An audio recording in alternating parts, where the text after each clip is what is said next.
Yeah.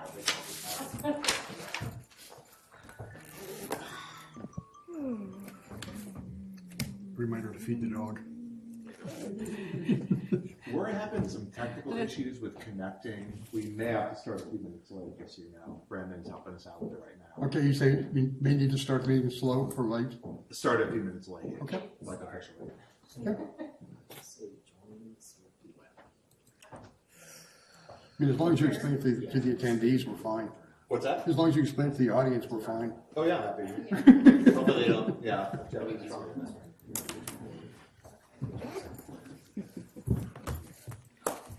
All right. Or if you know the Wi-Fi.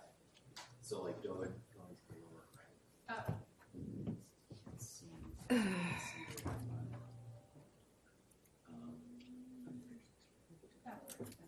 Just in that.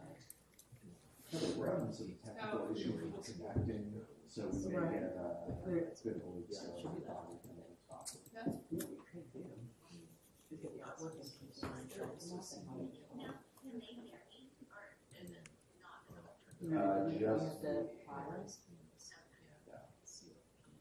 I think once that computer, the clerk computer gets connected, then we can bring the images to the servers. Oh, okay. Well, is it in yeah. Okay.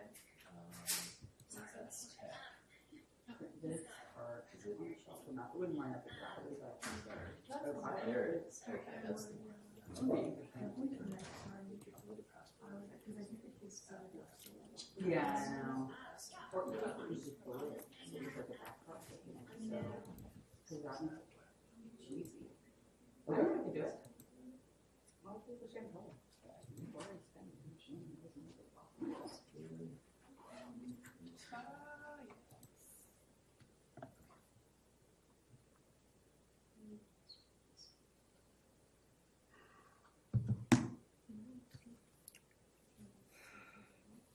How's it going?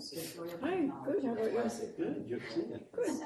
I said the joy of technology. What's the issue? It's something with the syncing that's going to happen because this all gets recorded to be put on the site. So yeah. You should be good. If there's any issue, No.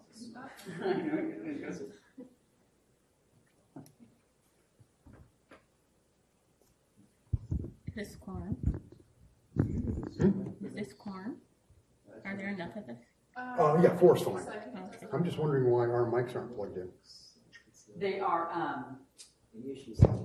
not. Thank you. That's just for charging. Oh, So really? they're wireless. I'd forgotten that. Yeah. Okay. I think they are usually plugged in to charge. Okay. Yeah. Okay.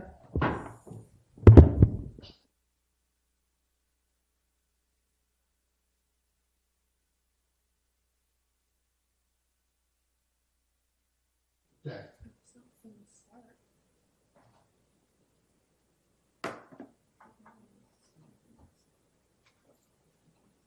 I know.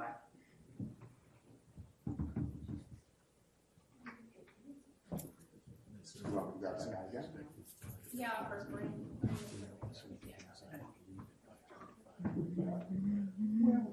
Well, it's here. I think we'll be done in time, so yeah.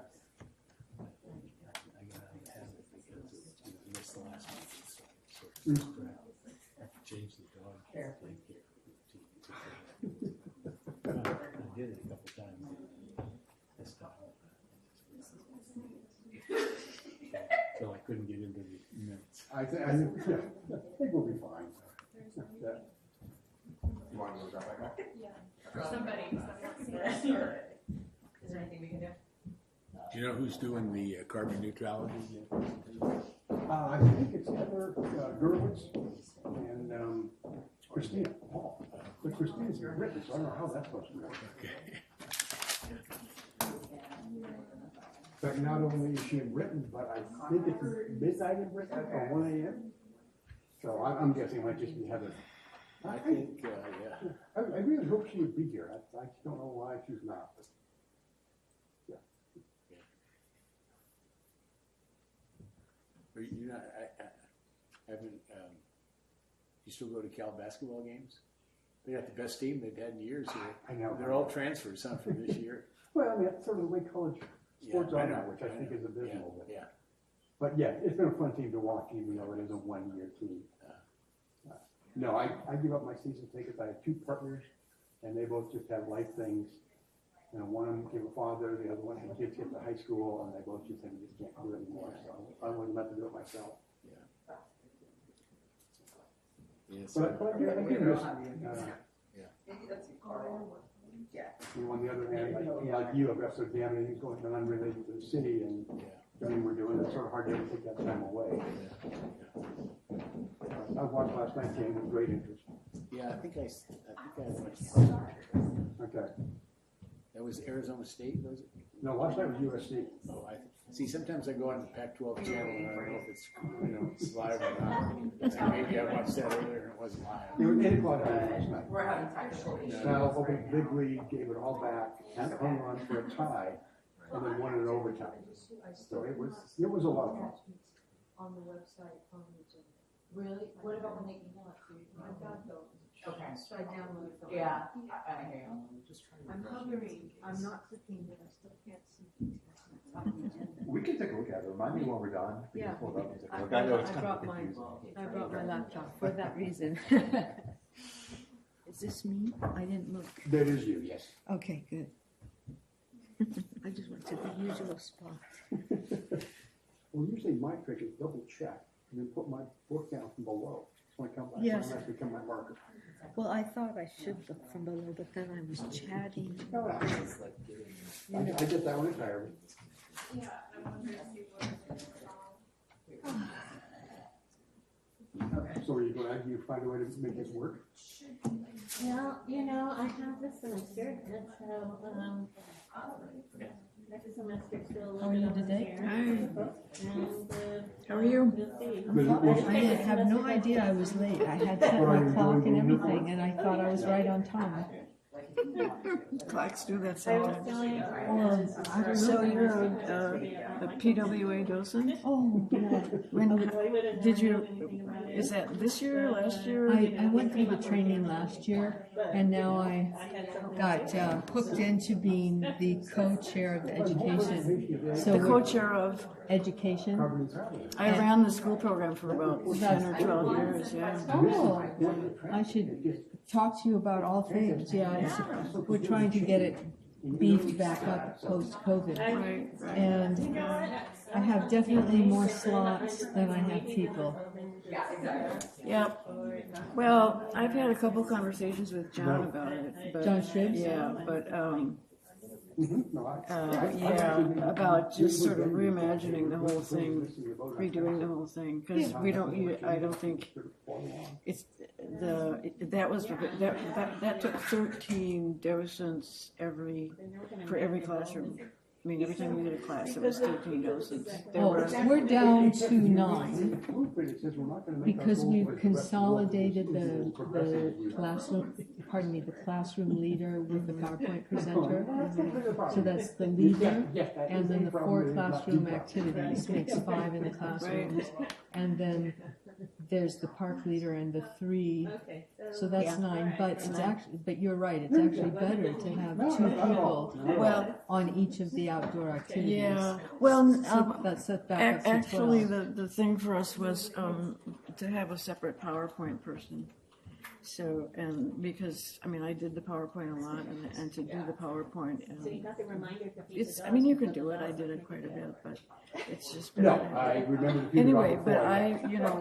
what I've talked to John, yeah, we could just go have coffee sometime and talk I'd about it. love to do that. Yeah, was just to reimagine the whole And thing, the difference with the job, you not try to recreate what was pre-COVID, because the world is just not the same, a lot of us, Right. so.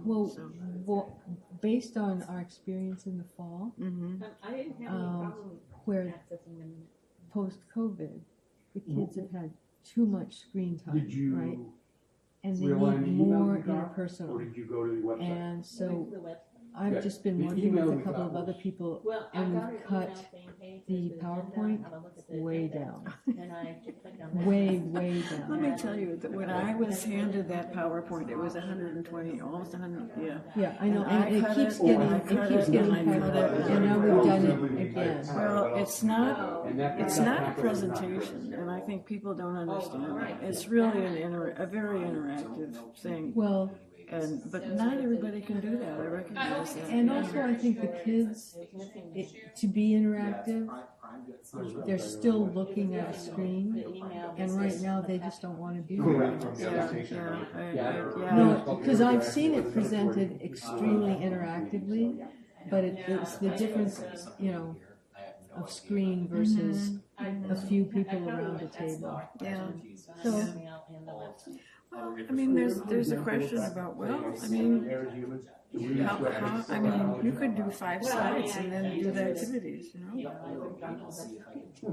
yeah, Yeah, I mean, you know, it used to be, there was a group of birders who put that PowerPoint together. Oh, right. And it was, honest to God, it was 70 birds. right, and we still have a lot of birds in there, because the feedback is that of everything that the kids like to look at, is they like to look at the They like pictures the of the birds. birds.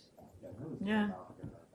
Yeah, well, I mean, it is the most fun, you know, birds move around, and you can talk about their names, and you can talk about funny things, you know. and You it's- may, Yeah, you yeah, it's may make the birds. whole meeting or not, I guess. So, well, I get that, but 70 is too much. Yeah, And is the hair still in there? And the hair, the jabber? Oh, Yeah, that's, yeah, because they love that. yeah. And the snake, it was really good. As soon as the snake went up, they were like, ah. So, you know, you just get ready for it, and you know that they're going to do that. Yeah, yeah. In a way, I do miss it. I would really consider coming back to do the PowerPoint, but probably not much else. Yeah. I don't know. Yeah. So, yeah, but I said, you know, if you don't have the people to do it, what I said to John was, just go to a whole different model and work with kids and get kids to the teachers and have somebody go in and do just a short something, and the What's your medical teachers speech? have kids for, I mean, I kind of, the Academy of I mean, I Sciences. did general Sure internal does that. A medicine lot of for 10 museums do years. that. And Do then what- I'm sorry, I'm not understanding. Just a kit with Oh, materials in the kit. Yeah. in between, I And had, when I was doing you general might have internal to do a medicine, I had teacher training geriatrics morning or something, certificate, and that's fine. and They then I have had that. sports medicine Okay. And then, whatever, you can have somebody go in and do a PowerPoint or not. And, you know, in those days, you could do that. A lot of the teachers knew that PowerPoint well enough that they could have done that. Oh, right. Yeah, and, you know, I didn't have a The Zoom script, I'm not sure when needs to be but anyway, I If I mean, had a real, and we always gave it to them, so they have I it. think I was, actually, I think I was the kind of nervous Oh, so out they could do it beforehand, or anytime, yeah. I always had an interest Work in and, that. and My then, first you know, job I think the outdoor was I at took the it in VA Spain. in San Diego. what's good. At the VA, I'd see one woman a Because day. there are a lot of kids who just never get out into a natural area. That's true. And it actually was called fibroscopes. There was We could, inflammation. so I, and I didn't find any. the owls are great, the habitat walk really, the success of that really depends on who's doing it. Oh, yeah. because that's another one where, you know, if you can be interactive with the kids and not be lecturing them and Oh, yeah. you know, all of that, it's a lot more interesting. Then I decided I didn't want to be. I'm glad, I'm really glad that, you know, there's still people, I realized when I left, I just had to leave, Overall. you know, I had to leave, if I was And around, I went to. it wasn't good, you know, the next person really just needed to just take over and do what they were gonna do. And I didn't want to do a classroom during COVID anyway. I think they did not, yeah, because I just went through the Justice. Yeah, what do we do? We Yeah, can't get this yeah. going like that. I did some, Do it on Zoom? I did one of the trainings, I did the PowerPoint for one of the trainings, but I don't think it was, Was that last year? I think there's a way. to- January 2023? Zoom and put it No. on the website. I work in gun control. Did you look I don't familiar, know if but it was, maybe maybe not. it was You work much with 22, I'm the not Oh, sure. ER okay. doc up at UC Davis? Yeah. So, I mean, I think it'll find its own identity, and I just That's felt where I like did my I just tried to get out of the way and let it find its own And then identity. Well, I could check. after I retired. I will say no one's in the And lobby. of course you'd be Yeah. welcome. So. But it's the watching it live. They needed Yeah. an Thank you. intro to undergrad, intro Yeah. to public health You know, teacher. organizations, as you know, you Honestly, receive that's the all the most help fun you I've can ever get. had. If Trump hadn't been elected, I'd still be doing Well, it. so who? So you're the co-chair with who? Well, I mean, I just, I I've thought been it was someone gonna be never Linda wanted to Shepherd. do Just when you politics. need it. but she thought she And was when just gonna be Trump got sewing elected, for me I because said, I'm gonna be "All out right." of town for a few weeks. So I don't have one. But Is this Linda Shepherd or Yeah. George Shepherd? Linda, Linda. Okay, that's I don't know that. yeah. And of course, Yeah, it's a lot of new it was people. cheating It's because just I was only Yeah. teaching that A one lot of class. us from, a couple you know, but times. it's, But it's easier to look good I when you're am not doing now research in some an three other expert in classes. anything. Exactly. I'm not a You know what I great, mean? I'm We had not, a so lot of I just classes kinda like that. came out last year. Felt like I was But, cheating. But, you know, Mary Codley is the undergraduate level, they and just she was just the introduce acting concepts. education chair. You know. She was so What busy with classes trying do to you do teach? everything. Hi,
there. And then the other thing Once every year, kind of they adopted it. you know, my wife's dementia. I don't This think thing, that really matters. Okay, I don't know what it is. because it duplicates, and people just aren't gonna back off that. I think that's not my like personal like if I can secure But still, we find decided it even specifically for seniors and disabled, to stay closer. and then have a separate Oh, yeah. for mental transit Who lives in that's Iowa? kind of dedicated Well, to easy that. for you to say you stay And close to home for vacations in California. You realize that. But what do we do in Iowa? Billing service, so then you can do Billy I was in Omaha for medical school. I found lots can't of get out places to to the go. street. Chicago, racing, they could drive right. And are those people not served by You know, paratransit? it They is are. what it is. Appreciate Like- But maybe they're not disabled enough? No, I mean, they have pretty loose. Okay, no, I'm just asking, yeah. yeah. It has Yeah, crossed that's my it's not the mind, issue. I what think you maybe say there's about, this, you know, what there's a we're little bit doing of like, with it's the new thing and we want the new thing. So- And I'm not Okay. trying to be dismissive, No, but no, I no, think there's an no, aspect okay, of no. that. And I think it's like, it may not be the tool for the problem. Right, And that's my concern, but I do, because it does sound like I can't get to the bus stop. That sounds like a for a transit paratransit. issue, right? And the thing is that service right now is what I think, right outside, there's like every 30 minutes and that's what Carly's trying to report. She wants every 15, So thank you just God. show up and it's running, it's Right. showing down. And then you get And we already. the 11 and go across and you can go They downtown. proposed So that's why to we're use like, sometimes. You know as a what? promote it. transit law, Yeah. which at the So time, I'm- I yeah. I But objected to. it's funny, coming from the city, But Yeah. it's like what makes me nuts, and which is why I never take the bus, is like I do my map, and of course, maybe if it's every 15 minutes, it'll get better. But I know. But it's like, if I'm in, it's like I go to a meeting at the community center.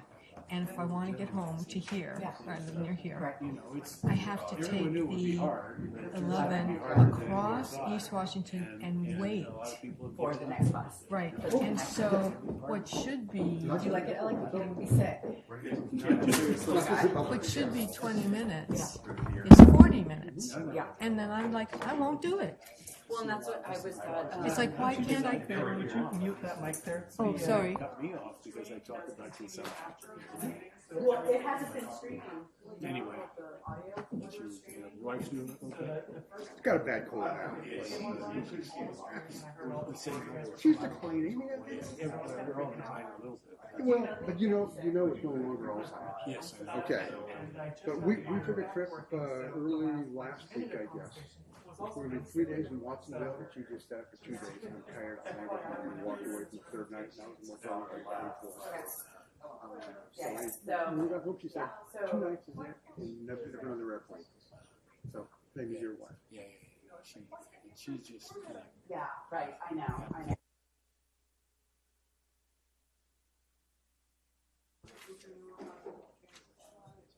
Yeah, and that's their, so.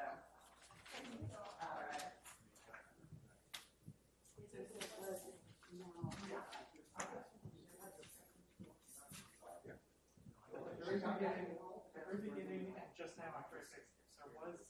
There was an issue that I needed everybody on my text. But Well, sorry to call you that, Alex. no, What happened? What I would say you could is, I guess since Nate's not that comfortable with it, I mean, it would be good to have somebody who's got kind of close to at least your level. yeah, I've walked the whole thing through it for a basic level, but we haven't done, I need like I need a day with like everybody who's ever going to support it. We haven't had a chance to do that. And I think have them, like, instead of like them watching you there, you're the sport, they do it, and you only jump into the. I'm letting it go. I can't do anything.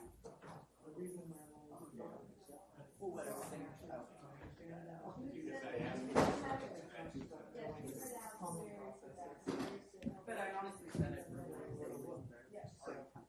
Yeah, they were not prepared for that. Yeah, right?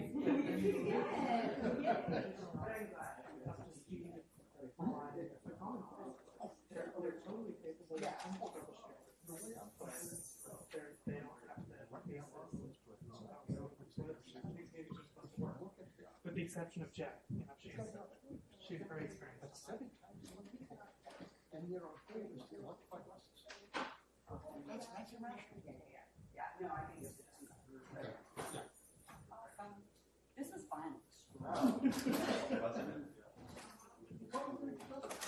Great job.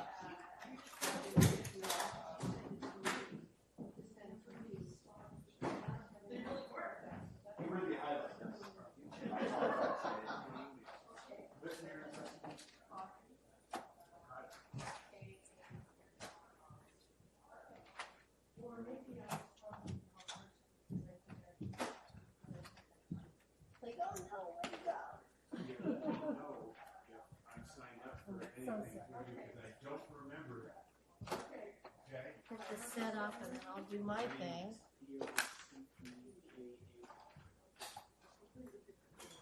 It is, but I remember when my kids were going live, this guy was let's say maybe looks just like. Isn't that funny?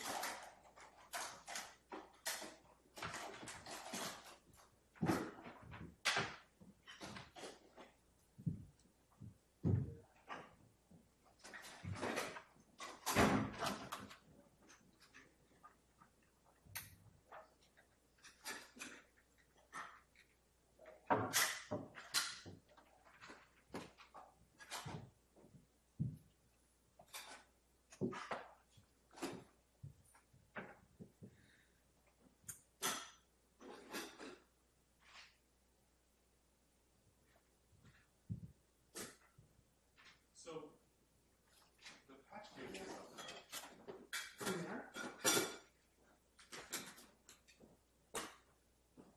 Was it the one that was just dangling there? Yeah. I thought that was when you were doing the stuff for the vote for the. No, let's see what IP address it gives, but, and That maybe, was the- maybe I did it, but I didn't intend to leave anything unplugged. No, it's that one's the one that I set for. Right, and I just assumed, because I saw that a couple of days ago, Oh, and I assumed that you unpatched it until, said it, but that doesn't make sense, I guess that worked anyway. Yeah, so huh, who it seemed knows? like that for a little while. Oh, I guess we just didn't notice the last meeting because the Wi-Fi was fine. I yeah. don't know why the Wi-Fi wasn't fine for that night. But yeah, I see lights now. Do you mind if I just do something real quick, Shelley? Go for it. I don't need to get in there.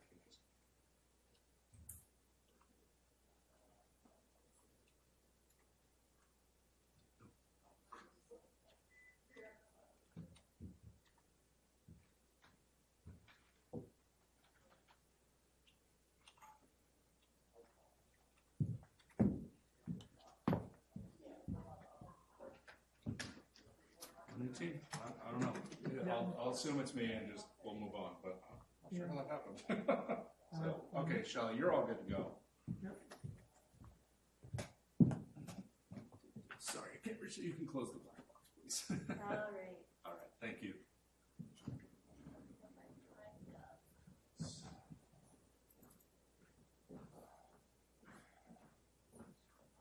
Okay, how's my meeting up here, so.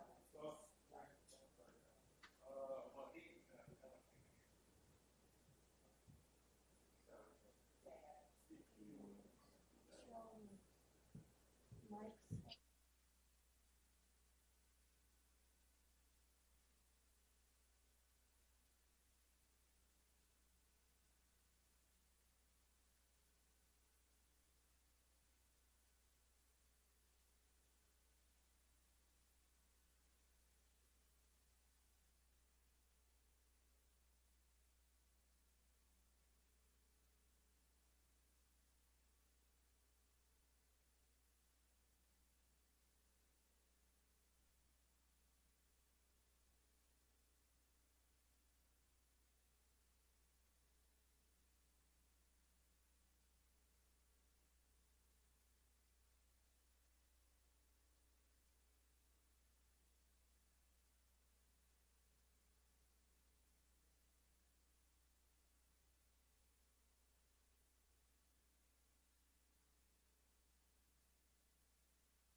working right now. I don't think I've ever touched that button before, but I know I haven't.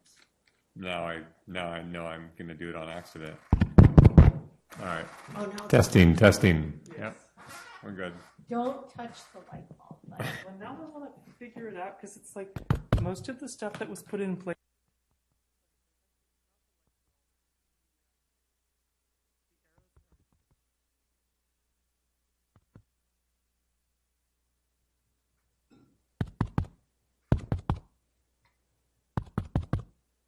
You get to watch me figure this out in real time. I think the arrows are intended to be volume adjustment. Right.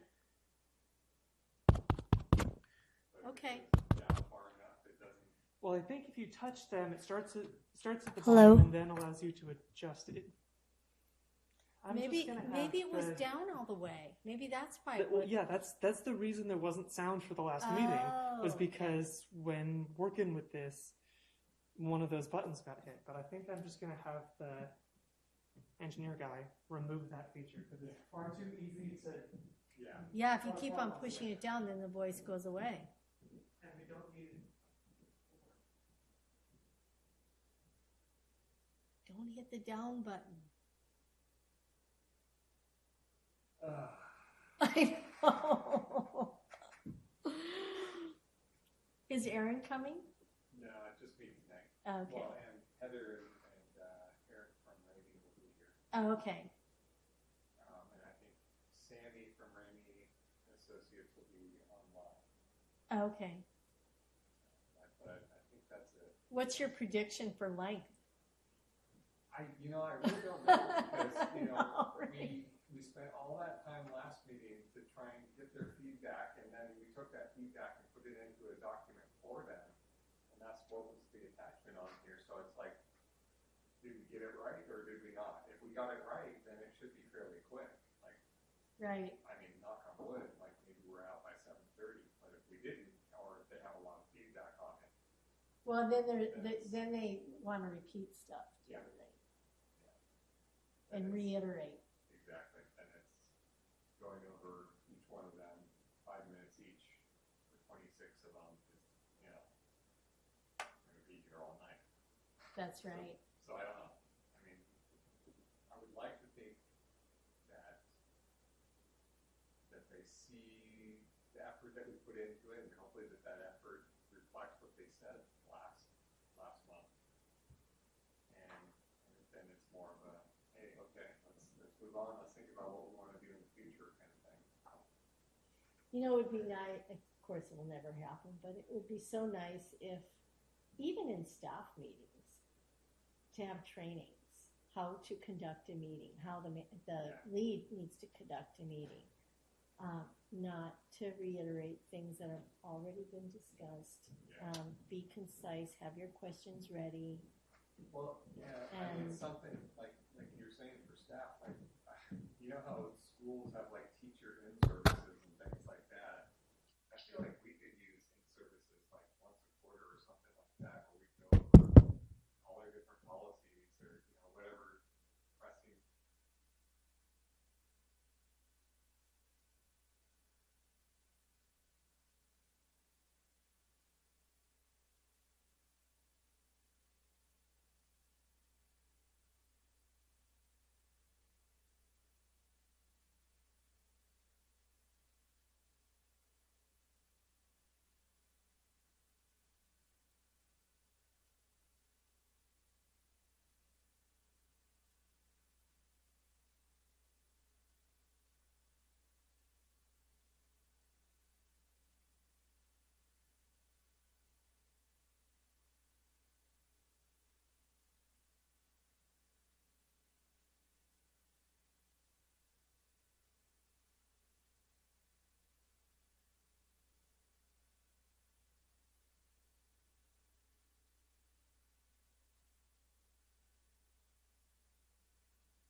Hey, you guys, I wanted to do a quick audio test. Can somebody talk into the mic for me?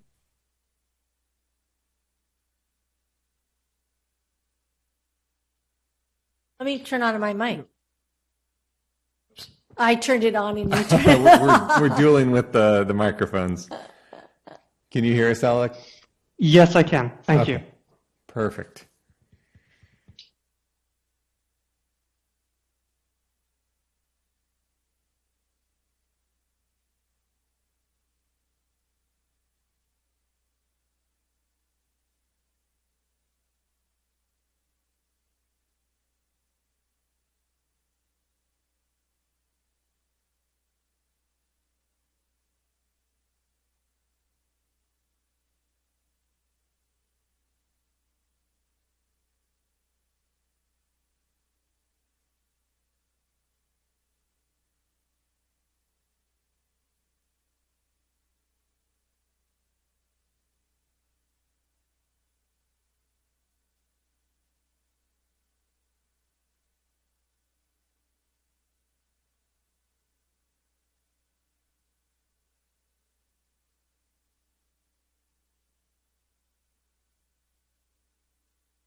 Recording in progress.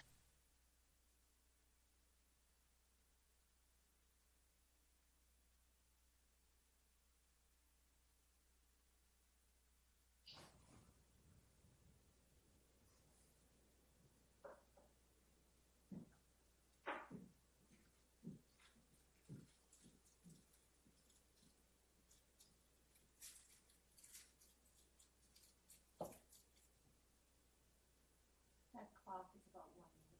Oh, okay.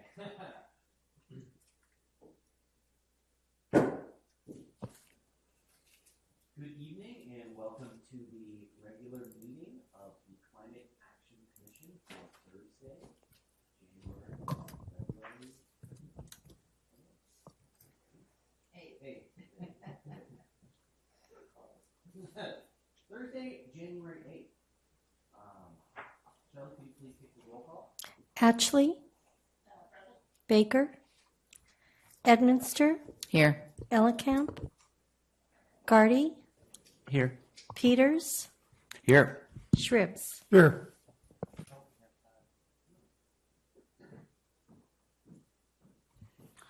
Wait 1 minute. Baker present. Okay, thank you everyone. We have 4 things on the agenda this evening. The first will be a presentation from Cool Petaluma that will be followed by general public comment. I have 1 speaker card. If you wish to make a general public comment after the Cool Petaluma presentation, please fill out a speaker card. With that, I'd like to invite Deb up from Cool Petaluma.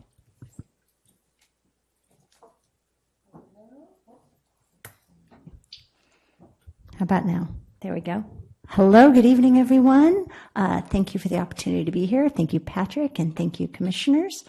So I presented to you all in December, and basically what I'm here to do this evening is introduce that we're going to be doing this on a monthly basis, is updating you on the activities that we have going on, so that we have more ongoing communication about what we're up to, then you all can be more prepared for the things that are coming that relate to you and to our greater community as it relates to climate action.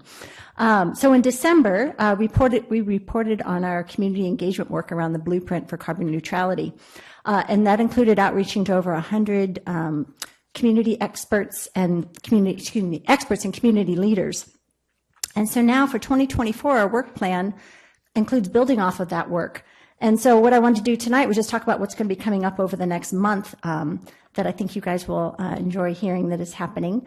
The first is we're going to be rolling out task forces over the next month. All those people that we engaged around the blueprint, we have organized all the topics within the blueprint really relate to the work that we do. As we mentioned in that December meeting, we translated a lot of the document into what we call Speaking Human. And those Speaking Human topics actually are the blueprint. So just to always remind everybody, our 5 topics. The first one is emergency preparedness, which relates to climate resiliency.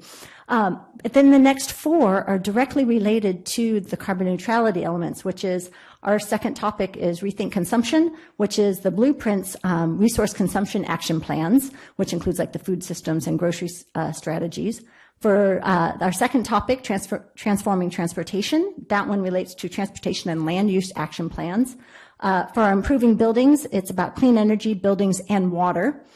The last one is restoring nature, which relates directly to the blueprint's natural systems and sequestration action plans.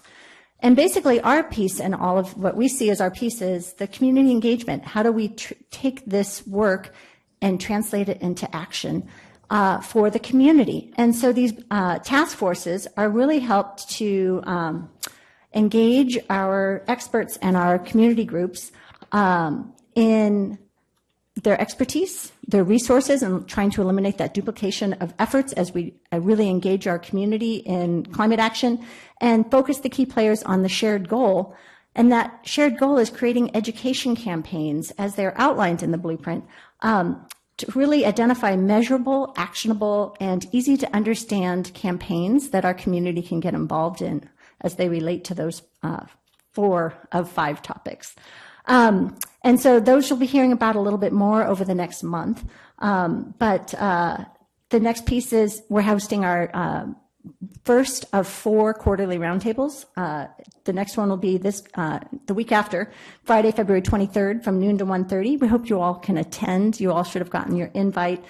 It's really open to anybody, but it's the idea is that it allows our unrelated organizations that don't typically see themselves as climate oriented to see the connection between climate and their causes, and then how, basically how we continue to enroll everyone in the larger movement towards climate action. We have a block leader training. That one's not until March, but I really want to make sure that you all have the opportunity to save time on your calendar and participate. Councilman Shribs, as one of our block leaders, organized his block. It's a really great way, this is really the core of our program, as you all know, is we train people to go and knock on their neighbors' doors. They get to know their neighbors. They create their emergency preparedness list for when that emergency happens. They have their go bags, and then they go through those 4 topics. So the next one is on Saturday, March 23rd. It's from 1 to 5, and it's going to be in Lucchese Community Center. And so if you are not able to attend, we do hope that you and really encourage you to invite others that you know of that might make good community leaders for their neighborhoods. And then last, I just want to, if you hadn't seen the news, butter and eggs, the topic this year is greener pastures, sustaining Petaluma's future.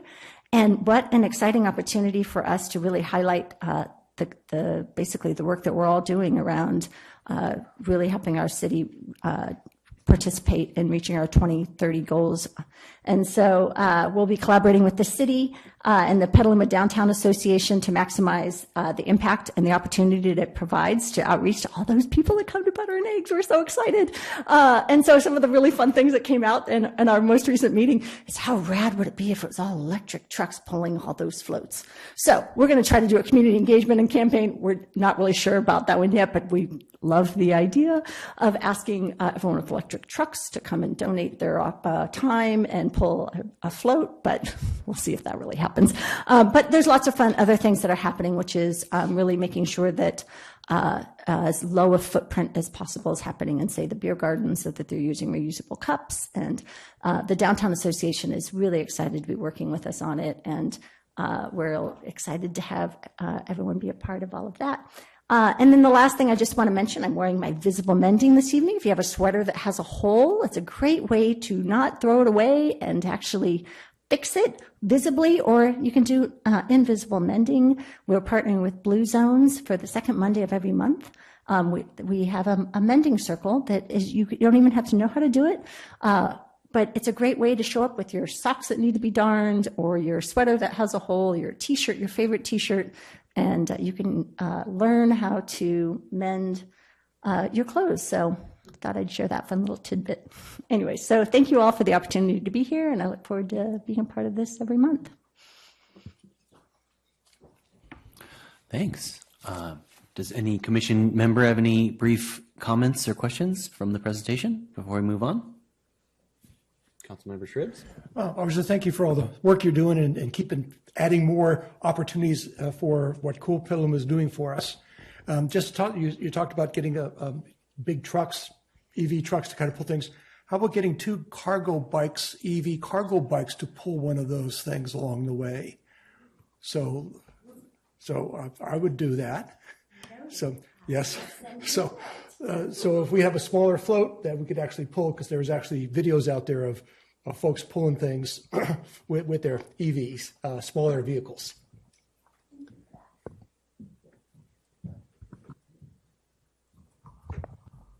Thank you so much. Just a tangential comment.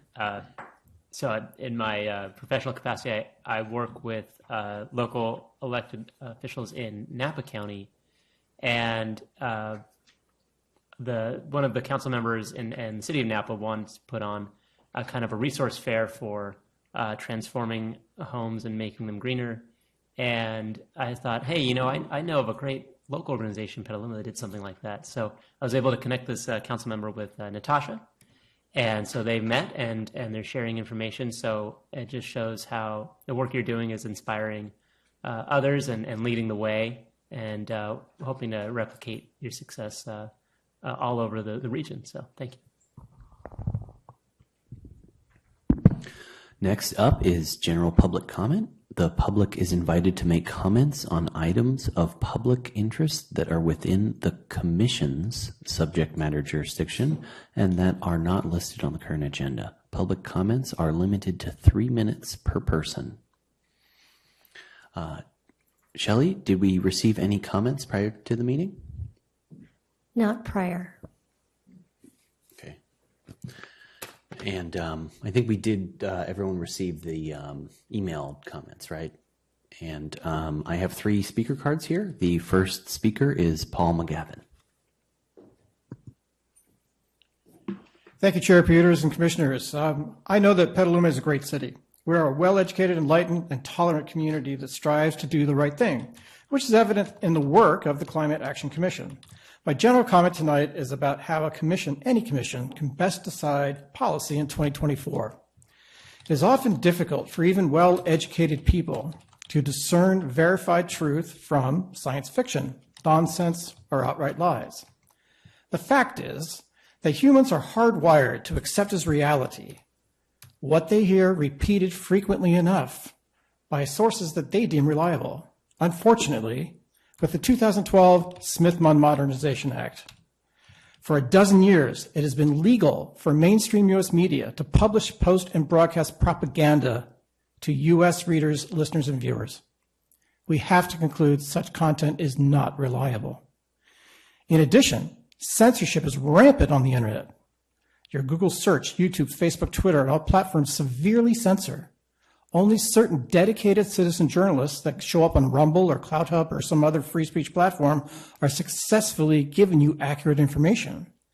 That makes people, even very intelligent and conscientious people such as yourselves, susceptible to psychological operations of propaganda designed to convince them to set policies that go against the self-interest of Petalumans, we the people, in order to serve some noble-sounding greater good. This is the basis of collectivism. This is a problem for freedom. Therefore, any climate change policies need to be considered in the immediate context of 2024.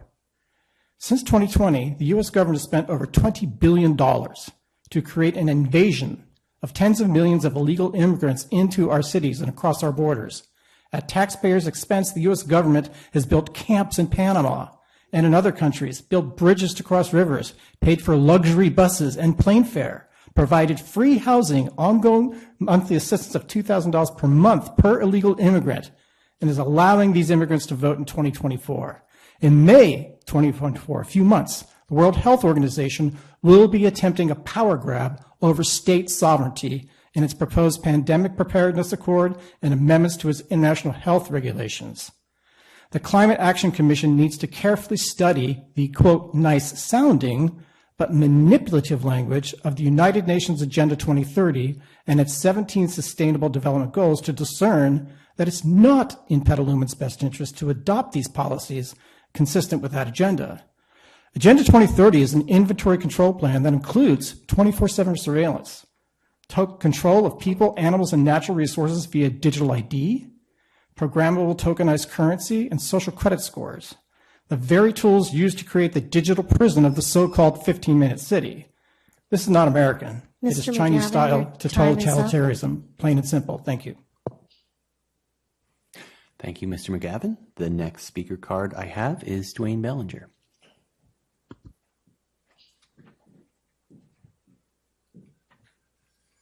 Good evening. I would like to start out by commenting that the correct solution is not included in your list today. So I'd like to talk about the solution to climate. And the primary solution to climate is to stop subsidizing automobiles, stop subsidizing carbon use. But automobiles primarily is what irritates me most. The $600 a year the state of California spends is estimated to subsidize automobiles. The $2,000 a year per automobile we spend subsidizing automobiles federally. We should be taxing gasoline to pay the full cost of what society suffers as a result of gasoline use. We should be charging like European fees to $4 a gallon to do it, which only takes out of profit of the oil companies. That the Europeans don't pay more for gas than we do. They pay less per gallon for gas. They pay more taxes at the pump to pay for all the damage automobiles do. So I'm talking about this. Now, if your group here wanted to do something about this, somebody would object to the jurisdiction, that you guys don't have the jurisdiction to call for a tax, citywide tax on gasoline. You don't have the jurisdiction. But I would point out that the jurisdiction of right now, what we could be home watching is today's Supreme Court decision. The Supreme Court is ruling on an issue before it as to who can be president, making decisions about gasoline, making decisions about climate change. The Supreme Court's making that decision. But if you read 14.3, the Amendment 14.3, it says with just about 8 words that the court doesn't have jurisdiction. Only Congress has jurisdiction over who can be president for disqualifications only. Read it. Just read it. It's only half dozen words. So jurisdiction, if you're doing evil in the world, jurisdiction's never raised. They should be raising right now in Congress and in the Supreme Court, saying they don't have jurisdiction. You people may not have jurisdiction to put a gas tax in, but you can advocate for building the gas tax in anyway. I mean, if they can ignore jurisdiction to do evil in the Supreme Court, you could certainly ignore jurisdiction to do good here in Petaluma. Thank you. Thank you, Mr. Bellinger. The next item on the agenda is approval of the minutes. Does anyone have any clarifications or corrections to the minutes? Okay, the minutes are deemed approved. The next item, number 3, public hearing and matters for consideration. Patrick, do you have a staff report on this topic? I have a brief introduction, and then I think the bulk of the discussion will be how well we did receiving the Commission's comments and whether there are any changes needed. Just as a really brief refresher, at the last meeting in January, there was a quite lengthy discussion about the cornerstone actions of the blueprint for carbon neutrality and related to how the Commission, the Climate Action Commission, would provide its comments to that document, as are other commissions and committees providing their comments as well in tandem here. So at that discussion, our other staff members and our consultants from the Ramey and Associates group that's working on both this and the general plan update broadly. We're taking copious notes. We met in the interim to discuss the feedback that we received and compiled the document that was included as an attachment to the staff report. In that document, the first column is the cornerstone actions that we received from the Commission, and the second column is our interpretation of that feedback that we received.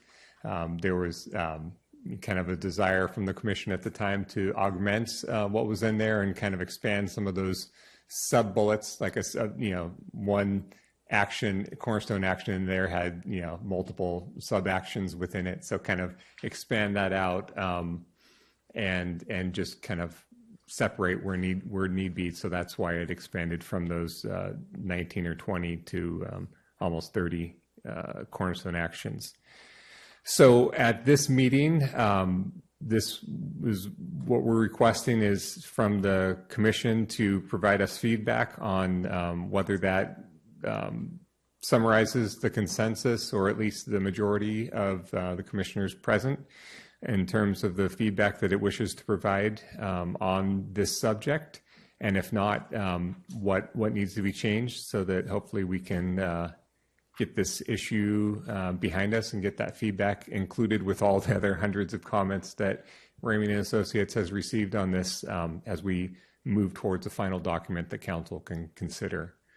So with that, our team is here present, ready to hear more feedback if there's changes needed, or if we knocked it out of the park, we'd love to hear that too. So thank you for that.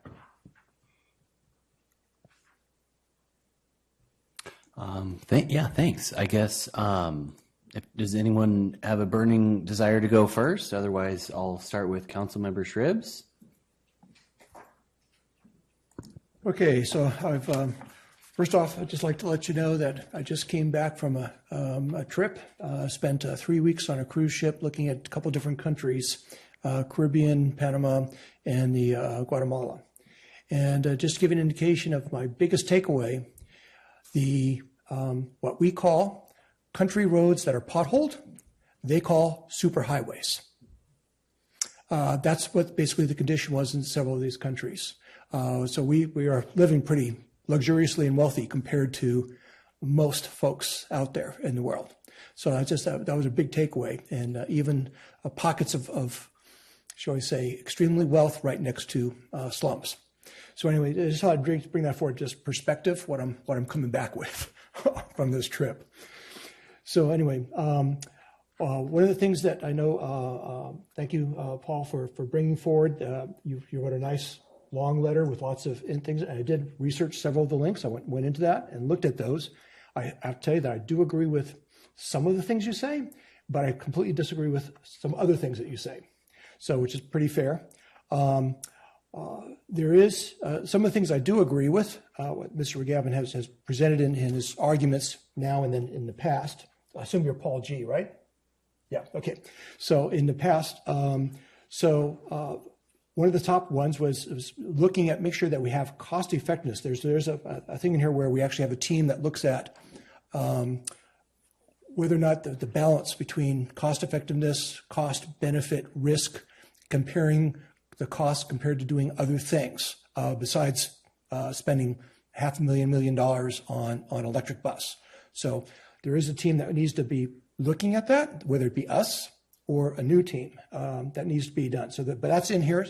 But it's a couple different places. There's like 2 or 3 different teams that are being promoted here. There's a staff team that's being promoted. There's a support, stakeholder group. There's a outside committee that's being in here. So, and then there's us. So there's like 4 groups that are being formed within this document being requested, besides a few other things. So maybe this committee does all of that or not. So, but I would suggest we look at how many different committees we have working on this and where we move forward. Everybody's moving forward together. I think that's one of the things that comes out clear. But definitely that one group, whether it be the stakeholders or us or another group that actually looks at the cost effectiveness of our things and make sure that we're spending money well, the biggest bang for the buck there versus whatever else we're doing. One of the things that Paul brought up was the immigration, and I would like to emphasize that the number of people that are crossing a border now, it's gone up from 500,000 to 1 million to 2 million this last year, I think, and expectations, unless we do something, shall we say, inhumane and drastic, it's going to turn into about 5 million people within the next 10 years, is my expectation. So immigration is coming, and so we have to be that's one of the adaptations we need to work on. People are going to want to move here. So we need to look at population increase, particularly from, shall we say, third world immigration who are moving away from climate change issues, whether whatever it is, whether it be the high heat they're facing, their wetlands are being removed, their fields are being inundated with floods, the rainfall, whatever. But there's the reports that even the IPC says there's going to be anywhere from 1 to 2 billion people on the move in the next 20 years. So we need to be thinking about that as part of what we plan forward here in Petaluma for increase in population from that particular immigration movement that is going to be happening. I guess, yep. Not to cut you off, but I guess the intent of this item on the agenda is to approve or approve with modifications this table. Okay. And so I think, you know, the concept of the multiple groups, perhaps it would be best to discuss and unpack that and come to a consensus and then move on. So I don't know if you want to hear from the consultant and have a discussion and the number of groups and maybe Okay. Do you want to go section by section? 'Cause as I said, I've got a few comments on several things so going on down the line. Yeah, I figured it would be productive to sort of just go one at a by time. one, and that would be fine. Yeah. So the first one is just the number of teams and groups that are being proposed through the cornerstones, and so maybe looking at just making sure that we look at the accounting of how many people are now going to be engaged in these actions, and whether or not we can be a little bit more efficient about the number of people and groups that are engaged, involved. Because what you've done in the transitioning of these comments, you've actually put in not exactly who's going to be doing this, but there's lots of actions by people, a lot of organizational things that are happening, and as cornerstones and as first steps, which is good for organizational, but there's almost too many people getting engaged, involved, and not sure who's going to be doing what in each of these groups and how much crossover there is between them. So I just want to make sure, I would like to see that cleaned up a little bit. Yeah. And I think it'd be a good idea sort of to go row by row through the different actions. And so we're still on one in the staffing strategy, and it intersects with a couple others, but perhaps we could just come to some agreement on item number one here and what exactly we intend by that and how that might impact the different groups that we're contemplating. Well, if I may, good evening, Commission. Eric Yerkovich, Principal at Ramey & Associates. Just to respond to the Vice Mayor's comments, there are a number of groups identified. One of those is a climate team internal to city staff. So that would be using the resources of the city to further the climate vision. One of the groups was, and one of the groups relates to action number 2, which is kind of a stakeholder group, which was a recommendation of the CAC ad hoc last time to work with city staff who are already doing their budgeting, who are already looking at implementation through their existing programs and work plans, and then to kind of work with outside individuals within the community who can bring their expertise to help identify opportunities to fund and implement those programs going forward. And then the third other group is an internal task force related to building codes, which is called out in action number, I believe it's now 18. Action number 18. Thank you, Patrick. That's, again, another group that exists internally. It's a task force that already is looking at implementing codes at a staff level, and it's really to help them coordinate this work around climate as well. Yeah, there's several, in the going through it, several who's going to do what.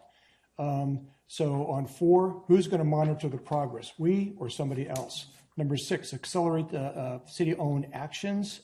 That's all infrastructure. But in 7, again, you have stakeholder groups being mentioned there to work with them. Now, they're going to be the same stakeholders and stakeholder groups in the first stakeholder group, or is this the second stakeholder group? Does everyone else agree that sort of sticking to item number 1 might bear the most fruit, at least from a time perspective? Yeah. So I appreciate that item 1 is sort of vague, I guess, in terms of a staffing strategy. It is pretty clear, I guess, in number 3 that is the climate team within the city staff. So is everyone comfortable with the language of number 1? Do we want to add more specificity there, or? Yeah. I'm generally fine with it. The only thing that kind of struck me a little bit was the discussion part, where it says the intent is to ensure staff culture is permeated with a climate sensibility. I don't think that's actually the intent. I think the intent is to, drive implementation. So that would be nice to get that correct. Because I think what we've seen up to this point is the community pushing the city, to act. And now the city's going more and more like, yes, we're acting, we're moving, and so what we'd like to get to, whereas the city is leading, in partnership with the community. So anyway, I think that discussion could be reframed. And it's important to do that, I think.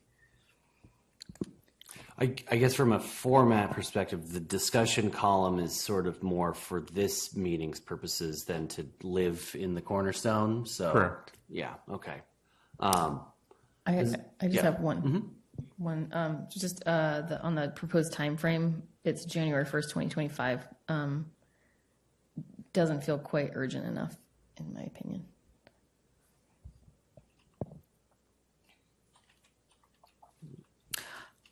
This is a real minor nitpick. First of all, I agree with both of them, but in column 2, I would change the last or to an and/or editorial, just even more flexibility in how it's accomplished. But speaking to the intent too, there were a number of things in that discussion column that I felt would be valuable to carry forward in some fashion in the actual cornerstones, because there's some important content there. And the point that Anne made in particular, I would love to see live in the statement of intent that sits above this group of actions, because I think it is a really central piece of that.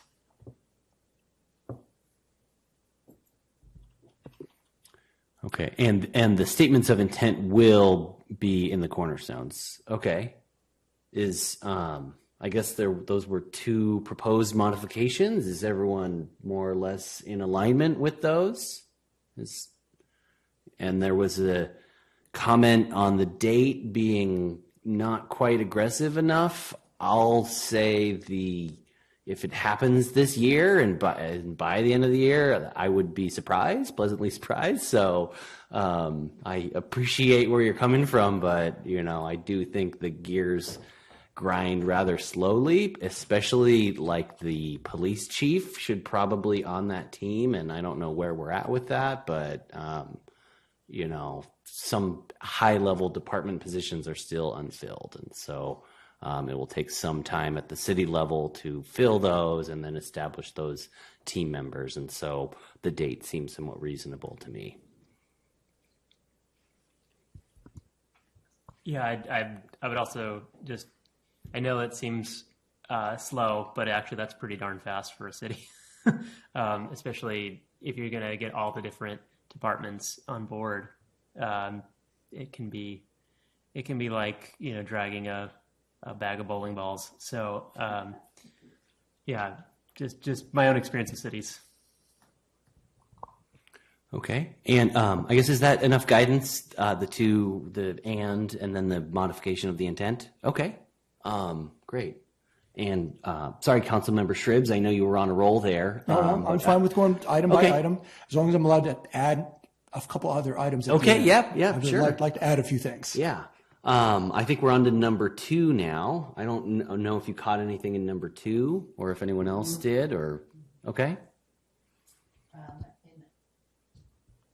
Item number 2, I wanted to see, so we have in the end of the phrase, engage stakeholders in identifying funding opportunities. I'd like to say identifying and pursuing funding opportunities.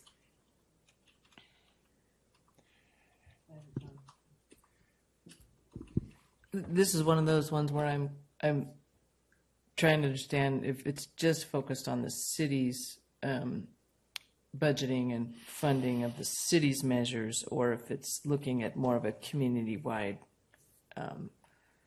effort. So, that's just a question, really. Because I think there's obviously very big numbers when we look at the community-wide effort to electrify buildings and things like that, So I'm wondering, in terms of meeting our carbon neutrality goal, that all comes into play. I guess I'll just say before Heather wants to comment, having participated in the budget process several times, I do know that external groups are funded through the city. And so, part of that aspect of the community engagement will be covered there. And that's about the extent of what I would expect the city to be able to do versus a group like Cool Petaluma holding a funding workshop that was perhaps co-sponsored. So, we could modify it to include a little bit more of the co-sponsoring a workshop, but I do think the budget focus is pretty narrow and not going to change. If I could jump in real quick, maybe before Heather. Sorry, Heather, you keep standing and sitting. There are certain things in the blueprint that the city can do on its own. One of the measures was targeted towards making transit available to disadvantaged communities. And the city's looking at doing a fare free program, pilot, and hopefully forever, if it works out well. Those kind of things the city can take on by itself, with unilateral action. But some of these actions in here are huge, massive lifts that it's going to require a lot of community, shared action on. It can maybe be led by and cheerleaded by the city, but it's going to require a lot of other people taking action personally to do. To the extent we can facilitate that, we can bring the information. If there's, some magical source of funding that will allow us to, distribute that to folks, I think we'd be open to looking into that and figuring out how that program would work. But, I think we can only take on what we have control over ourselves. So I don't know if that helps, but I think the staff is dedicated and wants to see this program succeed. So to the extent we can help with that, we're on board and ready to go. It's just a lot of it comes down to resources that we don't have available. So that makes sense. The other thing is the strategy alignment feels like falls into more implementation rather than monitoring and reporting.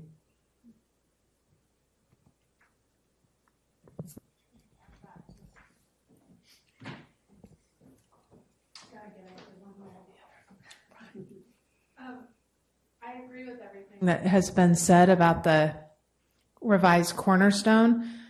The city's budget is what that's how we do our allocation of funding. And it often is money for partners where that works, or money for city projects. But the way that it says identifying gaps, engaging stakeholders also gives that flexibility sometimes, which we've done, with relief or other stakeholders to say, we want to do this. We only have this much. Help us find this gap. So I feel like it has fluidity for us to be looking at it each year. It acknowledges that we need to be looking at it each year with our budget, because that's been one of the common discussions, is we need to take these actions and we need to work them into the city's budgets, the work plans, to make sure that they're happening. We can easily add something in the discussion about the intent, not only for implementation, but monitoring.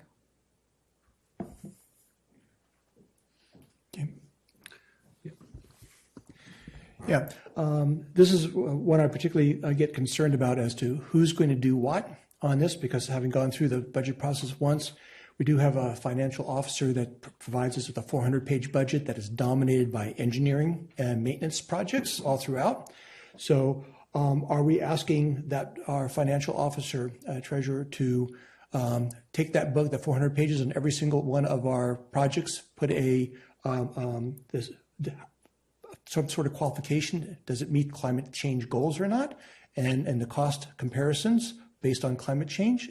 Are we asking our financial officer to do that in this? Because that's the way I would read this as coming through.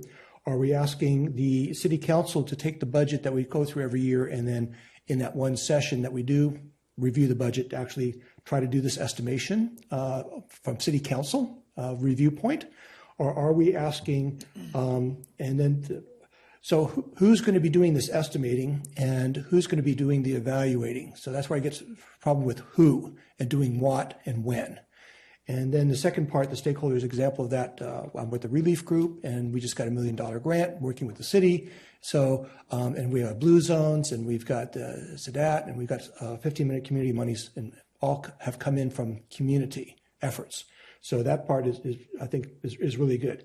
But the but post-adaptation, the estimation of cost of blueprint, and when they talk about cost, we also talk about benefit risk analysis on these things and compare it to all the other projects that need to get done. So again, are we asking our financial officer and her team to do this ahead of us before it even comes before city council? Or do we expect us to do that or the stakeholder group to do that? Who's going to do it? This is just kind of a process question, which is, I'm sure those are all extremely important things to get answered, but I feel like that's kind of wearing your city council member hat, and that's an understandable viewpoint. But as the Climate Commission, I think what we're really just trying to do is to say, what's the most important things that we think need to happen soonest?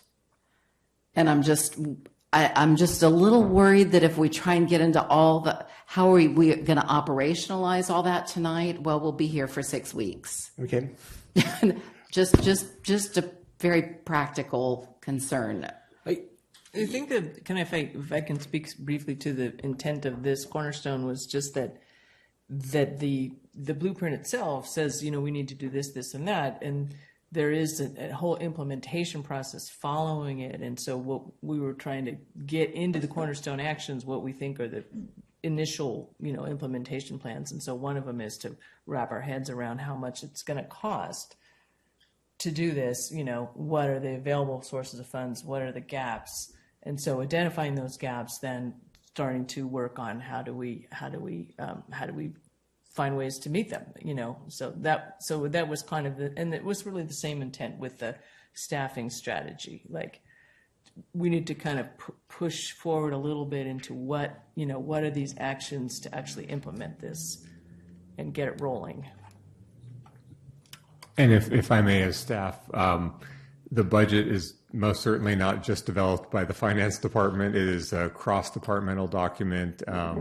And that it really does tie in, as Commissioner Baker said, to the first action, which is having that climate action. If that permeates the culture and everybody's looking at that, looking at the budget development specifically in number 2, as how do we meet the goals of this blueprint document while we're developing our budget, I think that's all the more likely that those goals are going to be happening if it's part of the culture and part of everything that everybody's rowing towards. So I think those two are pretty closely related there. Just a question, clarification. I really appreciate council members' viewpoint on this, having to actually deal with the budget. Just wondering if there's any way to make this item a little bit more discrete to capital projects, because some of these the things that we're suggesting here are going to be pretty hard to estimate. As far as there is, I don't know if it's a cornerstone, but there is an action around aligning the CIP with, so that is, I don't know if that's in the cornerstone, but there is a specific in the blueprint on aligning the CIP program with the net zero target or something like that. So that is in the document. I guess in the interest of moving on, maybe I might propose some modifications to this. I appreciate the importance of cost estimating, having done cost estimation a bunch. It's, usually only accurate for 6 months. And so I would hate to get so specific on this. Perhaps it's something like post-adoption establish the protocol or procedure to do cost benefit analysis of implementation, somewhat punting the actual work of cost estimating to more of like an implementation phase, such that the Climate Action Commission could participate in the procedure and process to actually do that cost benefit analysis. So somewhat empowering us to actually take that step versus relying on city staff to do that. That's the first piece. And then the second piece, I do think this puts a lot of weight on the city's shoulders, and I do think the county should be named here. We need the county as a strong partner in this, and we are not as synced as we need to be. And if we could have some language that includes working with the county, that would be in, I think, everyone's interest. So those are my two ideas for how to, Yeah, definitely. I mean, I think everything that we do, we should assume we're going to be collaborating with the county whenever it makes sense, and it certainly makes sense. I'm not enthused about the idea of adding more words. I think going back to what we had in mind as the ad hoc was really more of sort of a high level, not highly accurate, but, order of magnitude, like how much money is this all going to take? And yeah, that's a moving target. We're obviously not going to nail it, but to sort of have a general sense of like, we're talking about 70 bazillion dollars to do this, and we need to understand that it's a lot of money and we need to be aggressive pursuing it. I think that's really what we were after, was to sort of say, hey, no, this isn't easy. It's very big, and let's wrap our heads around how big it is, as opposed to a very, very granular thing, which is obviously more of a, again, year by year, project by project thing that will be continually emerging. Does that make sense?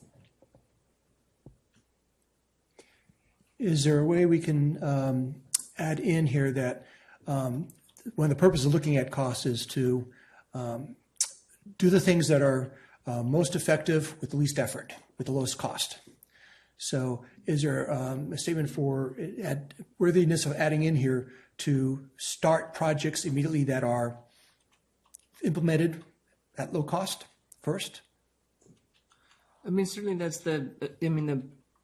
certainly doing an analysis of the whole picture, like how much it's going to cost, would be part of it. That would be part. Yeah, I would think so. And then I think the other thing is, because we're talking about something that's going to take several years to implement, it makes sense to look at like, okay, this is like a 5-year budgeting process or something like that, and identifying the gaps. Because I think what happens is you bump up against the budget limitation every year, and you don't really necessarily strategically assess, like, here's where our gaps are, the funding's out there in HUD, or the funding's out there somewhere, and we need to get ahead of it 2 years in advance and start developing our plan, have it be community supported, do our community participation, and then get the money, and I think those are the that's why we're saying there needs to be a little bit more of a financial understanding and budgeting for the whole effort, so you can look past the annual budget process.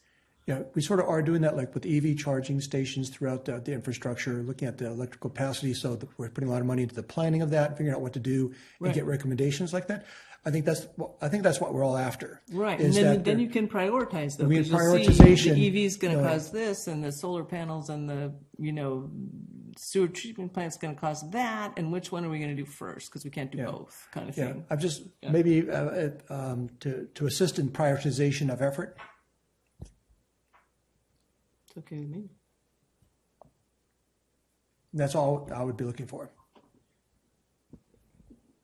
Yeah, I kind of think in general, if the city feels, if you feel like we can use this language, existing language, maybe slightly modified, and maybe punt on exactly how it's applied at this point, it might, just in the interest of time, be a good idea. Just I think it's a difficult subject. Honestly, we could probably just spend the entire meeting trying to figure out how we should think about budgeting for such a large initiative, right? Right, which is why it has to be a cornerstone. Yeah, but I think as long as the language is in there, and then so the city knows it's a priority, the actual nuts and bolts of how that's thought through, maybe the city can apply their wisdom there. I don't know. That's good.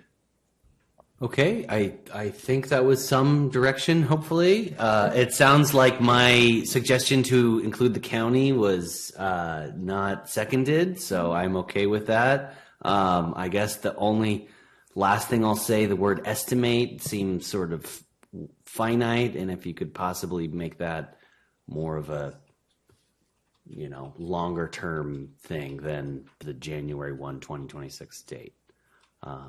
Okay. Number 3. Yes. Y'all get to hear one of my pet peeves. I would like to see education substituted wherever training is shown in this document, because training is what you can do with monkeys to help them understand how to do a simple task. Education is much broader and includes training.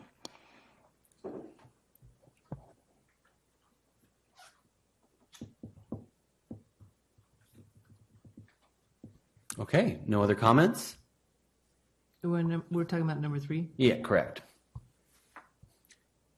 I guess just a question on the word program. I think that's something we discussed last time, is like a program is definitely stronger than a plan or a strategy, right? So the city, I just want to, try to understand the city's position here of like, is that something that, this will live in a department, there'll be a program, there'll be someone in charge of the program, right? Like that, that's something I always think about if something is recommended, a program, something you have to build out, fund, maintain, right? Like, as opposed to a strategy gets to the intent. So just curious about what you're envisioning there.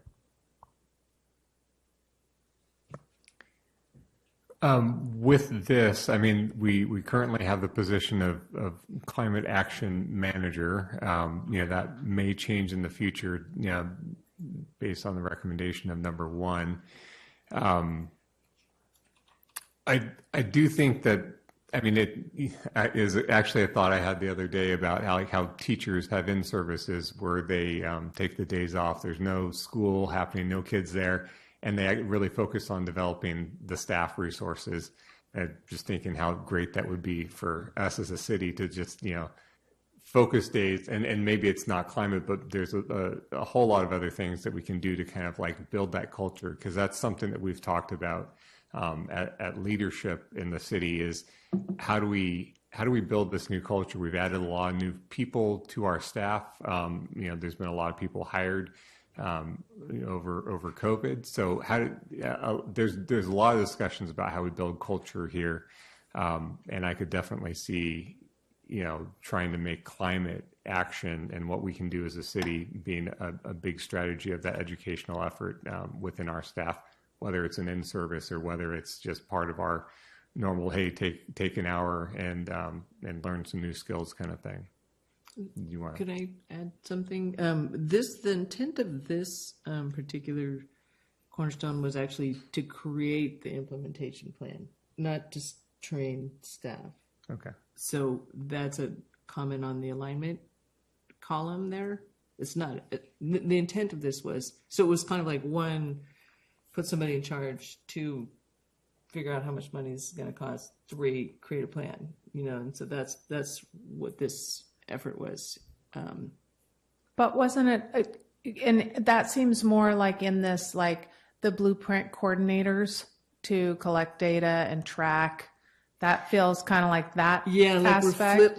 Flip it, because I think that it was kind of the intent was more around creating the plan across the. But wasn't it also about creating the culture? Yeah, I think so. Yeah. Too. Absolutely, yeah. So it's kind of like those are two, the ongoing training program or educational program, or, because originally, when we were thinking about staff retreat, it was kind of the intent is to get people together to, come together around that common purpose. And as Patrick was saying, there's lots of ways that can just be incorporated also into some of our existing structure. And sooner than later, maybe before January 2025, we'll have a new person in that role, who that person will be, what other staff, so wanting to leave it, the intent there, but not get so prescriptive that person also has the room to come in and have ideas and implement those ideas with the staff to build the culture. But then also I feel like and it looks like maybe we're missing a number here. The develop and implement is one and establish a climate team is another. Yeah. So I feel like they're both kind of there to the intent that we talked about with this one. Yes? Yes, and so it was the way it was written was conduct a professionally facilitated staff retreat to develop a staff designed, staff directed 2 to 3 year implementation plan. So it's essentially, there's a third thing is to create a strategic plan, and so oftentimes it's nice, like to Patrick's point, to go off site and have a professional facilitator help you kind of reorganize your thoughts strategically, and because it's not like the regular course of business, so it doesn't have to be a staff retreat. I think that's not the important part. The important part is to create the strategic plan, an implementation plan. So that should be like number 3 in that.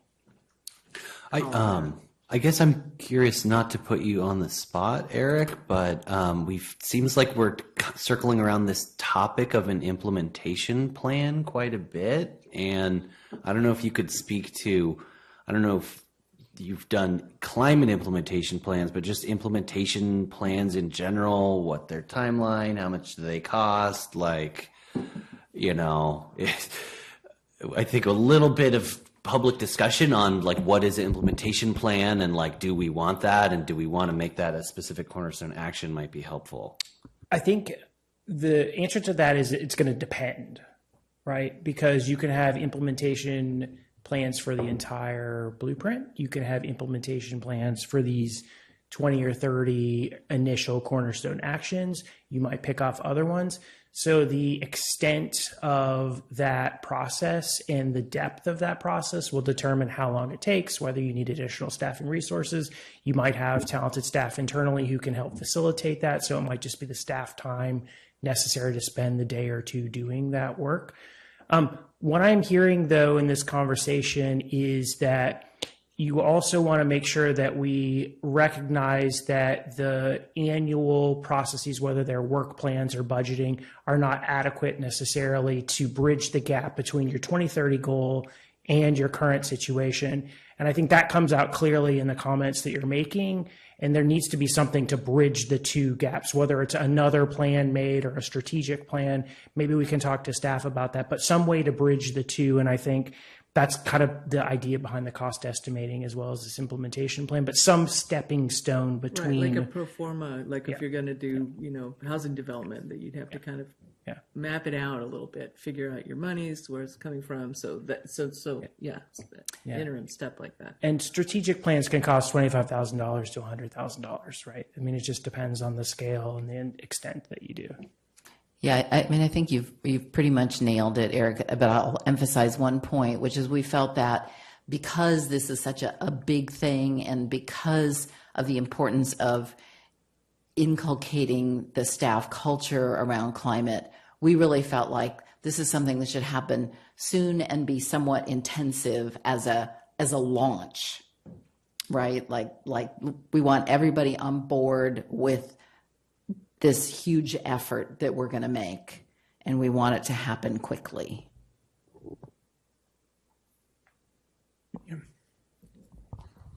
Hi, maybe a lonely voice here, but I worry that this we're a small city. I don't know that we're going to have the resources for something real huge. I think you have a climate action manager, someone who is in charge of implementing this and directs or works with other departments to figure out what they need to do. The city manager is going to direct staff. And yes, there's a culture shift here, but part of that is just people you hire. I mean, that's why we have, that's why we hire people, and when we hire them, we're going to look for dedication to positive change. I think that we're all going to be going through a cultural shift here. I don't know that we can have. The city has to function while we're doing this, right? So the police department is going to still need to be a police department, and they're not necessarily going to have the time or the space to have tons and tons of new education. I think that's why you have like climate action manager that works with them and said, "Hey, you're going to buy new equipment. Let's make sure that's electric." I don't know. Maybe I'm on an island here, but that's how I see it working. Thanks. Practically. Councilmember Shribs. Yeah, I see an issue with this third one here because it has basically, there's three things sort of like blended together in here that really need to be split apart. And one of them is actually going back to number one, a staffing strategy. And so if you're talking about a climate team and blueprint coordinators, which is a whole adding a function to multiple people in each of these departments, there's multiple departments. And if you're adding a function to all those, that's got to be part of the staffing strategy. So at the top, the staffing strategy may or may not include coordinators within each department, whether it be one manager just coordinating for everybody and having group meetings. And so a staffing strategy of how you actually assign functions to each of the persons in the departments, because we're adding on this as an addition to what they're doing now. So that's one of the concerns is how much time and energy, if you're going to assign that to everyone, they've got to, it's part of the culture. So you have a staffing strategy, you have a culture, which is helped out with the education training type program. So that's creating the culture within it, as well as the staffing responsibilities and coordinations. And then you have the other part of this, which is the actual data collection and actually implementation, because there's some implementation in here, the data collection and analysis type issues, and whether that's being done by the coordinators or by the staff manager. So, but the follow-up along with this following up the implementation. So those are three separate things that I see that need to be pulled apart, because right now I see them sort of blended in here in this one statement. So number one, maybe adding in staffing strategy along with exactly how the staffing is going to be positioned and what responsibilities go to who. That has to be developed. So just say it has to be developed. Let them develop it however these be done. And then, but within that, culture change, and then another addition to that is how to actually start the implementation as a part of the culture, that every possibility is like it's a little add-on for all the processes. So that's how I would separate those out. Let me see if I digested everyone's comments here. I sort of heard you saying that the first part, and Heather said the first part maybe needs its own number, and you're suggesting it possibly gets folded into the staffing strategy, and Anne mentioned modifying from training to education. So is everyone understand that as a proposal? Take out the first paragraph above number 3, switch the word training to education, and actually add it as a sub-bullet under number 1. Is that, and then, okay, and then I guess there was somewhat of a lingering comment, but not a proposal, around the original intent being to sort of have an implementation thing. I don't know if there's a proposal you have for language there. Yeah, I think,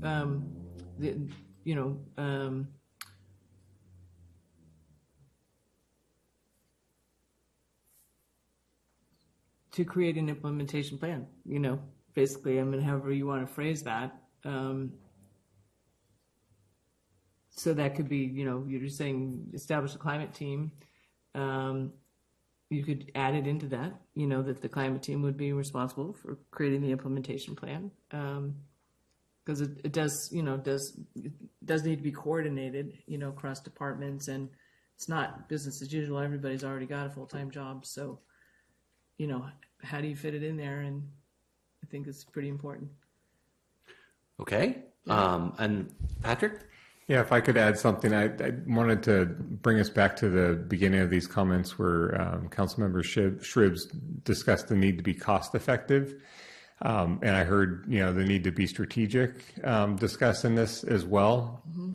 And I could see there being people that look at this and say, okay, well, we have a climate emergency framework. That was, you know, that was a plan that was very high level. We have this blueprint now. Isn't that our strategic plan, or isn't that our implementation plan? So I think I understand the intent there is like, let's get these things done. But I think what I would offer for that is maybe we need a prioritization. Like, we need to be strategic on these things. We need to look at how cost effective they are for the impact that they provide. And maybe we call that an implementation plan, or maybe it's a strategic plan or some sort of prioritization to reveal a little bit of how the tofu is made. In our CIP budget, you know, we are looking at this process that our CIP team has been doing, where they've looked at things like, how far along are we already in this project? How much more effort does it take to get us across the finish line? Are there grant fundings that's tied to this? Like, basically, what's the inertia? What would prevent us from switching gears if something was a higher priority to the community? That means we need to take our focus away from this and put it on something else. That might be something that's helpful for this. Like, what are the priorities of the community based upon what inertia, how much level of effort it takes to get it across the finish line? Is it a really simple thing, like, you know, just getting information about the Inflation Reduction Act out to our community? You know, not a lot of inertia there. That could be done pretty easily. But, you know, electrifying every single building within Petaluma might be more difficult. So that prioritization, the strategic plan, might be something that we could consider for this. And maybe I've just talked a lot, and it's really just coming right back to the implementation plan. But I kind of wanted to put that plug in there about the cost effectiveness that I heard earlier on in this meeting. I certainly appreciate the word plan, and I don't like the word plan. I do like the word implementation. If we could add the word implementation into number 3, possibly after annual work plan, you know, so that I think work plan is somewhat implementation, but if we could add that word in there, that'd be great. I think just last thing, going back to switching the word training to education, I would propose adding the word incentives, so that city staff is educated and has incentives. And so I think it's important that we incentivize people to do the right thing, and we make that explicit. Okay, number 4.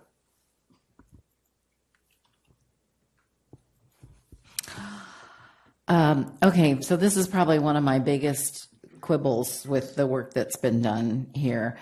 A key piece of this, I'm looking in column 2, the proposed adapted or responsive cornerstone. And the final line of the lead-in paragraph is that targets are being met. Well, targets haven't been set.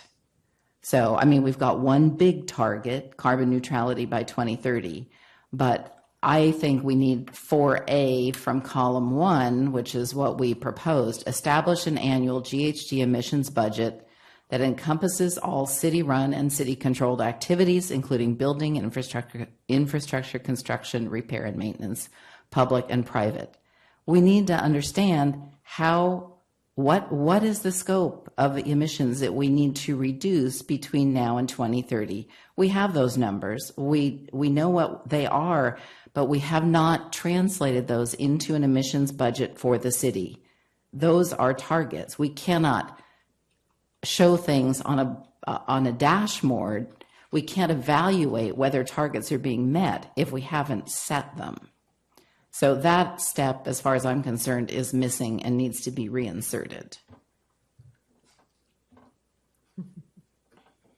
Seconded. Okay, Dave? In general, I agree with that sentiment, except for on the private side, right? There's only so much the city can really do on the private side. City run and city controlled. Oh, sorry. I apologize if I missed that. I was looking at the end of item A. Maybe I missed it. If it's private, it's their equipment or their procedure. I don't know. Maybe it's a small point. Maybe I'm just misunderstanding. So I apologize if I misunderstood. But as much as humanly possible, we can try and stay away from anything that's out of our control. But as long as the only other comment I would have just there is, I think with GHG emission tracking, it's really hard to get super granular, and as much as we can leave this higher level so that we can both track our progress, which I definitely agree with, but also allow for the understanding that we're not going to be able to account for every pound of carbon. It's just impossible. And at the end of the day, we are a city of 60-something thousand people, and we're gonna work diligently to reduce our carbon our carbon emissions. But we're a really tiny piece of the pie, and really to me what this policy, what our policy goals here are really is to be an example. If we can show that other cities can do this, we are going to join our other regional cities, show California, show the world that we can do this in a way that's beneficial to our residents. But I just don't. Yeah, I don't know that we can really ever account for every last pound of carbon that we're emitting. So sorry if that was a little bit. Yeah. Councilmember Shribs. Okay.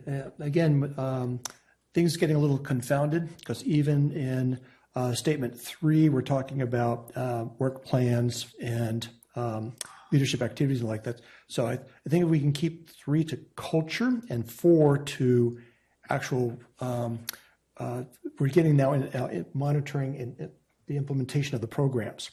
And I think 4A, the original one that was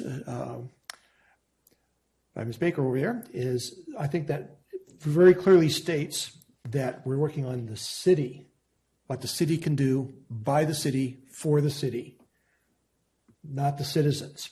And so I think that what this sets up right here, the statement A that's in column 1, really says we're going to take actions ourselves for the city to take, but it's really up to the citizens to follow. And I don't know if we really want to separate out. Do we at this point really want to say the city, we're going to do what we can as a city? Because when it comes to the carbon neutrality that's being measured, that's the original document is talking about citywide, not city government functions. So are we going after city government and what city government can do? Or are we actually going to try and say citywide what we can do? Because right now, one of the issues I have with this whole document is we're narrowing it right down to what the city and what the city alone can do. And sort of like we're leaving the citizens sort of like behind. So that's one of my whole issues with this whole document. And it's right here in number 4. So I just want to make sure we're clear on, are we after carbon neutrality for the city or city government or for the entire city, including the citizens? What's our goal here? Because this statement will tell us what that goal is, how it's stated. Both. Yeah, I mean, my understanding is it's both, which is not entirely clear without a thorough read of the document. I do think number A is very clear and half popular currently with the commission members. I'd say leaning towards it, especially like with the absence of the airport fuel emission budget in the document, like those kind of gaps show up when 4A becomes a cornerstone action. And so to me, the reason why a specific couple sentences on a budget that is city focused helps identify these gaps rather than like how can this document achieve its vision. I think it's less about how do we achieve this massive vision and more about how do we make sure we're not forgetting very important things like the airport. I do think 4A helps with that very clearly. It sounds like there's some apprehension that like because it's specific to city activities that a general reader might forget about the community effort that's also encompassed in the document. And so I don't know if we want to propose an additional bullet point that sort of speaks to the community effort and then the city budget effort so that there's the both is very clear in number 4. So I think you're highlighting that, you know, what is it? Is it this or this? And sort of we're all saying it's both. Number A is making sure that the city's part of it is very clear, but now we're sort of missing what the community's part is.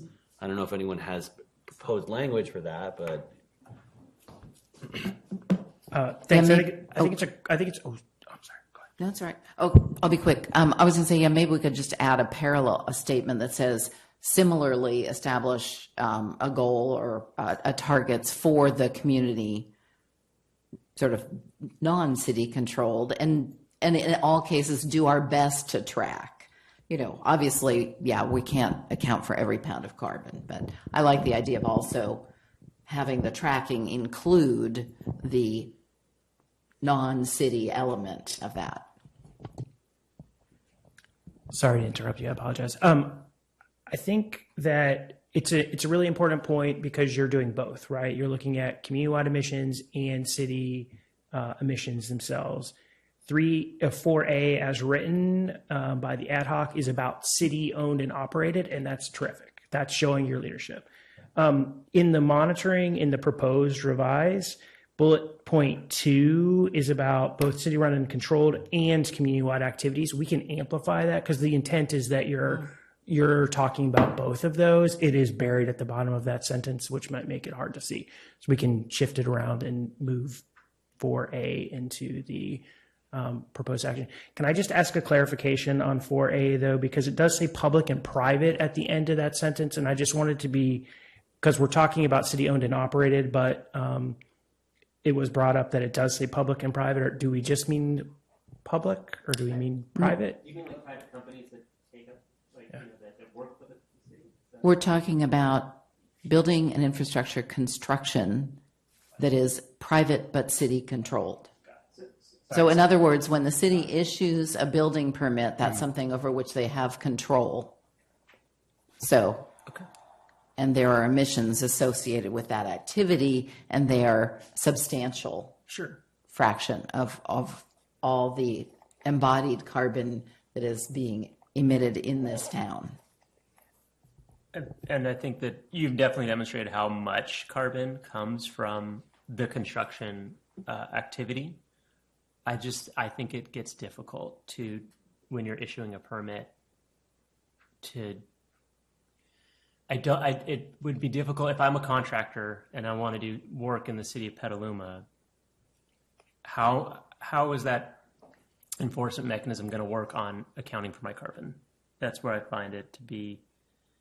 I'm not saying I'm opposed to it, it's hard for me to understand the function of the right There now, are carbon accounting tools that allow that.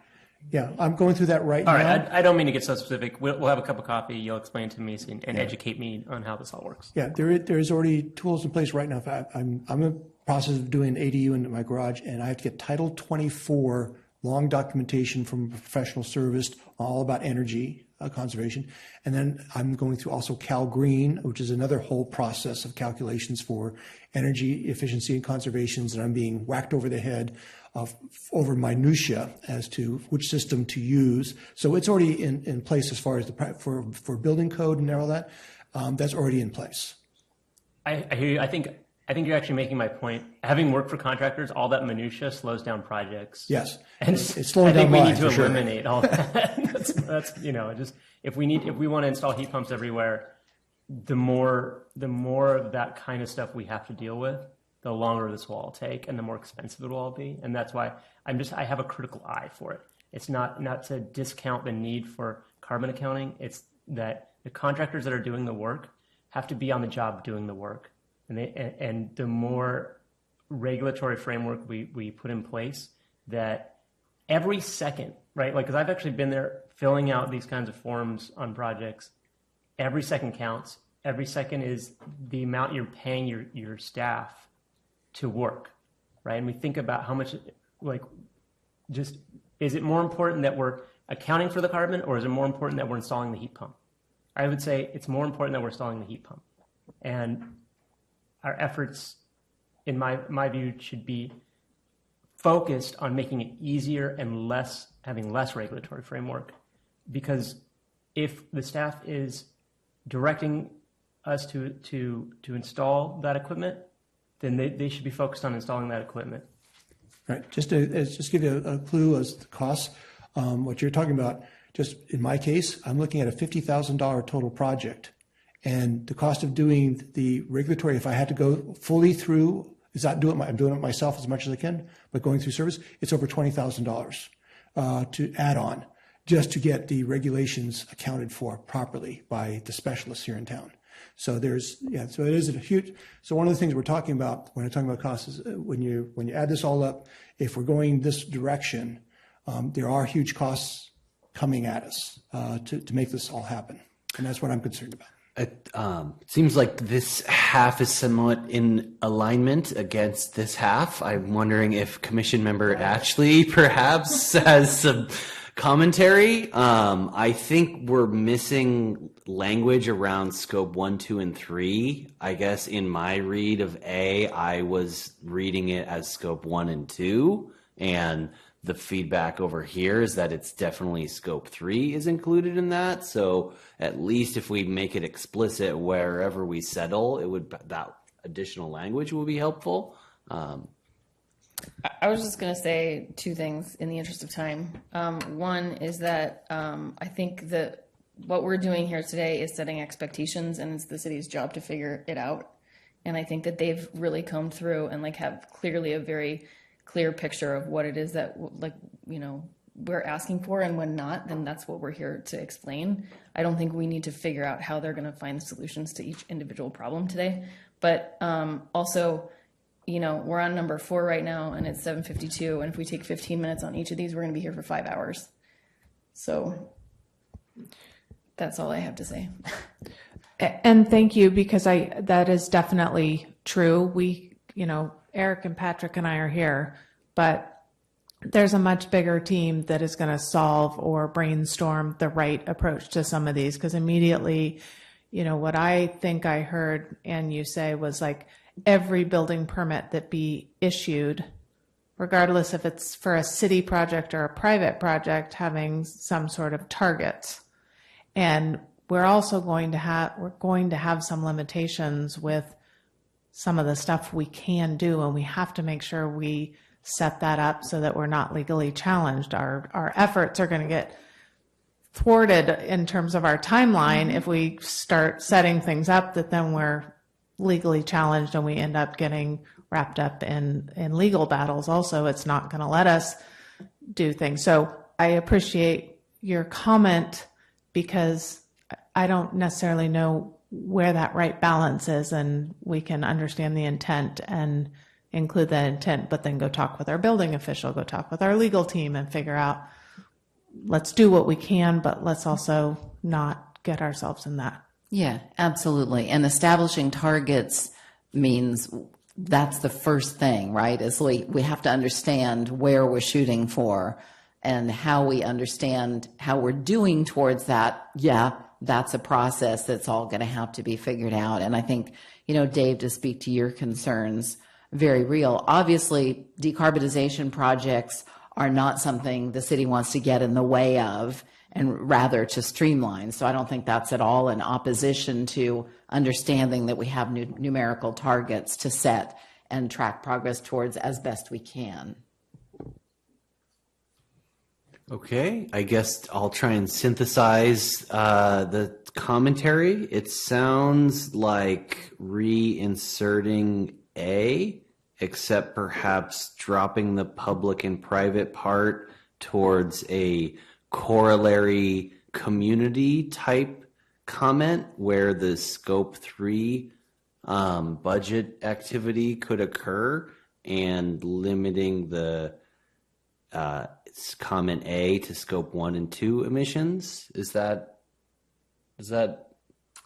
I don't think so. I mean, I think the goal is to actually have the city, know targets for city emissions, and then an understanding of community emissions. So we have to, see what they look like and then try and establish targets for them. Yeah, am I misunderstanding when you say scope 3?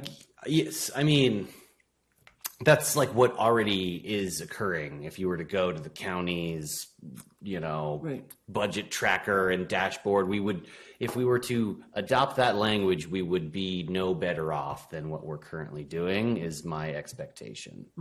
And so, there's some person like Eric that does some data dump and gets the community-wide GHG emission budget. Like we did that in the blueprint, and having this language that includes the scope 3 emissions, I don't know if that gets us any better off. Other than having that aspirational goal be an additional bullet point so that the greater minds can figure out how to do that. I guess I'm specifically interested in making sure that the budget of city-controlled activities and city activities is set and managed. And so that, to me, is what's missing and what is in A and can be added back in.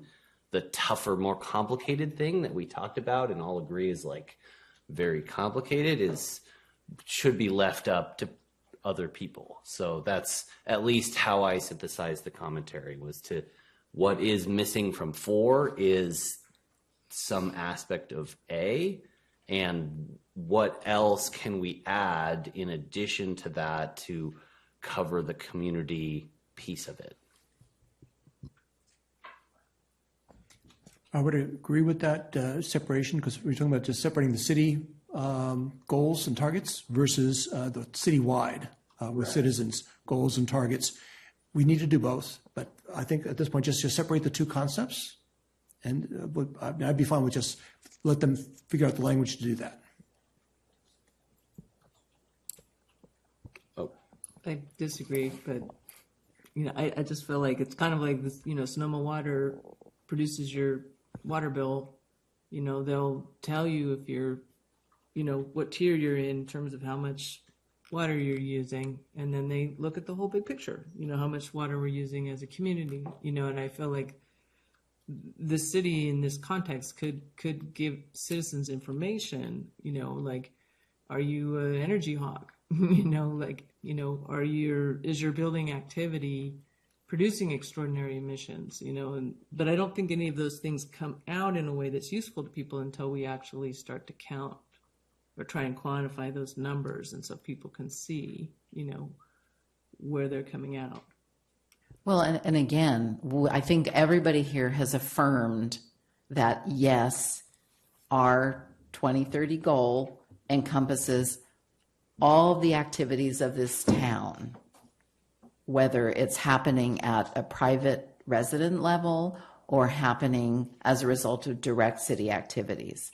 Well, if we don't understand we don't know where the numbers are coming from, then the tracking is meaningless. We have to look at all of it, and we have to track all of it as best we can. But I think that the distinction is that the city can't control the emissions, by the community. So it's really monitoring and kind of creating a feedback mechanism so that it's more clear to the community. Community is going to have to step up to meet those goals, But if the city doesn't track them, I don't think anyone will,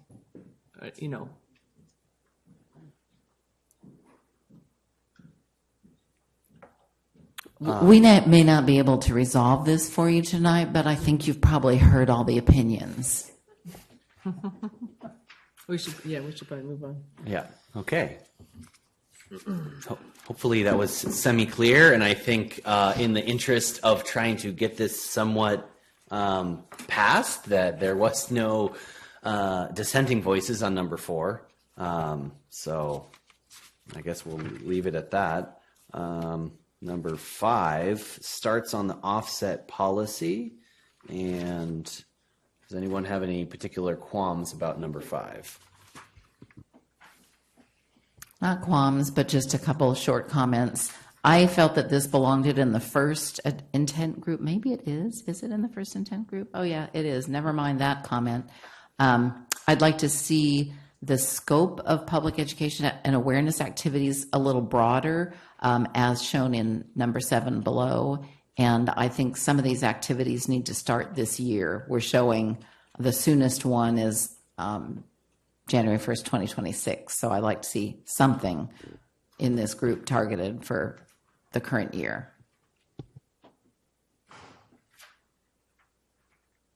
Could you be more specific about like language proposal to modify number 5?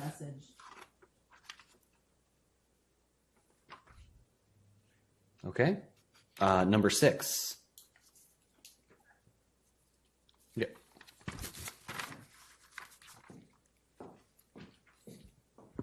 Was that comment on the new 6? It's the old, well, it's I'm using the numbers in column 1. Okay, thank you. Thank you for that. Oh. That is confusing.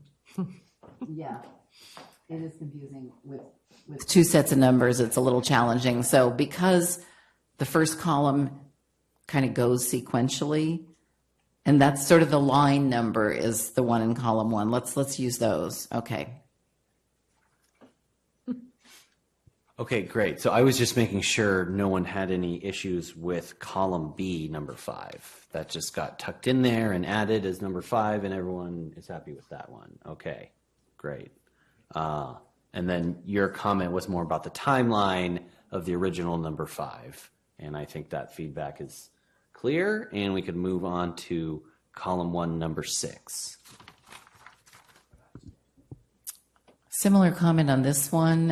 In column B, the statement is blah, blah, blah, blah, so that folks can access. I don't feel that's proactive enough. I think we really wanted to express something that was going out to the community, not something passively available. So, and that's probably captured. It's more of a tone than anything. I think this sentiment is totally, I agree. I think this is just happening, this effort is happening on a regional and state basis. I don't know if anyone else has caught that, but obviously it's super important that proactive engagement happen. I think we definitely we're part of it, but I think we're just a piece of a regional pie there. I don't know if the staff has any comment, but that's been just from everything I'm reading, like all the new, like the energy concierge and the different contractor training programs that are out there and everything. Just, yeah. Not a big deal, not a huge quibble if we want to change the language though. Is there a proposal to change column B, number 7, original number 6? Okay, I guess I'll again try and advocate for the County of Sonoma to be named as a stakeholder. Is anyone opposed to that? Okay. The county, the state, the federal, also. Okay. So, Yeah. because they're all trying to do the same thing. Okay, now we're on to original number 7. The new number 8 looks essentially the same. Yeah, we could skip that one. Okay. Cooking now. And I guess the original number 8 is removed.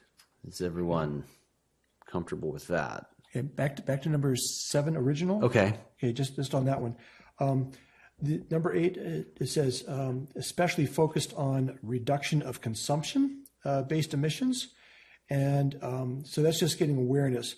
So are we just getting, is this all about getting awareness out there on everything? Or are we just talking specifically consumption-based emissions as part of a separate thing compared to overall awareness? Why are we're spotlighting it for a reason here. So I don't mind if we spotlight it for a reason, but it's the only place that we're really addressing consumption emissions specifically through this community awareness. Yeah, I would agree, and I think it's where the community can have the most impact, right? I mean, you know, like the community can't really affect how many EVs are created, you know, by larger forces, right? Like there's just, you know, this is something that community can really get their hands on. I don't know. I think. Right. Yeah. We need to work, but just that I agree with the consumption part. I would like that, but I think the word consumption needs to be expanded here or something, because the word consumption gets lost in the middle here. So either up front, up back, but something more surrounding, defining it a little bit more so that it's really up front. If that's what we want, let's really make sure that it's seen here, because otherwise it's lost. Because consumption is like, oh, it's an add-on. Can we add in scope 3 emissions? Is that okay? Yeah. Yeah, it does need to be defined. Yeah. Okay. Original and new number 9.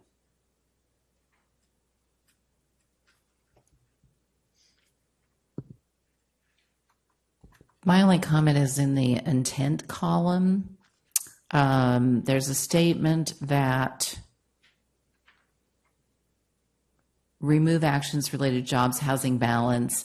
I understand the issue that it's a regional thing, but I do think that at a minimum we should be tracking and reporting jobs, housing balance, because the goal is to influence that, even though obviously, again, we don't control it, but that a lot of the work around transportation is tied intimately to that issue. So I would like to see that included in the tracking.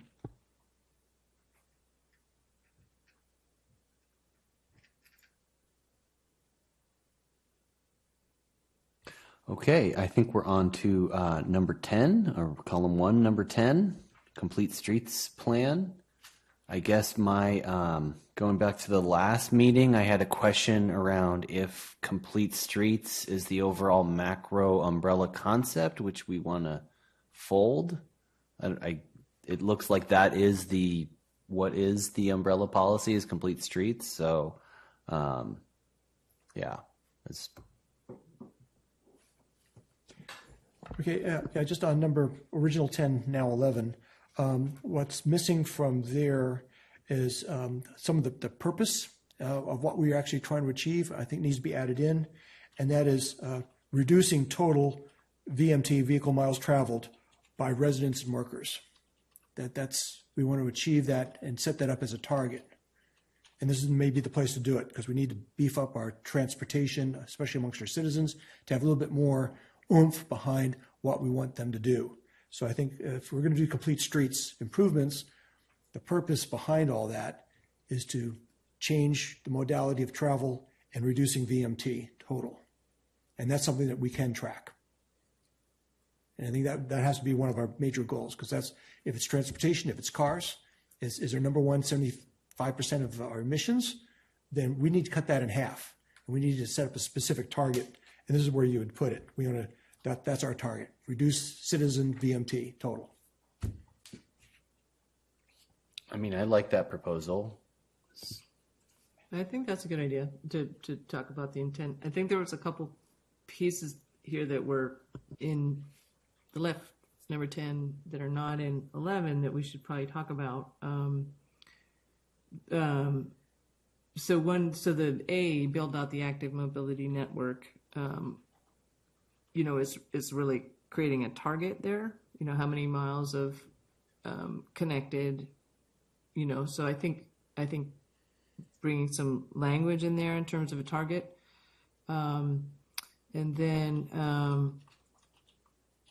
C was really bringing in an equity focus, you know, that the DAC areas in town are the ones that are most impacted, generally speaking, with lack of, you know, active transportation opportunities, and also with urban heat island issues, and also with flooding issues. And so this is a place where we could really kind of walk the walk on our equity measures, is to really focus the implementation of complete streets kind of on our worst streets in our disadvantaged communities. So that I think would be nice, very nice to include that in this, in the language.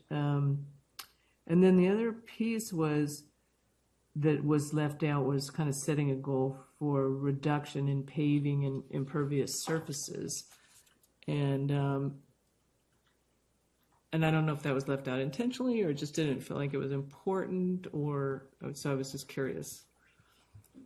Yeah, I had a similar question, which is I sort of suspected that you intended the rewrite of this to encompass A through G as we had drafted them, and maybe that's just sort of the short version, but like Ann, I'd like to see that the things that we enumerated there are somehow wrapped into those sort of higher level bullets.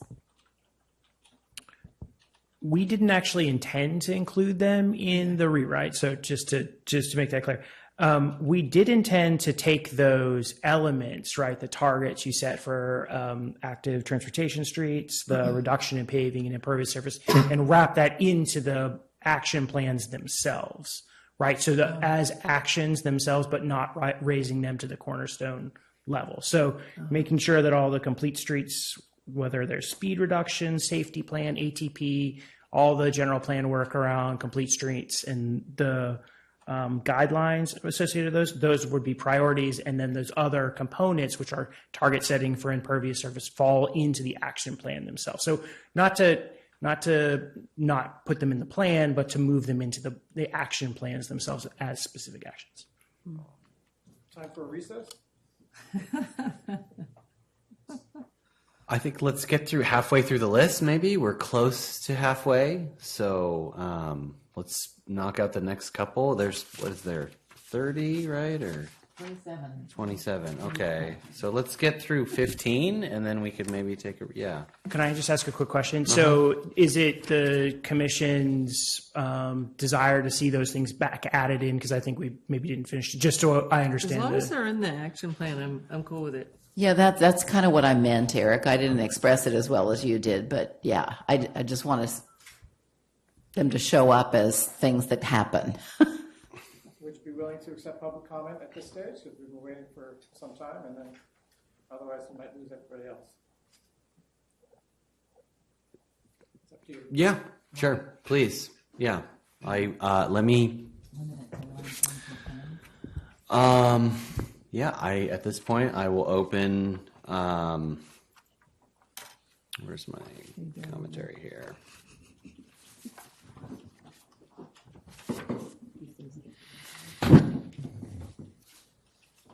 Okay. The public is invited to make comments on this item. Public comments are limited to 3 minutes per person. If you haven't already done so, please fill out a speaker card and bring it to the clerk. I have a speaker card for Paul McGavin. Is this going to be the only public comment on the rest of this evening?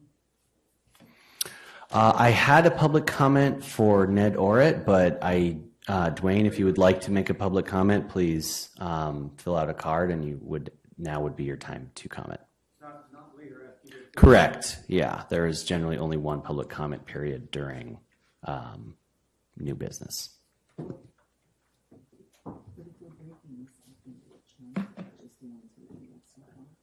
I appreciate how detailed you are going through this. I mean, it's a long time, so I appreciate you also taking our comment. Want you to consider that in any of these things, clearly you want to do ready, aim, fire, not, ready, fire, aim. And so the idea is you want to be right on what your goals can be and should be. And so to that, you have to look out maybe perhaps a little broader than you have. We have set a goal here in Petaluma that is just kind of off the charts with respect to the rest of the world. Just yesterday, after serious farmer protests in France, Germany, Spain, Portugal, Italy, Poland, and the Netherlands, Belgium, and more, EU leaders announced concessions to lighten the burden of greenhouse gas reductions on those farmers, while setting goals for a 55% reduction of greenhouse gas emissions by 2030 and carbon neutrality, however that might be defined, by the year 2050. Petaluma's goal to try to get to carbon neutrality, however that might be defined, by 2030 is 20 years earlier. And that seems to be pretty unnecessary. And I'm thinking here, 7 years from today, unrealistic. Look, the goal lacks an accurate definition. How do you know? What is carbon neutrality? How do you define that? Is it defined? Is it in your plans? Did I just miss it? But most importantly, Petaluma at 42 square miles is a tiny speck in this world. I mean, what we do as a city, what we do or don't do is simply overcome by what the rest of the world does or doesn't do. And so in all of this, we understand, should we be energy efficient? Yes. Is it a good idea to think through what gets us energy efficient? You bet. For things you have direct control over, city activities and all the rest, cool. With respect to private life here in Petaluma, you can't be basing our freedoms and what we have to do with respect to what we have to go through to pay an extra $25,000 just to make up some calculations to make an improvement. This is crossing the line in our freedom. And you have to understand, is it good or not to do this? All right. Is it necessary? I'm not a climate denier. I recognize there's evidence of temperature rise and there's ice sheets that are melting and all the rest. But there are real problems and real evidence showing you problems in these projections that everyone's trying to base these decisions on. And you take a look, I gave you evidence that's in a trial right now, and this myopic focus on just counting carbon and CO2 is walking you into the path of carbon taxes, cap and trade. These have nothing to do with actual energy efficiency. This is all about control of the population. You don't realize that you're stepping down a path of Agenda 2030 just by trying to make this and take away people's freedom and force them to go into different directions. It's great to provide education. It's great to provide incentives. That's very different than we're the carbon police. We're going to count actually everything you do, and we're going to shut you down if you do what we don't want you to do. That's not America. And that is completely unnecessary. Because you have to understand that when you take a look at these models, these projections. Mr. Gavin, your time is up. Okay, they've been debunked in court, and I gave you all that evidence. All right, so the answer is you have to be careful. The next speaker card I have is for Dwayne Bellinger. Good evening. The last words of my previous speaker here was debunked in court. And I find that anybody who'd suggest that we make our decisions about science by asking some judge what the decision is, especially in what I believe to be a slander case. I mean, it's reminiscent of the old tobacco people going around, the shills for tobacco companies going around and saying, oh, there's no evidence there's cancer in tobacco use. Debunked in court. I would suggest that if we want to determine whether we got a climate problem, just listen to me. When I first came to Petaluma, when I was a young man, there were frogs making so much racket with their mating calls. There was just so much racket, it's hard to believe. Now, there's a few frogs remaining, but the animals that have taken over the same territory are lizards. Now, if that doesn't say something to you, now it might be the case that we have periodic frogs, lizards. I may not know that. I'm not a scientist on that, but it seems to me when I go out and look at the lizards, that some message of climate change is clearly being said. And I know that our subsidies to automobile use has perverted our whole economy. It's just outrageous the way, well, to the extent that we don't tax gasoline, it gives more money to the oil companies. And one of the biggest oil companies is a part of the world where they finance terrorists. You understand that? By not taxing gasoline, even if there was no climate disaster, we should tax gasoline to prevent the money being accumulated by the sales of it from destroying the world, from terrorizing the rest of us. I wanted to say, though, I was hoping you would get to the different points to be more to what we should be talking about here. EV charging, EV vehicles are bigger, heavier. They create more dust from their tires. They're destructive for people on foot. We should be discouraging them, at least charge the full cost of both parking and charging EV vehicles. Charge it to the people who are using them. Design a society that doesn't need them. If you must charge bicycles. It says here you should be in partnership with PG&E for electricity. I'd like it to specify that you're not advocating nuclear power plants, because that's the most expensive form of energy that has ever been devised in the world. It's the cost of externalities for nuclear. So tell PG&E when they're going for energy, that's not the field they should be pursuing. Thank you. Thank you, Mr. Bellinger. I hope you stick around at least for discussion on number 14 and 15 before we take a break. Thank you to the public for advocating for public comment to happen in advance of the end of the complete discussion on this topic. So your input is much appreciated. I guess just to revisit number 11, I think we're more or less in consensus that we like that, and that some of the elements from the original number 10 will be incorporated later into the document. I do have a question if Vision Zero, is that part of the ATP, or is that a separate, can we possibly add a bullet point on Vision Zero? You know, I do like the elegance of number 11 in that it specifies the different plans. Some of the public feedback we've gotten is there's confusion between this document and the ATP and the work of PBAC. And so if this number 11 could at least mention like the PBAC committee and all of the work they're doing so the public goes to the right place to find where this activity is occurring, that is helpful. Yeah. I'm talking about the new 11. Yeah, correct. Yeah. Mm-hmm. So that would be part of the local safety plan, right? I would like to elevate Vision Zero. I would like to elevate that as a bullet point, I guess. We could probably define that. If it is part of the local road safety plan, we could potentially call that out. Okay. Yeah.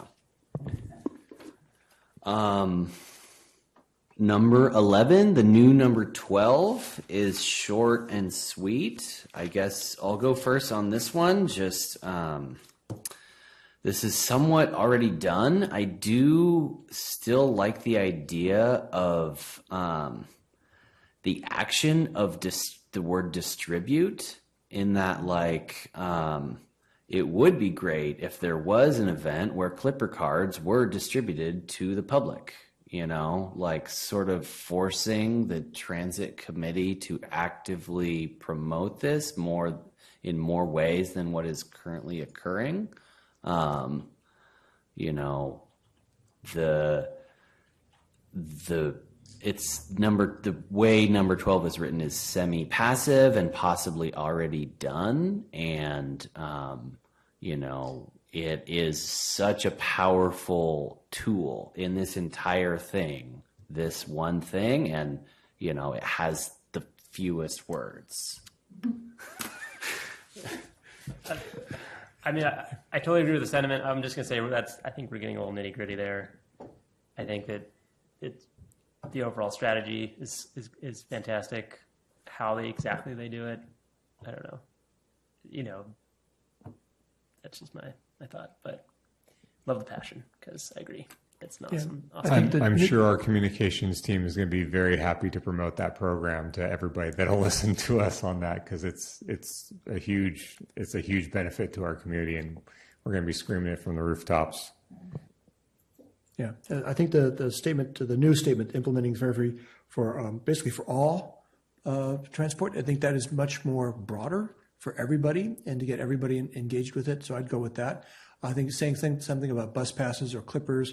Now you're getting for specific as to, okay, Clipper cards are good for other things besides Petaluma. So not specific, as it's rewritten, I actually have preference for that.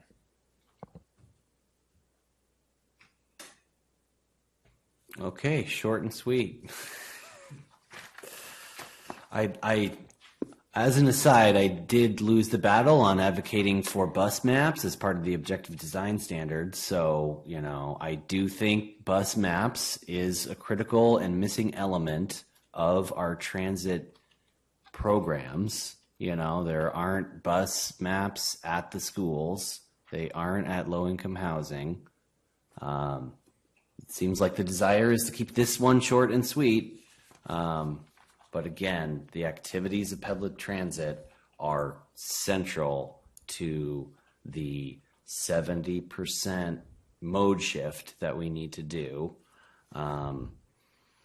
Would people be okay with specifying the mode shift target in this cornerstone, or? Yeah, I like that. What about also adding something? So implement fare free program and an aggressive transit promotion program, or, you know, activities. Because I think you're right, Ben. I mean, I think that there are a lot of impediments, and fare is one of them, but more prominent promotion of use of transit would also be good. Yeah, I mean, I'm just worried this box is checked, and we'll, you know, it's not like the transit committee will move on, but certainly this committee will maybe not have the opportunity to revisit it in the same way. I also have a question if I don't think the fare free program is funded indefinitely. I think it's maybe funded for 2 years or something like that. And so, there is a question of like implement, okay, it's done, and then we have different budget priorities and it like gets undone. And so is the intent of us to say that it'd be implemented forever and that we somehow make that as part of our goals and priorities? So, having sat in a fair number of transit committee meetings, you know, I can say that they talk about this a lot, and it certainly has a lot more to it than this one sentence. And so I don't have, you know, enough meat to add to this one, but there should be more meat on this one. And yeah. Okay. I think everyone's nodding their heads, and we'll put some more meat on that one somehow.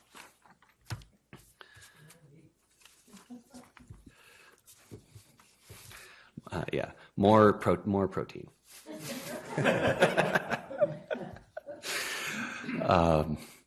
Number 12 is the EV charging infrastructure program. I guess this is the one at the last meeting I was advocating for specifically the language around level 1 charging be implemented. Based on my conversation with Commission Member Ellenkamp. So if we could add some language about emphasizing or prioritizing, or, you know, level 1 charging does get overlooked. And so it would be good to have that in there. I'd also like to add, I think what's missing as well is the fact that a lot of current means of providing EV charging infrastructure are at retail rates, which are considerably higher than what those of us who have charging in our homes pay. And so there is a serious equity issue here that not only does the infrastructure need to be there, but it needs to be available at a fair price. In other words, like someone who is low income shouldn't be paying more to charge their EV than I'm paying at my home. And that's a higher hurdle, but I think it's a really central piece of this.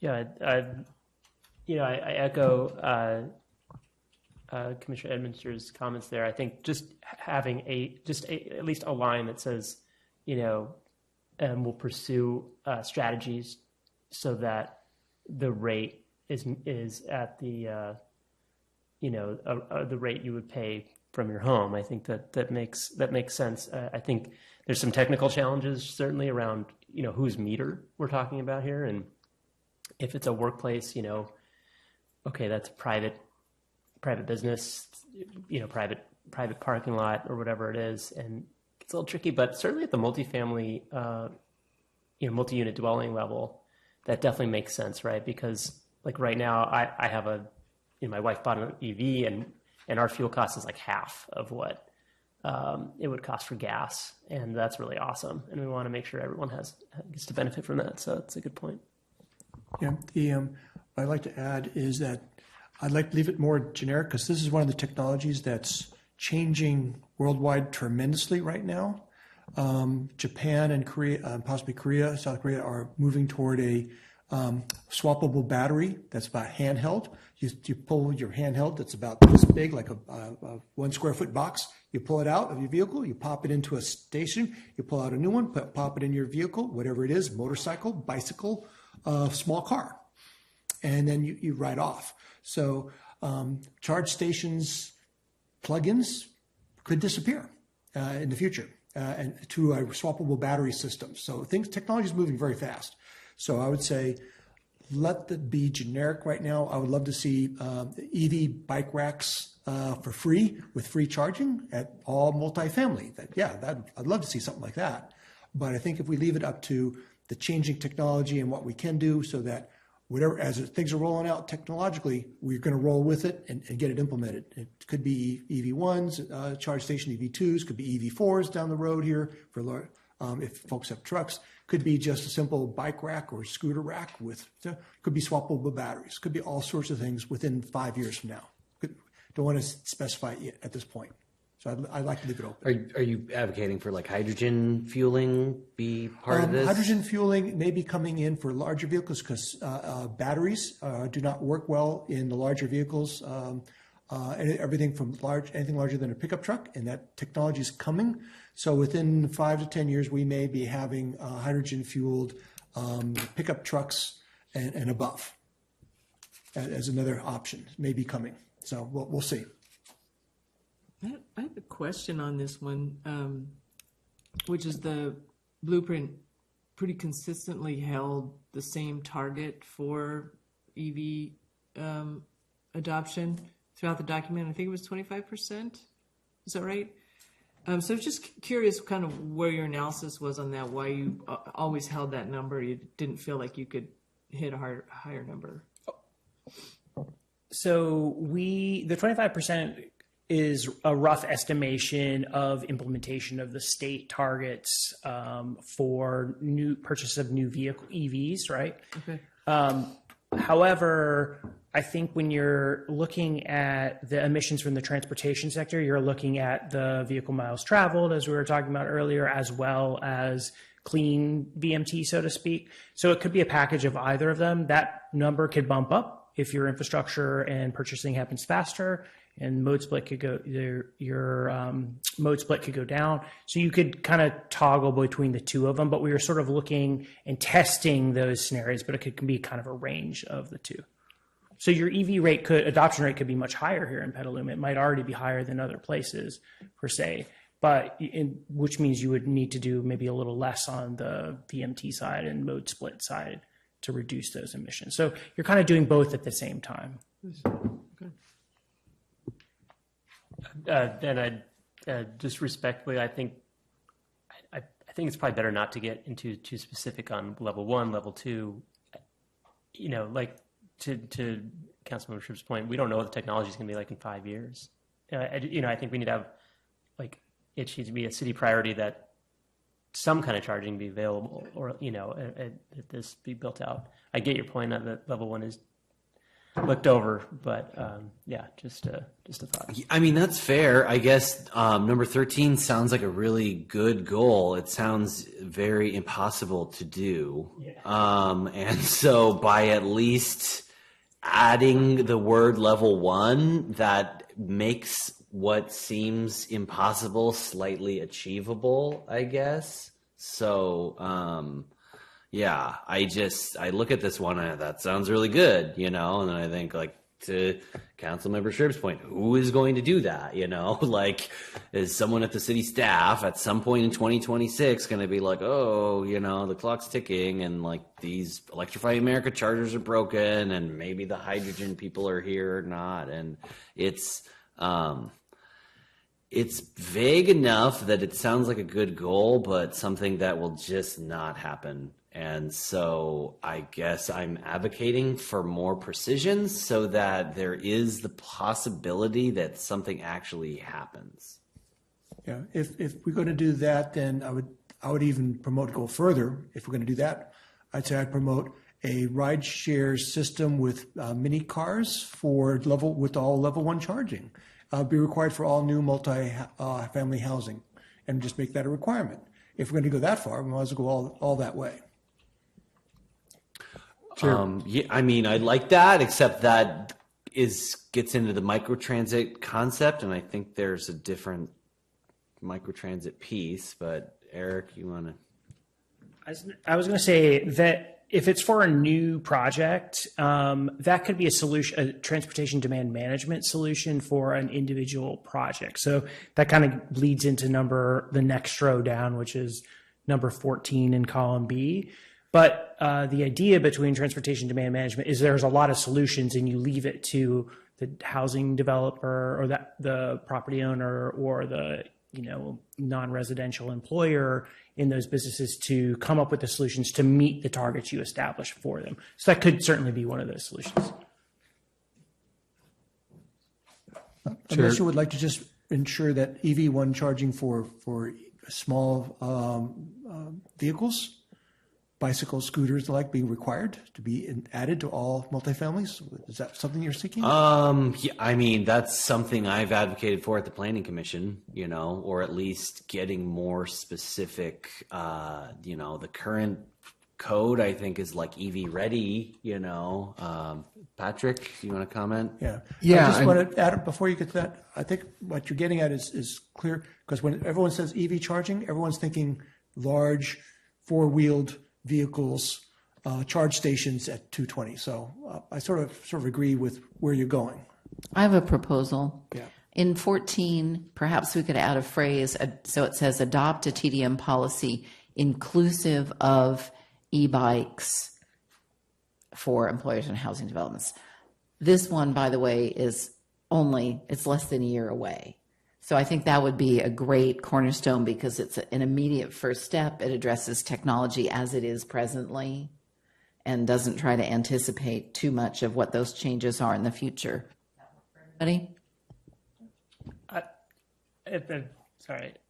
I know, again, I'm just always going to be the one person. I think adding more requirements in our code for housing is a bad idea. I think we need to get some housing built. And I think from an electrical capacity point of view, I'm all for EV ready as in the panel, in the transformer, at that level, the delivery, the distribution lines, fine.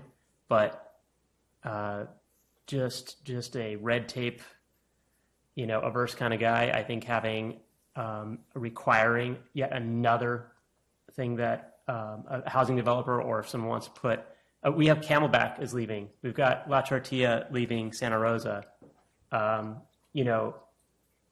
now going to be in Kansas, where are they going to have anywhere near our environmental regulations? I think this is, I think, a well-meaning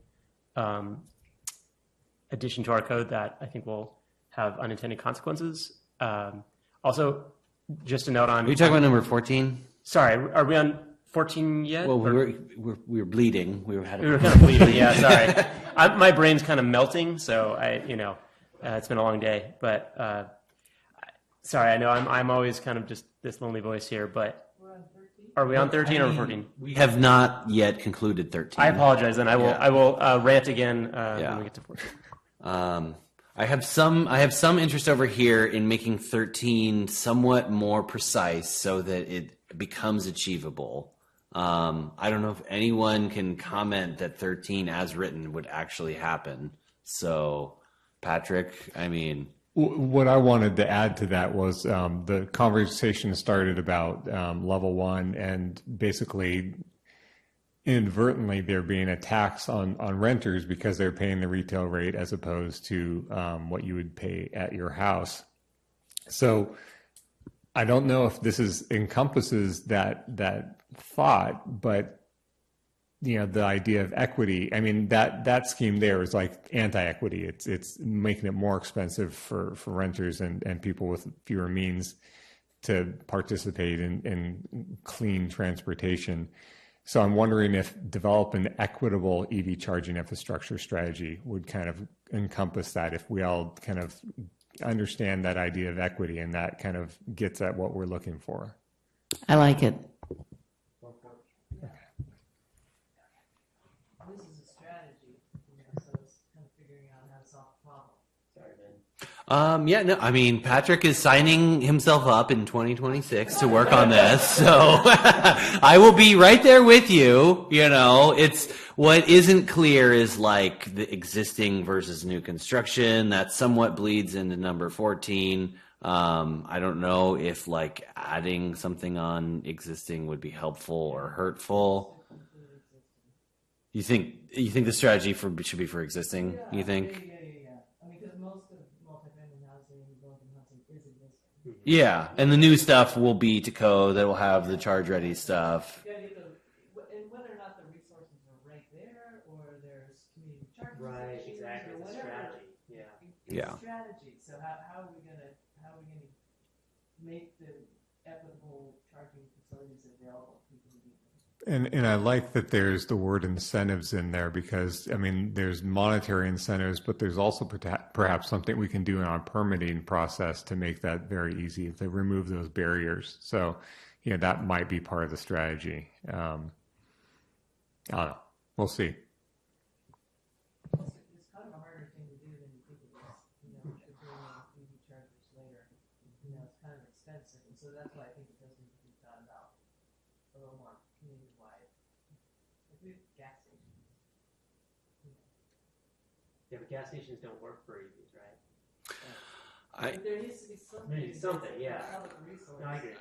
I mean, I just, we're still on number 13 here, but like, I tried really hard to, when the NV5 people were here and were doing what was it called? The electrification, the community master plan for EV. And then I talked to people and they're like, oh, we're doing the community EV plan. And you're like, no, it's actually the city facilities electric vehicle infrastructure program. And then can we please make some of that infrastructure available to the public? And that is not happening. I don't think that can't happen in the future, but that was incredibly difficult. The NV5 guy was like, whoa, no fire station is ever going to allow the low-income housing to use the fire station's charger. So number 13, if we can't even do it for our own city infrastructure that we're using our taxpayer dollars for, this study is just a little grandiose. So we're just setting a guidepost, right? This is an intention and desire.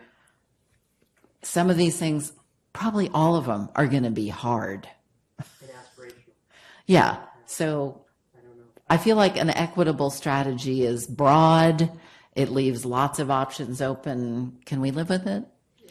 Okay. Yeah. Great. Yeah.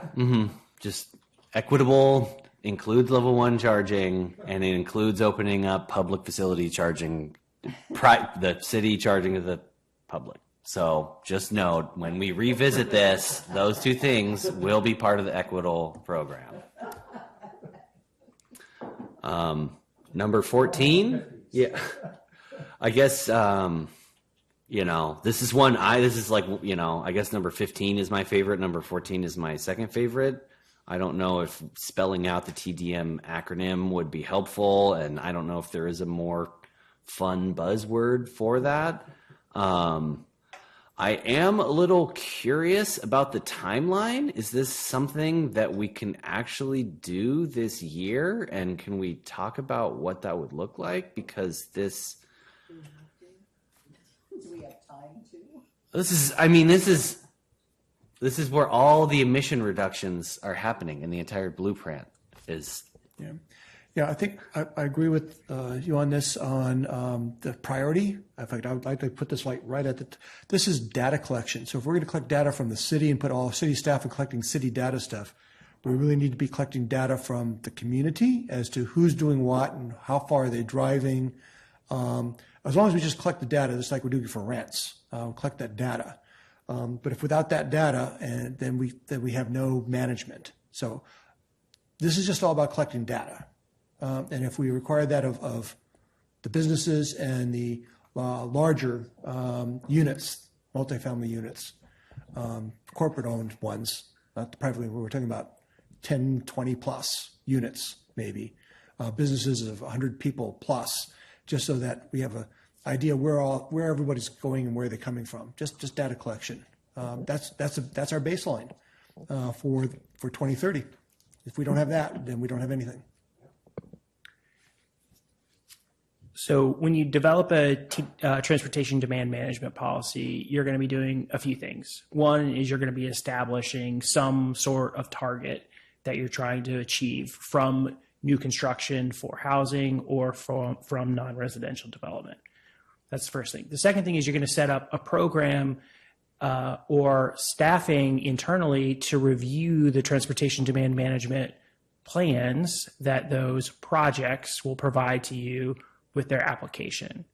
The next thing you're going to have to do is actually monitor the implementation of those, typically done by the employer or the housing development. And then if they're meeting their targets, they're good. If they're not, then you enforce penalties. That's how the most effective transportation demand management programs work. And that's why it's an essential part of reducing vehicle demand and making people pay the true cost of driving. It's a very hard thing to do. You can set up your policy, and I would say there's lots of communities around the Bay Area that are doing this. They're doing it well. They're doing it in fits and starts, but it's not a new strategy. The other thing is we have it written for employers and for housing. Many cities just do it for employers as to not put burden on housing development. It's also harder to track for housing, so it's something to consider.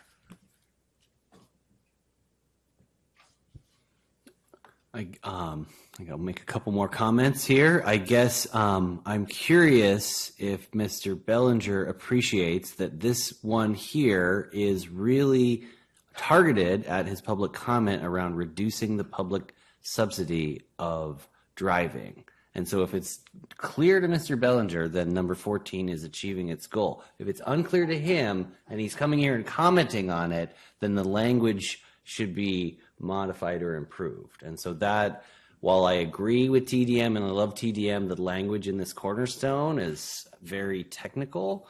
I also have a question. I know in the blueprint there was like a TDM program for the staff, for city staff. So I think that's still in there, but not a cornerstone. And then I guess you had a comment. Back to my rant. Something to think about. I've seen these kind of games played a lot, which is housing developments of a certain size that incentivizes less density, right? So the developer is more likely to say, well, if I build 50 units and not 51, then I don't have to deal with this TDM plan. I know that cities have done this. It takes a tremendous amount of staff time, data collection. I think you would get a better result by allowing for more density and mixed use, which is part of what we're doing through the general plan. It achieves that goal without adding another layer of bureaucracy. I think ultimately we all want to see less use of single car driving. We all want that. I think a more organic approach achieves that, and less work to do it. So, end of rant.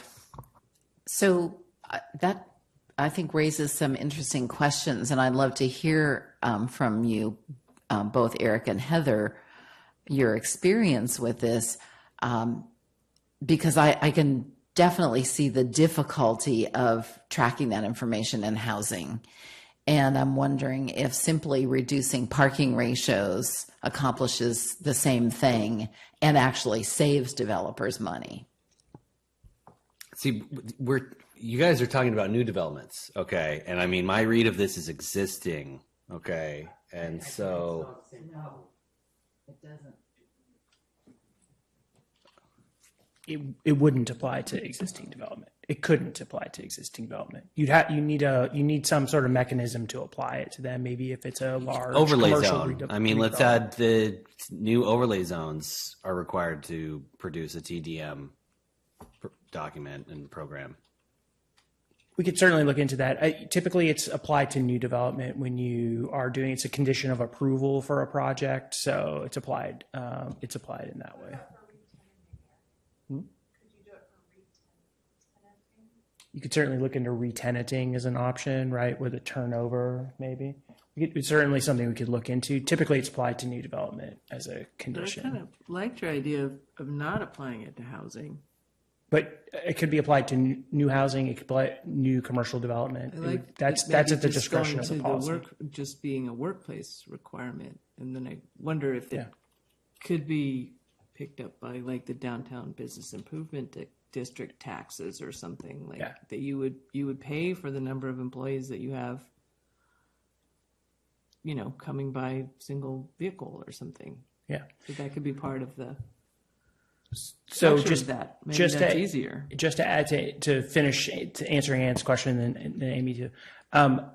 Parking is often a cornerstone of a TDM program. So whether it's reduction in parking on site, whether it's pricing parking on site, so charging your employees to park on site, those are common transportation demand management strategies that could be part of an employer program. That would be up to at the discretion of that employer. They're typically done as, you need to meet this target, you figure out how to best meet this target. Yeah. And or that same approach in the housing. Correct, though we're generally moving toward unbundling parking, and I don't know if the city's unbundled parking. Should not sit sideways for these meetings. I don't know why I made that decision. So a couple of things. So we have not required unbundling yet, but I do think we will see that with our parking reform. That was one of the things we did talk about with the council, was unbundling parking. Can you explain unbundling? When you don't necessarily, when you rent an apartment, you automatically get a parking space with it. So you separate so that you can say, I don't need a parking space, so my rent is cheaper. And I have 2 cars in my family, so I need 2 spaces. So your rent, you're charged for your parking spaces separate. Okay. So we allow it, but we don't require it currently. But it was one of the things we talked about with the council to look at when we update our code for parking. I will say that our affordable housing projects are typically incorporating many of these strategies, like free passes, like the Danco project, part of their, that's by the North Station. Part of their funding was, I believe, free passes for a certain number of years for all their residents. So a lot more of the affordable housing projects are doing things like reduced parking, unbundling parking. We've had some conversations about looking for car share pilots as part of affordable housing projects, and we haven't quite gotten one off the ground yet in Petaluma, but there is a lot more kind of proactive strategies with those projects. And a lot of times the funding that they're getting for the housing is tied to that. We have a much harder time with the market rate, where we're kind of constantly saying, but you've got more parking than we require. You can go down to, this, or you're near Smart. You don't have to have any parking, that kind of stuff. And what the response always is the market. We can't rent them if we don't have. So it's that balance is what we see a lot with the housing development, if that's helpful. The part of the data collection that I would like to see happen, it'd be nice if we could get it a different way. But if it was just for businesses, one thing we could do with the data is incentivize. As you mentioned, we could incentivize, okay, if you have a workplace and 50% of your employees actually live in town, there's some sort of bonuses of some sort, some incentive for that. Whether we work through Better Business Bureau or whatever. But with data, you can actually do something. So unless there's another way of collecting data and adding incentives for folks to hire folks that live in town versus outside of town, or bring in folks that actually can, or help them find jobs, because then you could say, you're the manager of this large apartment complex. Why don't we work with you to help find so that your guys, the folks there get jobs here in town. Let's help you do that and actually make them part of the solution, or incentivize that of some sort. So I don't know if incentive programs would work instead of counting or collecting data, but just having incentive programs would work better. Well, I think the incentive could be within the emission reduction plan, right? It's not just data collection. There's a plan to meet your targets, and that can evolve over time. I think that's, to me, why this is one of the most important policy tools in the entire blueprint, is that the TDM policy per VMT cluster can evolve and modify and achieve its targets. And we're right now, in society, focused on the parking minimums thing. I know just in reading the book on parking right now that there's like 4 other things that could be done. Some of it is in number 15. Some of it is in micromobility, which is like 5 years away. And so if we want to encourage micromobility, the policy tool we have to do that is the TDM policy. I have a proposal. This might sound kind of chicken, but could we phrase this, adopt a TDM policy for employers and or housing developments, and leave this for staff and consultants to develop, understanding what our goals are? I'm trying to include the overlay zones, and I would also like to have this apply to affordable housing where the city refinances affordable housing bonds. This TDM policy needs to apply to as many people as possible. But I think that's something for not us to figure out right now. Yeah, but if we just agree, it was said that this is generally used in a new development context, which is not where our emissions are coming from, okay? They're coming from our existing developments. And so if we are serious about meeting our targets, and the TDM policy, which I don't think everyone agrees with me that it is a powerful tool, but if you at least accept the idea that it could be incredibly powerful, we need to recommend to the staff that it apply as broadly as possible. That's what I'm advocating for. Not as precise as what I'm saying, but that we need to think about how to apply it as broadly as possible. So can we phrase it, adopt a TDM policy that applies as broadly as possible? Blah, blah, blah. That, I think, helps me, at least. Again, just because when I worked in transportation planning many, many years ago, incentive programs, carpool programs did not work. People will go, nah, I'm just going to drive my car. I don't, this is how human behavior works. I just saw it fail over and over and over again. And I worked in these, I worked on a carpool incentive program and had very little uptake, even though we were giving out $50 gas gift cards. It's just people it's just really hard to run these guys. And the amount of manpower or person power you would need to implement this for all the employers and all the multifamily housing to track all this I just don't think it's feasible. But again, I know I'm a ranter, but I think by broadening the policy and saying that we do need a TDM policy. Like we clearly need one that is effective and that meets the goals of reducing VMT, but if we can allow for some flexibility. And I do agree it needs to be for existing housing and workplace, right? I think we definitely need a strategy. I think let's leave the actual nuts and bolts of it until later. Let's ask our experts. Is there a way of collecting this information outside of this?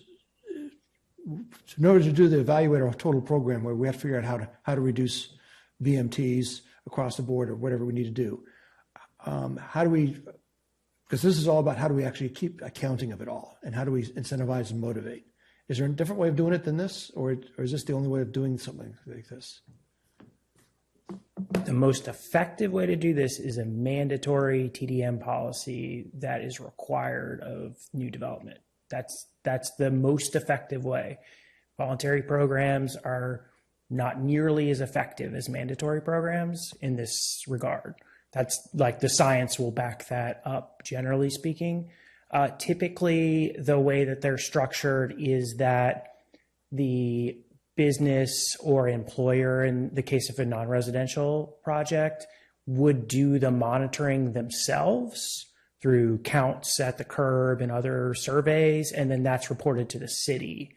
So the city itself isn't actually taking on that responsibility. The city's role is really to review how they're doing and then help them make adaptive actions as needed, if needed.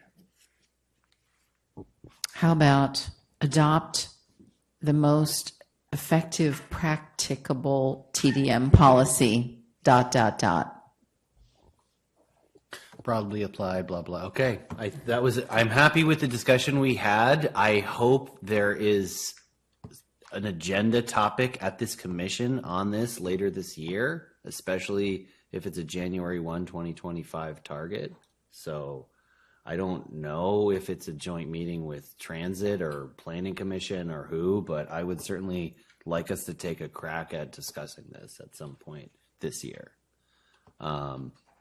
Number 15, this is my favorite. I guess maybe Councilmember Shribs, you had mentioned 14 being higher on the list. I don't know if people share the same passion that we do. Is anyone interested in advancing 14 and 15 higher on the list? Well, I definitely think I'm puzzled that the date for 15 is 2 years distant. And I was curious about that because to my naive eyes, it doesn't seem as hard as some of the other ones. I could be wrong. The new 15. The new 15, yeah. I mean, you're going to have a year of political squabbling. There will be riots in the streets when they implement paid parking downtown.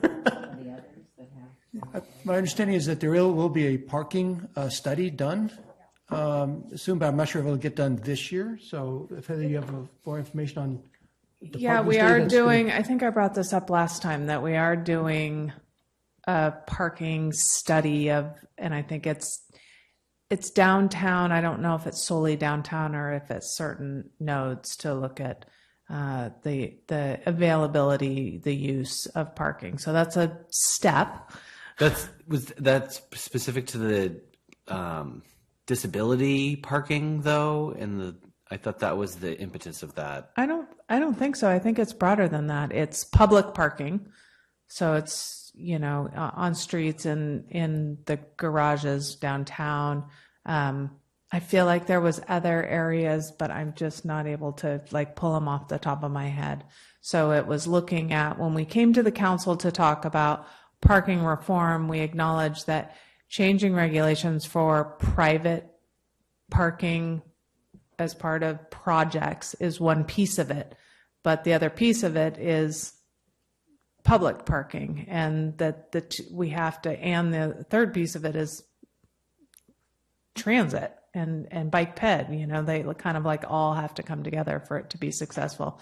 So my recollection is that there is a date to kick off the parking study, and I think it is this year, but I can follow up because I just don't remember. But I know Bjorn's been working on it as a step. So that's why I think the date is 27 instead of 25 or 26. That's coming. Unless you want to redo something of how to set policy and about around parking before the study can be completed.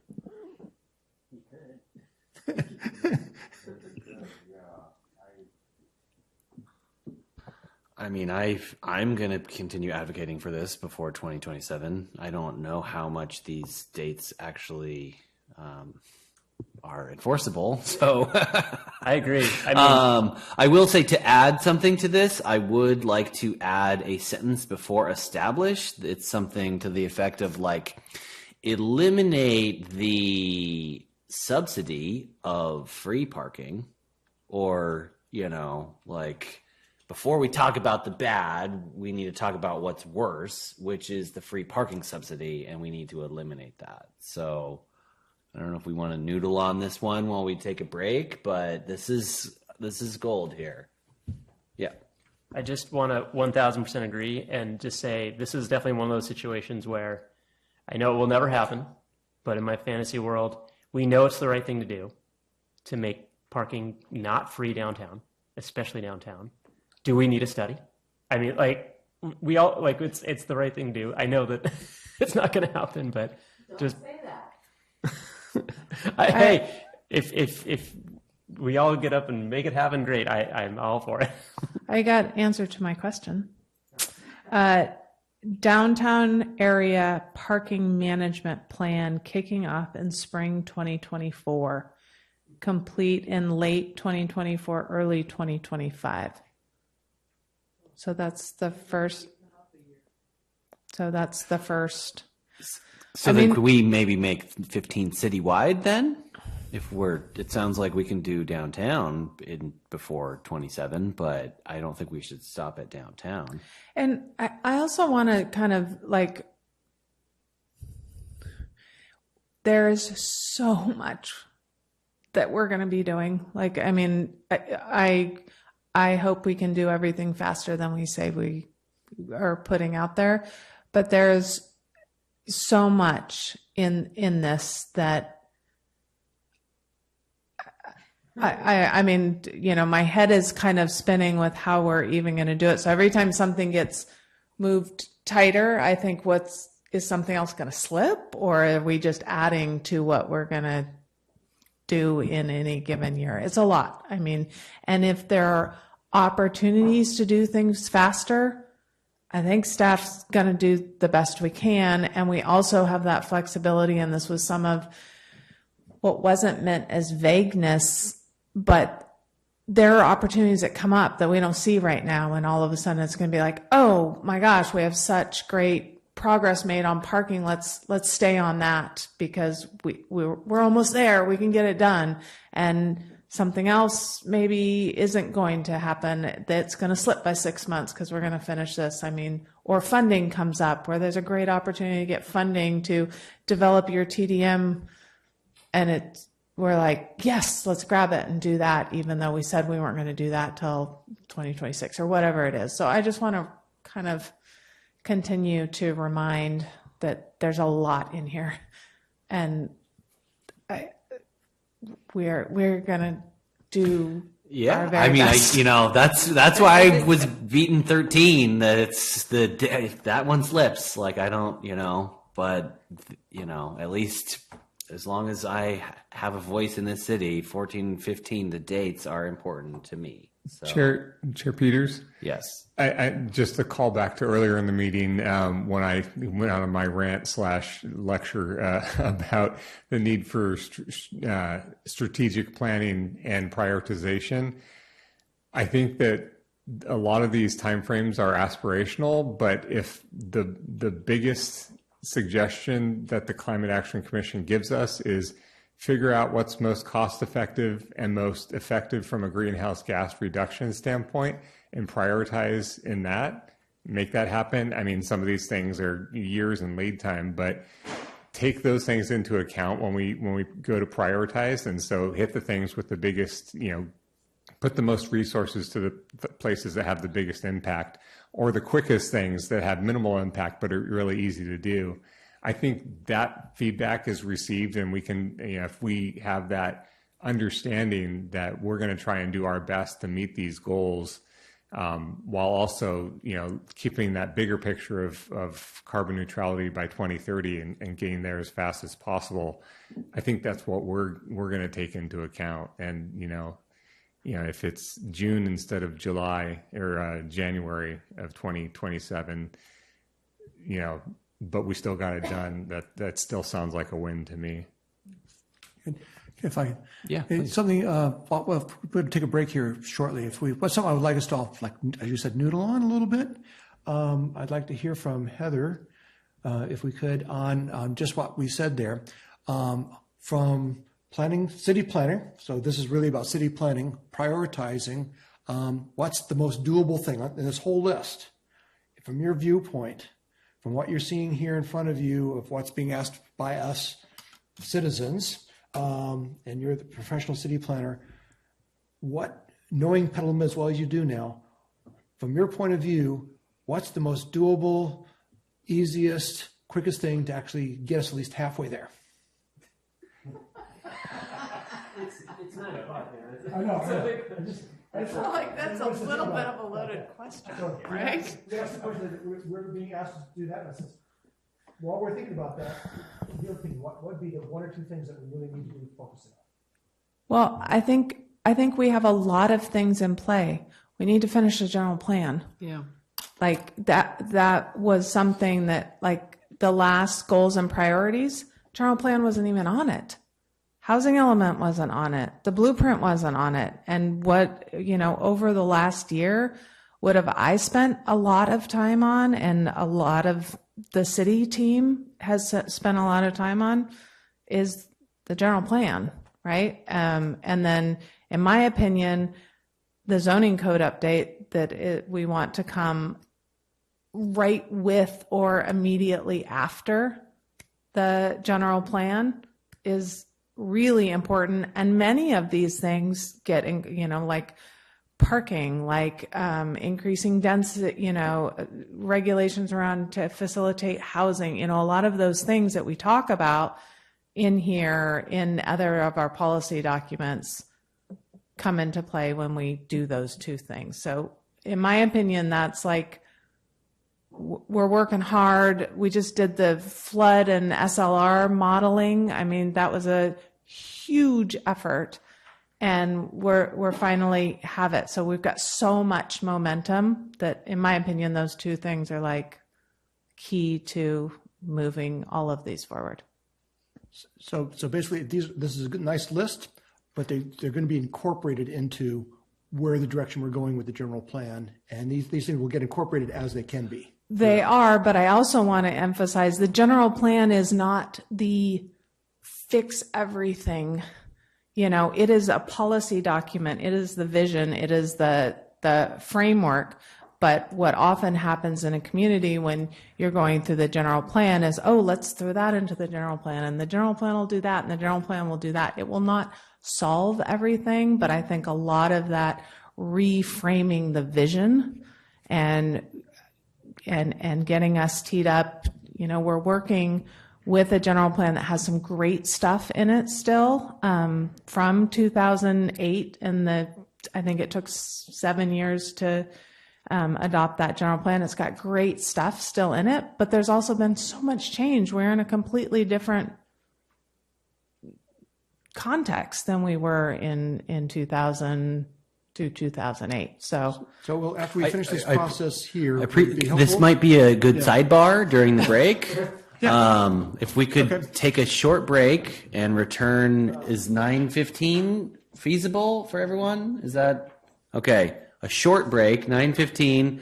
I know everyone is a little daunted by the remaining list. Remember last time, the last half of the list took half an hour, so don't be too discouraged. Thanks for reining the cats. That's his job. That's why I wanted no part of it. Or reporting it, council. Deal with this. You got it?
on original 13, new 16, it says identify barriers to large users and or sectors. I think that's good. I like the and or.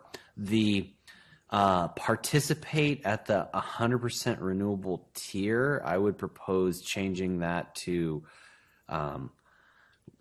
identify barriers for large users and or sectors to purchase 100% renewable energy. Yeah. Just because I work at a CCA, just might have a little insight here. Is there a PG&E option? Oh, there will be. Okay. Right at some point. At some. Well, I mean, there's the renewable portfolio standard. I think is it 2045 that actually kicks in? Or? Yeah, there have been and will be options. I think the participate at the 100% renewable tier is a little too specific. I think to purchase 100% renewable energy achieves multiple angles of achieving that. Enough said. Yeah. 14, 17. This is a meaty one. I don't know if we have any changes on it. Council member? Yeah, just looking at, just trying to do that at my house. I've tried to check out and looked at the costs of retrofitting and changing over even when I was in transition. And the cost was $5,000 extra more to do changing out to a new, and that's per appliance basically, to go all electric. And also to upgrade my electric panel to meet those demands, even though, and I'm talking about $10,000 to do that upgrade. So what you're asking is 85% of the population that we have here, especially all the folks that are just barely making it check to check, to basically come up with a minimum of $20,000 to $40,000 to do an upgrade of electricity. I think this is a little bit going to be absurd as far as the numbers go, and the expectation by 2028, that's just a few years, 4 years from now, to have 85% of our population retrofit as a mandatory thing. I would say by 2030, if we can get 50% to do it voluntarily just through transition, normal transition with incentives, that would be a much better goal. Because this is way out of line, mandatory. And the folks out there, one of the things when I went through an interview, I had all the contractors, basically all the builders, 20 of them sitting around there. And man, you do this, and they're just going to squawk like crazy. So my interpretation of this is that it's to develop the strategy by 2028, and that's establishing a goal. It doesn't say mandatory, does it? I think it's somewhere in between. It does say to retrofit 85% of existing homes and businesses to all electric by 2030. Strategy. Yeah, but a strategy to I just do don't. that. I think to the council member's point, it's just not possible. But our task was to how do we get to carbon neutrality by 2030? I mean, right? That was our marching orders. And so that was what the blueprint showed. We kept looking at different scenarios and it didn't get us there and it didn't get us there. So yes, it's a huge effort, but that was our task to say, how do we get there? And the path to there was 85% retrofit. That's why I think that this isn't possible outside of what the city controls. And I will add just on the electrification, we are trying to look at, equity considerations. We're trying to look at funding. Are there opportunities to, buy things in bulk to bring costs down? So there's lots of things that we're talking about. It's not, because I've been talking about it, I know that it's not, there's not an easy one, it is a multi-prong strategy. So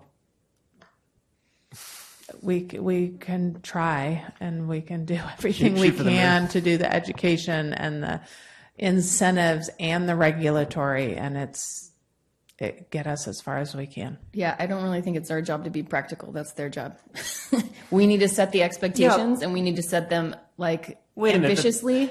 But wait, if we set this expectation and they fall way, way short of it, should they be held to account for something that is not possible? But it's not.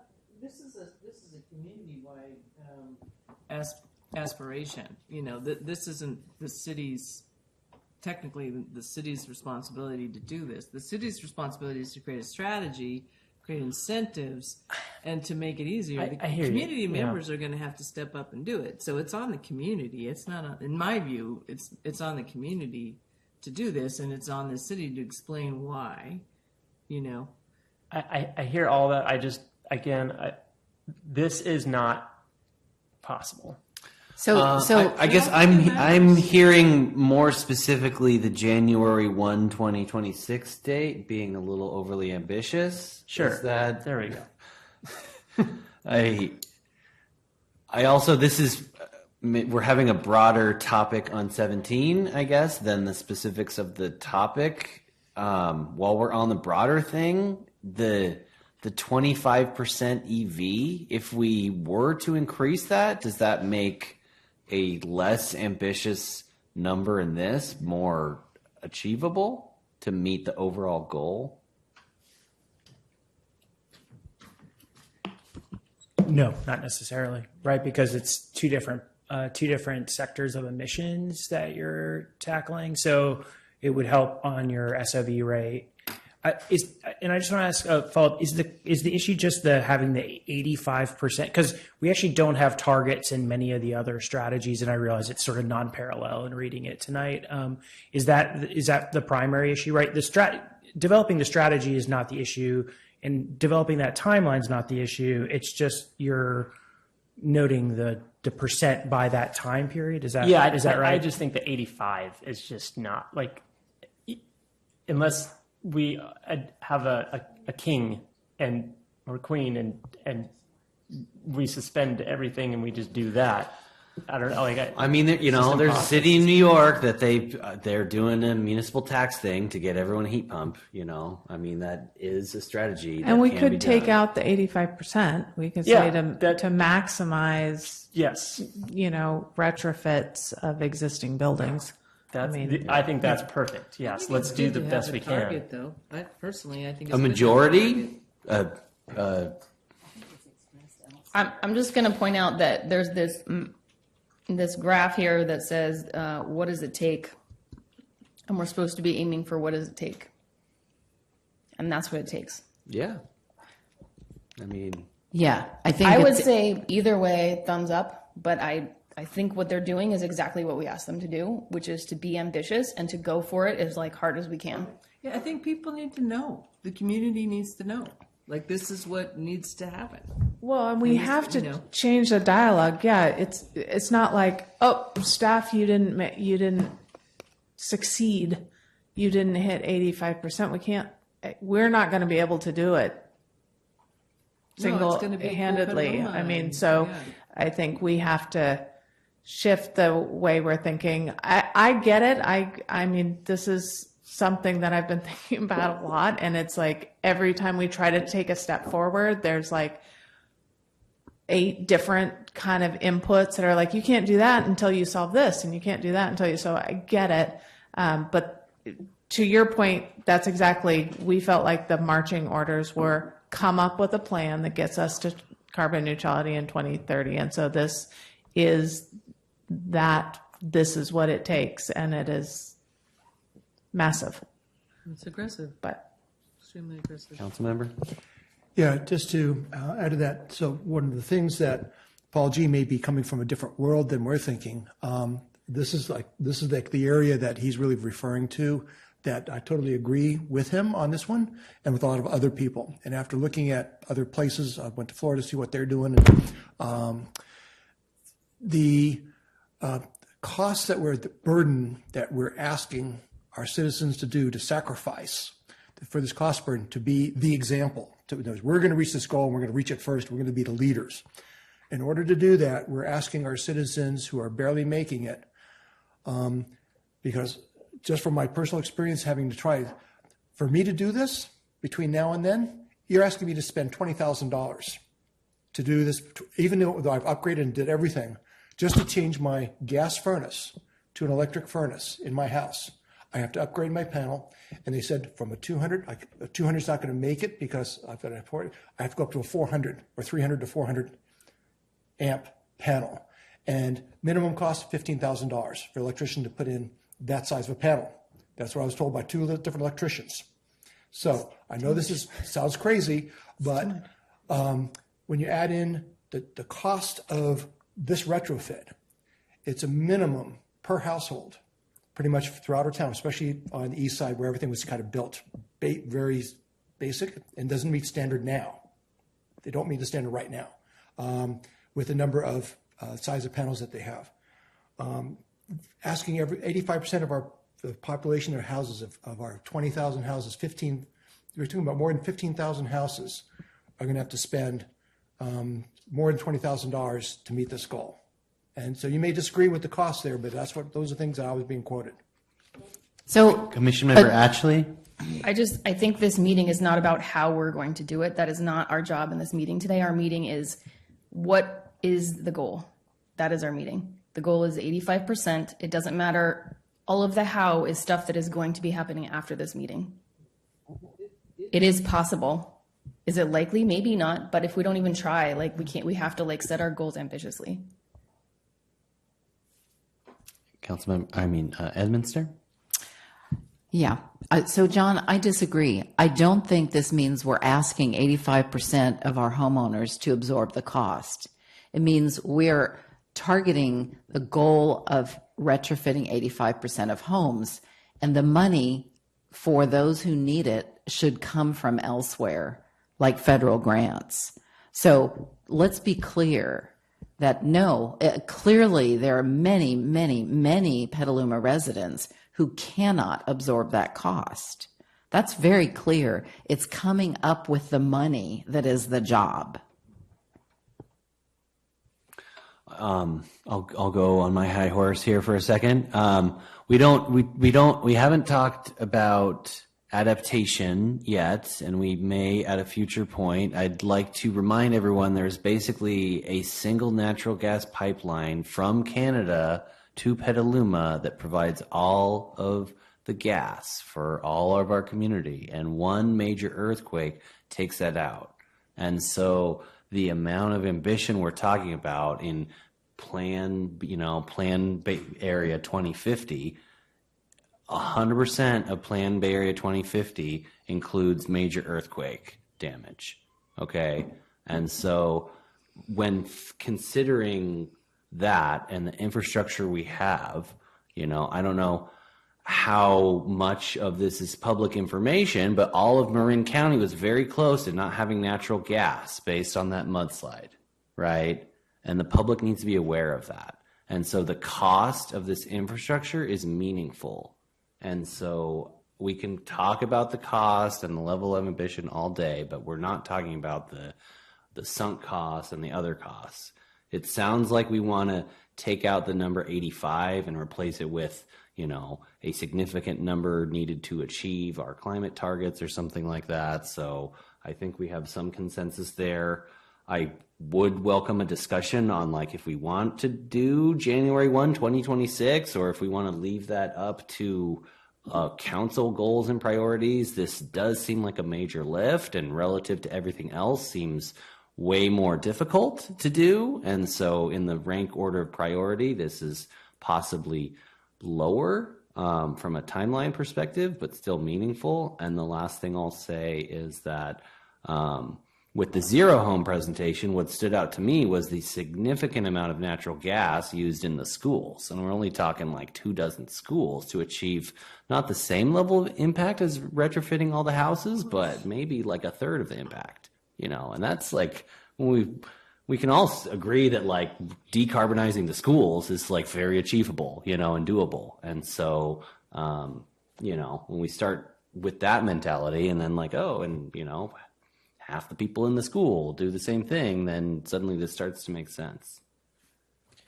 Thanks, Ben. I really appreciate the sentiment. And I do want to make sure I'm not a total Debbie Downer here. At my last house, we were able to decarbonize at least get rid of everything but our space heater on a 100 amp panel, and that included solar and an EV. So, you know, there was just two of us in the house. But I'm just trying to say, like, and we did it all for $5,000. So, you know, a lot is achievable, and I don't want to make it sound like it's not, a lot of this is not possible. I just, it's just hard for me because I see the challenges that are coming, especially what I really think is like the profound level of challenge is going to be at the infrastructure level, when you go from the substation to the transformers, you get just gigantic bottlenecks that arise. And I know that some of that's out of our control and we should be aspirational. So I definitely take that point. So if you want to leave in the 85%, I'm a little more open now. You know, it's like shoot for the moon and you hit the stars kind of thing. So, you know, I'm open to whatever the consensus of the group is on this. To me, it's a cornerstone for a reason. You know, there's a huge amount of emissions here, and it's really hard. And it's kind of like, you know, until you start, you're not going to get it done. You know, and we need to get it done. So let's start. The 2026 date for the first two is. I think that's for the strategy, right? It's not for implementing anything. I'm okay with it. I'm just. You know, I think we talked about 6 different strategies already, and so you're saying you want to move it up, or you want to move it back? Yeah. No, I don't want to move it back. It's a year and a half to evaluate, create a strategy. I think that's reasonable. I mean, we have so many resources here in our community on this particular issue. Personally, I think it's fine. Yeah. If we were to remove the 85%, then I would say the entire list of cornerstones should have a framing statement that says, consistent with our 2030 goal, establish targets for each of these items that is, you know, consistent with achieving that goal. Right. Don't water down that. Yeah. target. And then Yeah. a secondary thing, in terms of the dates, honestly, these are all cornerstones. That means we think they all need to be started as soon as possible, put in place as soon as possible. And so I'm kind of with Patrick on this one. It's like, yeah, staff's going to do, and Heather, what you said as well. Things are going to move forward as they can. Some things are going to jump ahead. Some are going to lag behind. I'm not going to be really hung up on any of these dates. They're all sort of ASAP as far as I'm concerned. So I don't want us to haggle on dates. That's my position. Okay. The last thing I'll advocate is advocating bullet point 3 be made bullet point 1. I think actually if this is going to happen, it's through the Bay Rent Direct Install program, and people should think about that first. I second that. And also your earlier point, this says homes, businesses, and schools. Let's add in schools, because that's not a business. Just commercial properties, something like that. It's not commercial either. Yeah, school, yeah. Well, I was going to actually, for schools, going to add down to the number 18, make that more of a broader school yard thing, and include the electrification of school buildings in that one.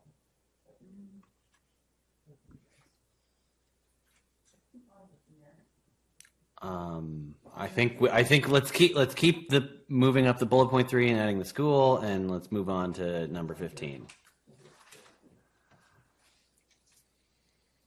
Councilmember Shribs, I know this gets into one of the 4 groups that you had gone on a comment on at the beginning of the meeting. Oh, yeah, you're talking about the old 15 Yeah. versus 18? Yeah, correct. Yeah, so now we're talking about another cross-departmental task force to do something. So again, so now we have another group of folks.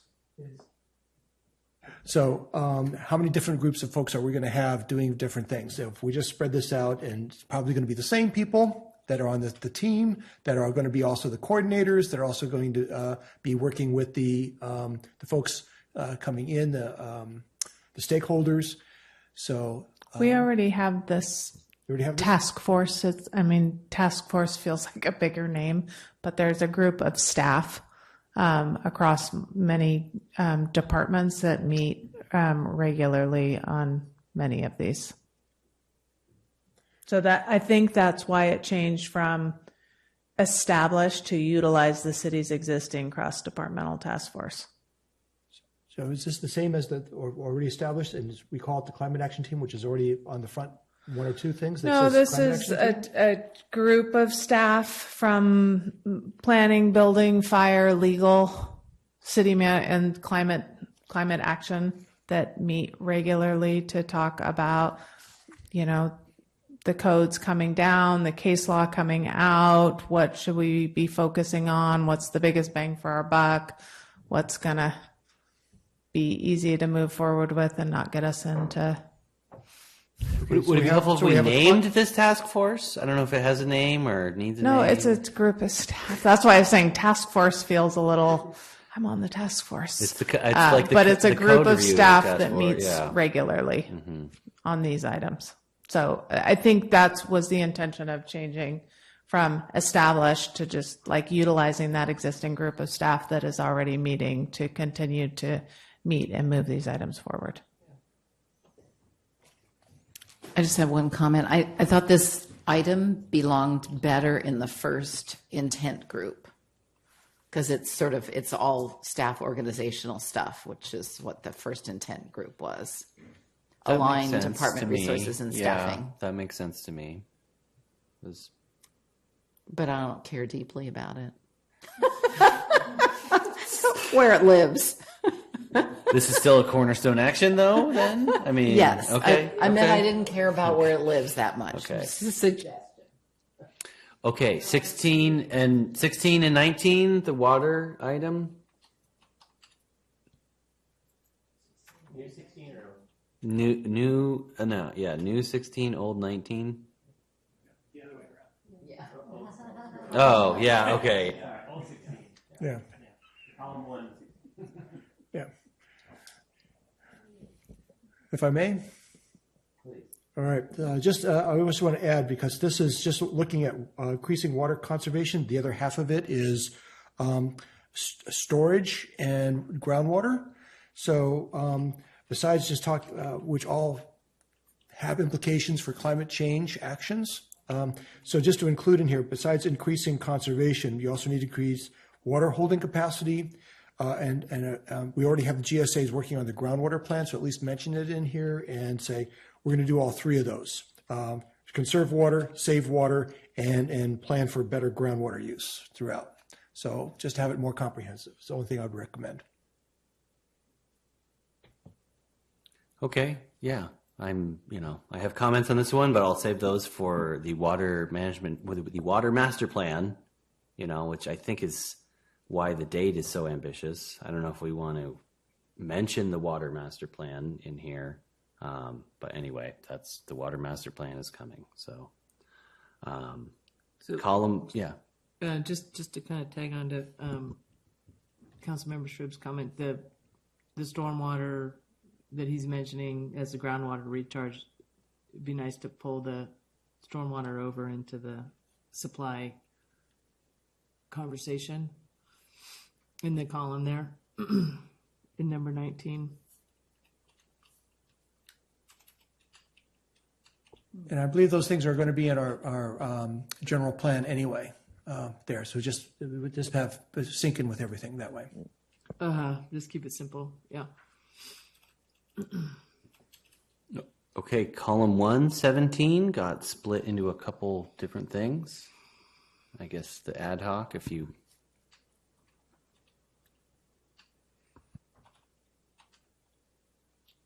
I guess I can speak to this. I mean, I think that the intent was to broaden the responsibilities of public works to include natural systems and to rebalance the focus and effort on green infrastructure and to reduce the focus and dependence on gray infrastructure. So that's kind of why really the emphasis on developing a department or a working group in public works was because the CIP budget is such a big part of the city budget and such a big part of the work we do, that natural systems always ends up kind of falling. It's like the turnip that fell off the truck or something. It's just not in the conversation enough. So, so that was the intent there. And so, 2021, 22 kind of misses that effort, because it doesn't really talk about where these things live. Are they living in Parks and Rec? Where are they living? Who's responsible for them? So I definitely feel like this is kind of a watering down of the intent of 17. And then I would say specifically, if folks wanted to move forward with 2021, 22, that we add some focus on wildlife corridors being an important component of number 22, for example. And that the intent statement in the far right column lists enhanced habitat. So the intent is to manage open space, working land, city parks, and public spaces to support enhanced habitat, local sequestration, So, yeah. I'd like to pile on a little bit and just add some color to what Ann said about the reason we suggested the department. I think that this area is perhaps one of the most challenging parts of city organization to shift culture around, again, from gray infrastructure to green infrastructure, and from sort of an engineering orientation to a natural systems holistic orientation. So however that's tackled, I think there needs to be a very intentional change somehow, change of name, change of mission statement that accompanies all this in order to accomplish that, because I work with engineers. Need I say more?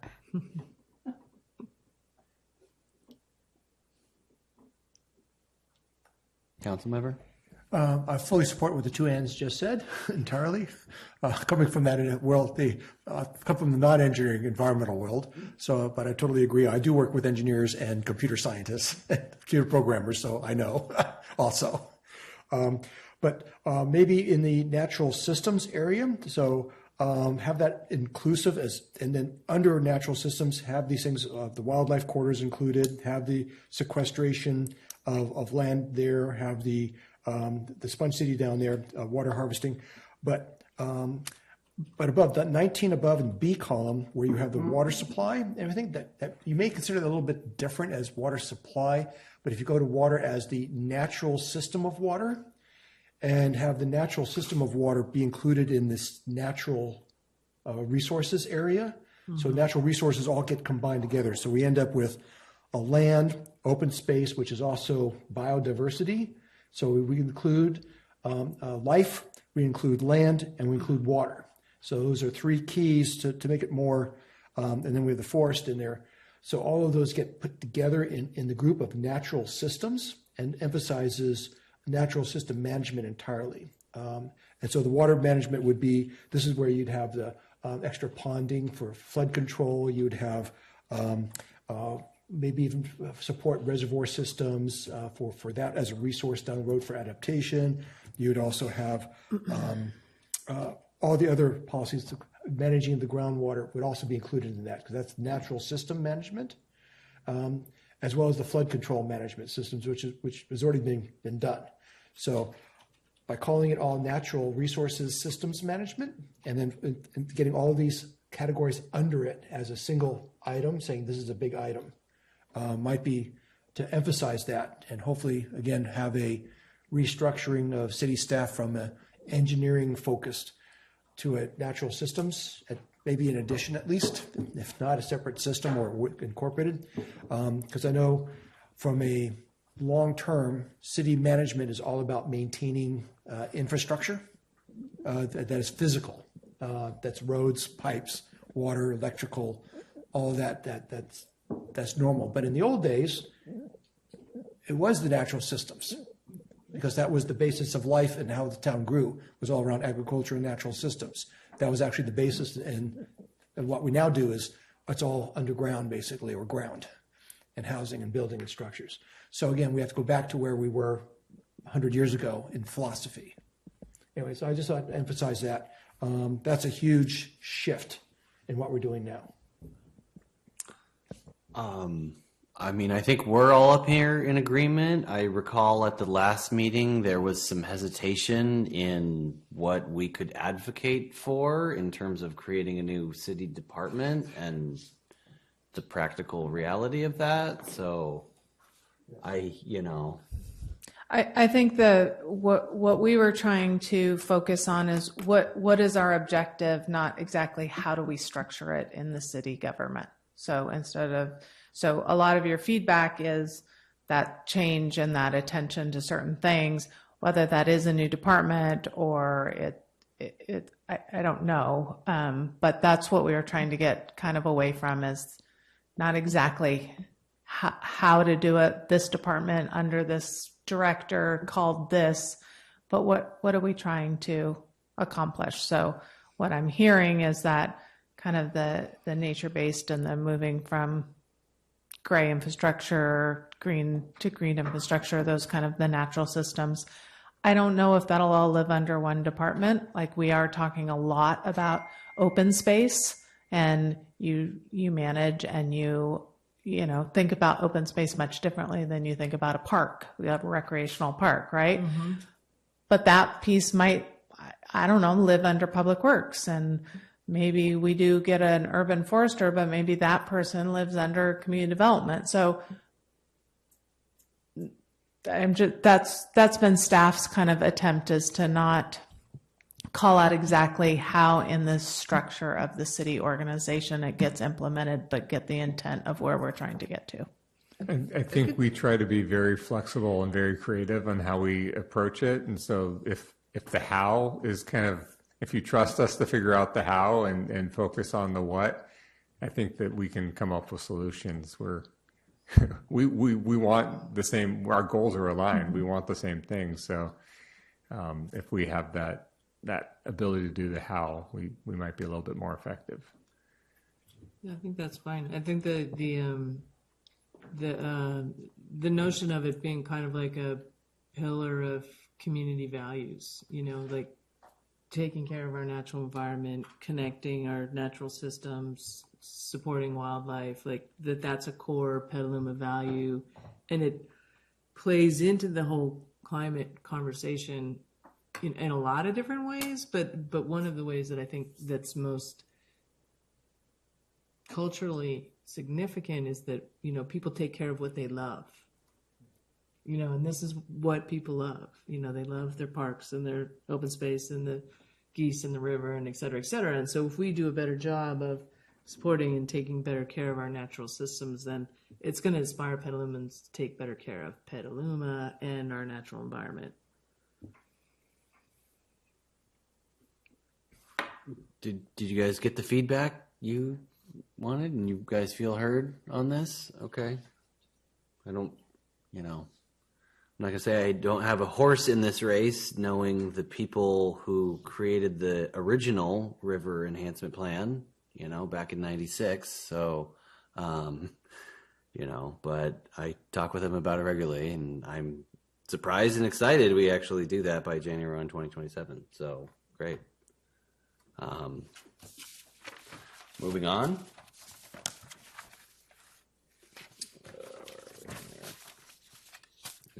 The last couple ones, I guess, deserve a little bit as much attention as we focus on the rest of the document. I guess you had mentioned 18. Yeah, I mean, I appreciate you kept this in as we wrote it, but now this is the one area that I thought we kind of didn't nail as a cornerstone, which is that I think we should have been broader. Like, we should have talked about green schoolyards and green schools, not just carbon gardening campaign for schools. And that schools being kind of the best place to demonstrate decarbonization and carbon gardening and, you know, getting off fossil gas and et cetera, et cetera, et cetera. You know, and so that it's a great place to go all in as a community to demonstrate these things. So anyway, that's I would rewrite this to be green schoolyards, kind of soup to nuts. You know, resiliency centers, community hubs, electrification of buildings, demonstration of landscapes. Like, yeah, I like that, and I'm glad you added resiliency center because that's something that's come up many times over the years. A cooling place, a place to gather if there's a, you know, if there's an emergency. Yeah. Like, I think just schools are just so integral, and, you know, you can do anti-idling things there and carpooling and, you know, anyway, it just feels like it's one of those levers that's a really effective one. Maybe we could scrap this one and make it schools and community centers that can do all these things, because it isn't just schools. I mean, Lucchese could be like that too. And that's true. I think that's true. I mean, I think if people have places to go in their life where they can see all these things coming together, I think it's really powerful. I think that, you know, schools are, you know, they're public facilities also, so they you know, they have that accountability as well. But I mean, if you're thinking about in one of the grants I was looking at recently, they talked about third places as places that you go to gather as communities. You know, it could be places of worship as well, in addition to community centers. So, you know, maybe we could broaden this to include those types of facilities as, you know, as we find willing partners. Mm-hmm. Love it. Does everybody like that one? Okay, just to add there, the school's already started an environmental literacy program. Just this last year, I know a couple of us are already participating in that. Meeting's coming up next Tuesday for that. And it's already based on a proclamation by the school board a couple of years ago that climate change is going to be part of the whole education system. And so that's being brought back and has a lot more support this time than the last couple of times it's been tried. So rather than us creating it, we should not be creating it. We should be supporting the school system, which creates this. And since this program is already in existence right now and being worked on, we just need to support it and promote it and make sure that we work with the school district for implementing not only their education program, but also support them in their grounds also become green, like what we want for the regenerative grounds, for the lack of herbicides, for all that. So just take out the word create and just say support the school system's environmental literacy campaign and climate change actions campaign, which already exists. So we don't need to create it. And which has all these other benefits that are included in here that get covered in there. But their focus is climate change in the education part of it. So we just have to support. Well, I think the wording as is good in 23. This is create or support. And if instead of schools and neighborhoods, we say, as Patrick suggests, third places. So it's more inclusive, then it depends. If it's a city facility, it's create. If it's not a city facility, it's support. That'd be fine. These might be places to do affordable EV chargers too. You know, making schools resource centers. That might be a more affordable place to do that. That was a lot of feedback. You can work with that, okay? Okay. Thank you. I guess we're on the last one here. 19 and, well, it's now several of them. Yeah. It's good to me. Okay. I have a couple of comments. Okay. There are a couple things that I think didn't quite make it over into column B. And again, maybe the idea was they would somehow be embedded in these, and I don't know, but E, I didn't see reflected, and F, I didn't see reflected. And in G, It's been limited to public property only, city-owned property only. And some of the other municipalities that have taken this approach have included private property. I believe Millbrae is one of these. And I would like us to see, I'd like to see Petaluma follow that lead. Okay, I can add a few. Okay, just on where it goes over to 24 for ecology and zero waste, we need to emphasize the collection and composting of all organic waste from their waste management. That has to be emphasized in there. So the whole organic waste and composting needs to be included. When we're talking about edible, not just edible food recovery, but also composting of food waste. All organic waste. Then also in there, plastics, getting a plastic reduction program going could be adopted. It's a disposable foodware ordinance. So the goal of reducing single-use plastics throughout whenever possible. So single-use plastics, which uses lots of carbon, it gets reduced down. So wherever we can reduce that, through our ordinances or through our programs or education.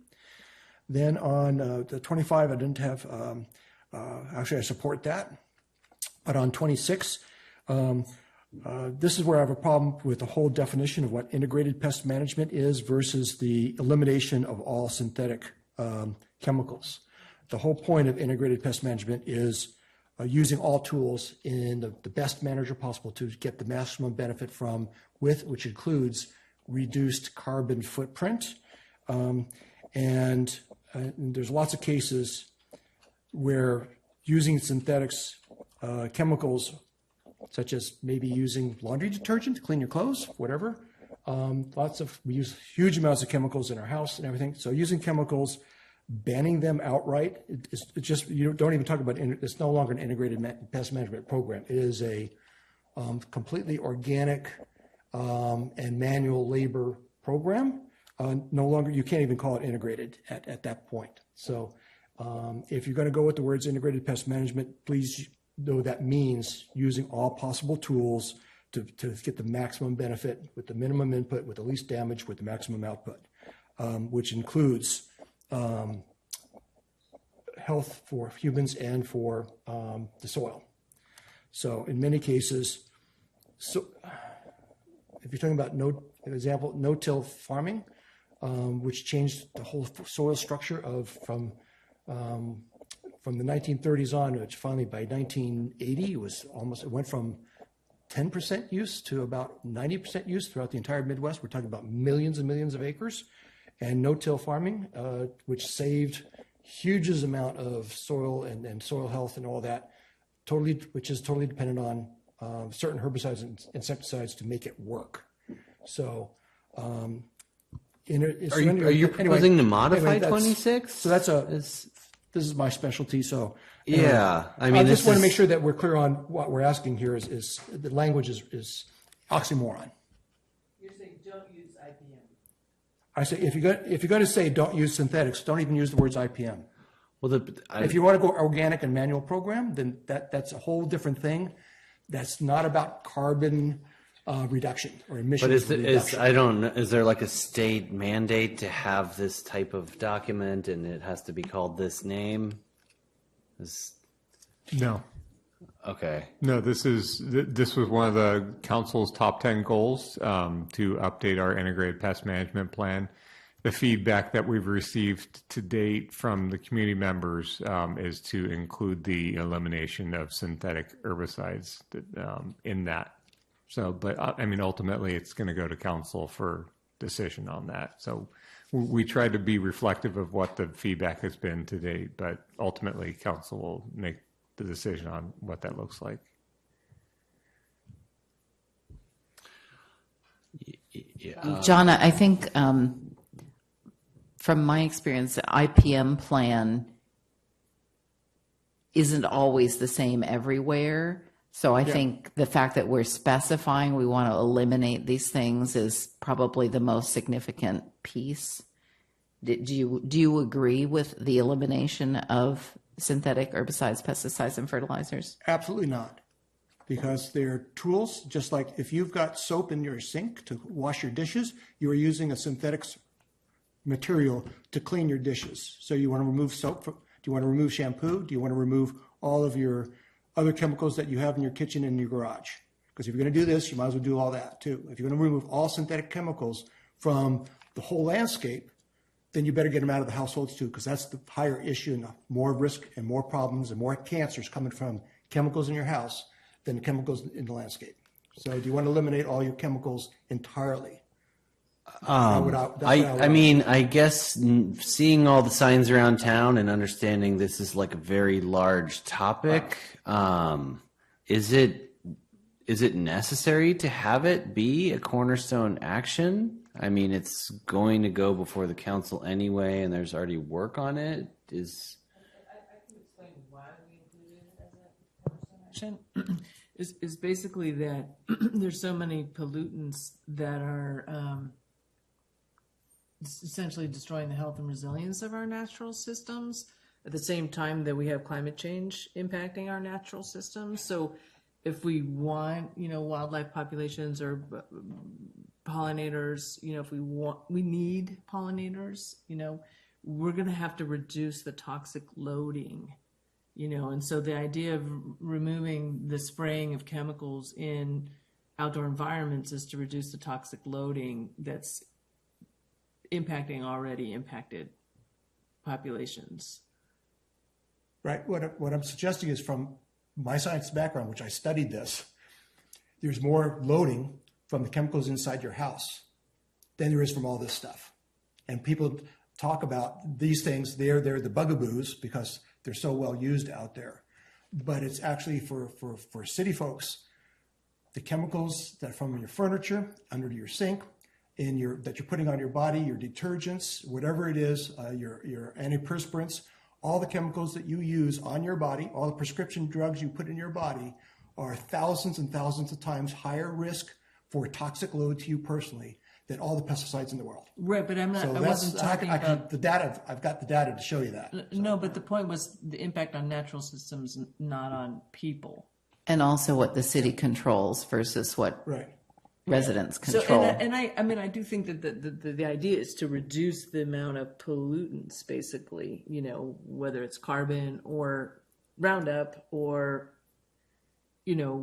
antibiotics that are getting flushed down the toilet, or whatever it is, that we're more mindful of the amount of pollutants that we're putting out into an already stressed environment. I'm saying that's an urban myth, and the real toxins are the asphalt in your roof, asphalt on the roads, rubber on your tires, the chemicals in the seats that you sit on, in your furniture and in your car, and all the plastics in your car.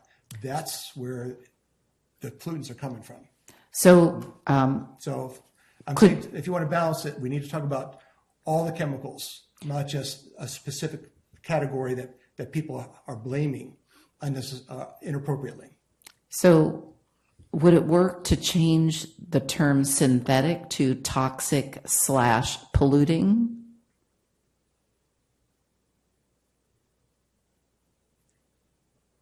Those are easily eliminated because that's not part of what would get used. Okay. I mean, that solves my issue. I look forward to the city council discussion on this topic. Can I also just say, good job on coming up with an innovative solution there, Ann. I said, just as an agronomist from that world, city thought versus rural thought is totally different on this subject. I heard a compromise, and I will keep it. And on 25, the part about the allowing equipment to be charged through the day, what is that? And I don't like the word ban, and I think 2 meetings ago it was like implement a public safety thing to phase out, or I don't. This is number 25 is one we're going to get the unnamed people that came earlier today with pitchforks. So we have to be careful about what we're trying to do here with this. I think there's an equal number of people pretty much ready to ban them. When the group was first, we had 2 or 3 public comments trying to advocate that this happen quicker. I think we somewhat, well, I don't know if we met their desire to have it happen quicker, but I guess first question on the electric charging throughout the day.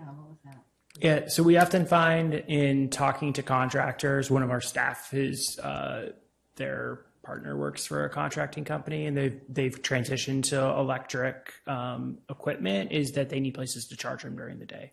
Right, because for some of their work, they'll blow through their batteries quickly, and they need to charge them. So that's often a barrier for contracted landscaping companies who are doing a lot of the work in the community. So it actually it's a pretty big issue for them.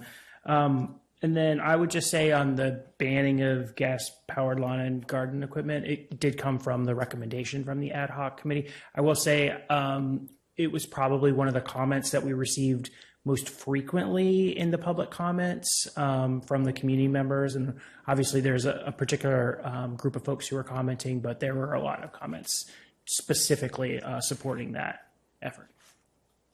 I wonder if the word facilitating might be better than allowing, because allowing sounds like permit, like maybe otherwise it would be disallowed.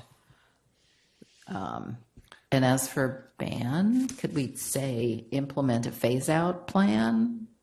Yeah, I like that language better. Yeah, I also think Councilmember Shribs, this is your opportunity to get your battery program swapping thing going. So I don't know if we need to say that here in number 25, but if that is the best practice to allow to facilitate like a battery swapping station, then we should do that and be one of the first cities to do that. Yeah. So we're not standardized in which batteries used for which pieces of equipment. So we can't do a battery swapping station yet at this point in time, but just facilitate, or would be a good word to use just for our city, because talk to the maintenance folks here in the city who would like to switch, who think they might have to switch over. They don't want to right now, but if they have to, they're going to need to carry a minimum of 4 batteries per blower, and more if you've got edgers and the like to do that, or a couple thousand feet of cord to bulk or to carry around. So trying to facilitate so that there is charging, so even charging through vehicles, if they're whatever it takes within our city staff, so that we actually have that included in our charging stations, would be actually charging station for those. Mm-hmm. Yeah. Okay. I think this language suggestions is getting through, like facilitate and coordinate versus allow. So that clarified my comment. My last piece here, I guess we can do, and we have two things still on the agenda, I guess, but I think we added a number. There was like an omitted number, but we potentially merged one. I don't know if anyone cares that the Cornerstone action list be like around 30 or a clean 25. Do people? I'm the only one that cares about that. Okay.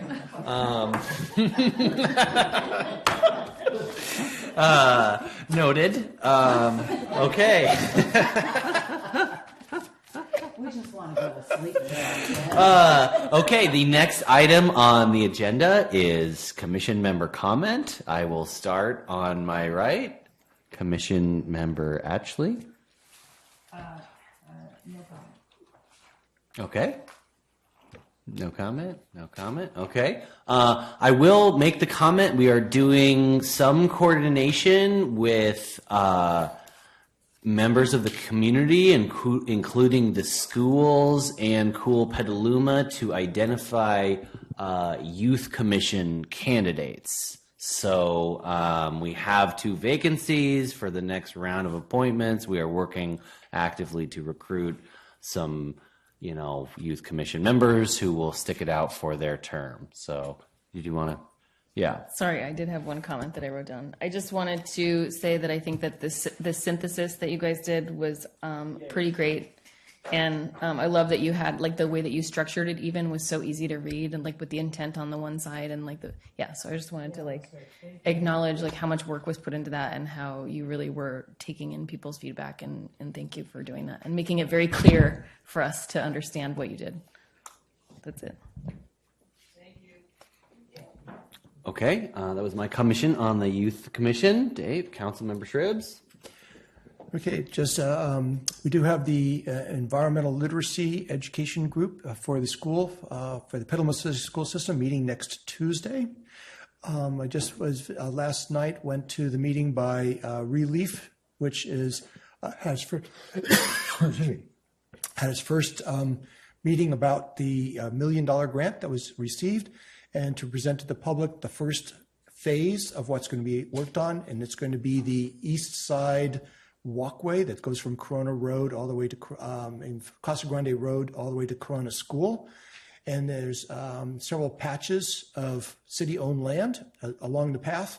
So the path and that landscape over the next 3 to 5 years will be planted mostly in smaller trees, which allow them to take the time to grow, and working with the city to manage that. So anyway, that was the first meeting. But it's going to be essentially re-oaking Petaluma with 750 oak trees, plus possibly a lot more as the first phase of that grant. But there's going to be other phases with residential. So that's all a good thing. And just for my, I just said I was on a voyage, and I got to visit 4 other cities going around. And just the takeaway, besides the roads being severely what we would call country roads, they call highways, but also just looking at their infrastructures and what they have the capacity to transition, like what we're trying to do here. I think it's hugely marvel that we're doing what we're doing here. It's huge what we're doing. We have the ability, we have the adaptability, but it's going to be very hard for the cities that I visited to transition like we are. And so anyway, I just thought I was totally impressed what a great city we have here, and the resources we have, the staff, the monies, the population, educated population, and the ability to do everything we do here. So I'm so grateful to be here. Okay, so I just leave with that. I did have one thought I'd like to share about the youth commissioners. Since we haven't been very successful in retaining them and retaining their engagement so far, I wondered if in recruiting we could be very specific about the dates of meetings, the lengths of meetings, the need for them to provide for their own transportation, the expectation of them participating in ad hocs in addition to meetings, and length of term. Just, really try and tighten the thumb screws a little bit so that, and, like if you're in sports, don't bother. If you're in band, don't bother. This has just not been realistic. So personally, I would probably say I would consider it a failed experiment and not bother. But if we're going to bother, I think we need to be really, really clear that this is a serious commitment. Oh, and also they should be willing to come prepared with opinions, to come prepared to represent what the student population's sentiments are on these issues. Just flesh out the expectation as thoroughly as possible to improve the likelihood of success. Commissioner Member Ashley, what's the name of the group that has the partnership with the schools? And they have like a dozen interns CTE, or something. Is that what you're talking about? What's that? CTE. Is that no? Is that it? Dan Osterman? Yeah. Is that What was who the name of the group though? It was like Climate Action for Schools.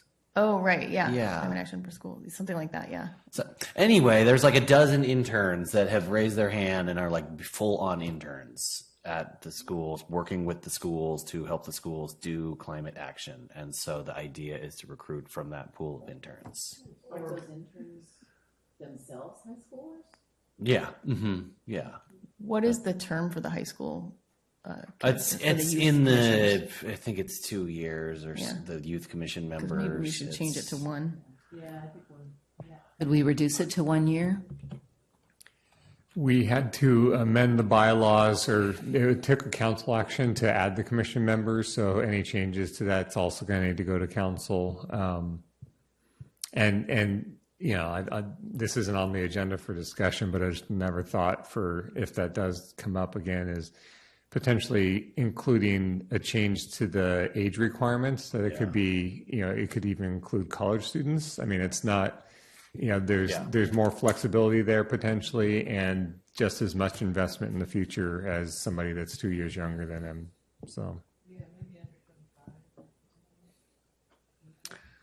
that's, I mean, is it realistic to get that done before the next recruitment cycle? I believe recruitment's going to start this spring. Yeah. So, I mean, we can try to be creative. Okay, If we hear, yeah. again, that goes back to the you tell us what, and we'll try and figure out how. So if that's a priority. I mean, for the shortening the commission. term is, you know, a nice to have because you could always fill a vacancy annually, you know, and that's, I think, what we've done, or at least what we need to do. The age bump is, I think, would be pretty effective. Yeah. Yeah, and I think having a 2-year, maybe there's some kind of, creative fudging around the language that would enable us maybe to get more high school seniors at least. If it's assumed to be a 2-year, then we'd only get juniors. Yeah.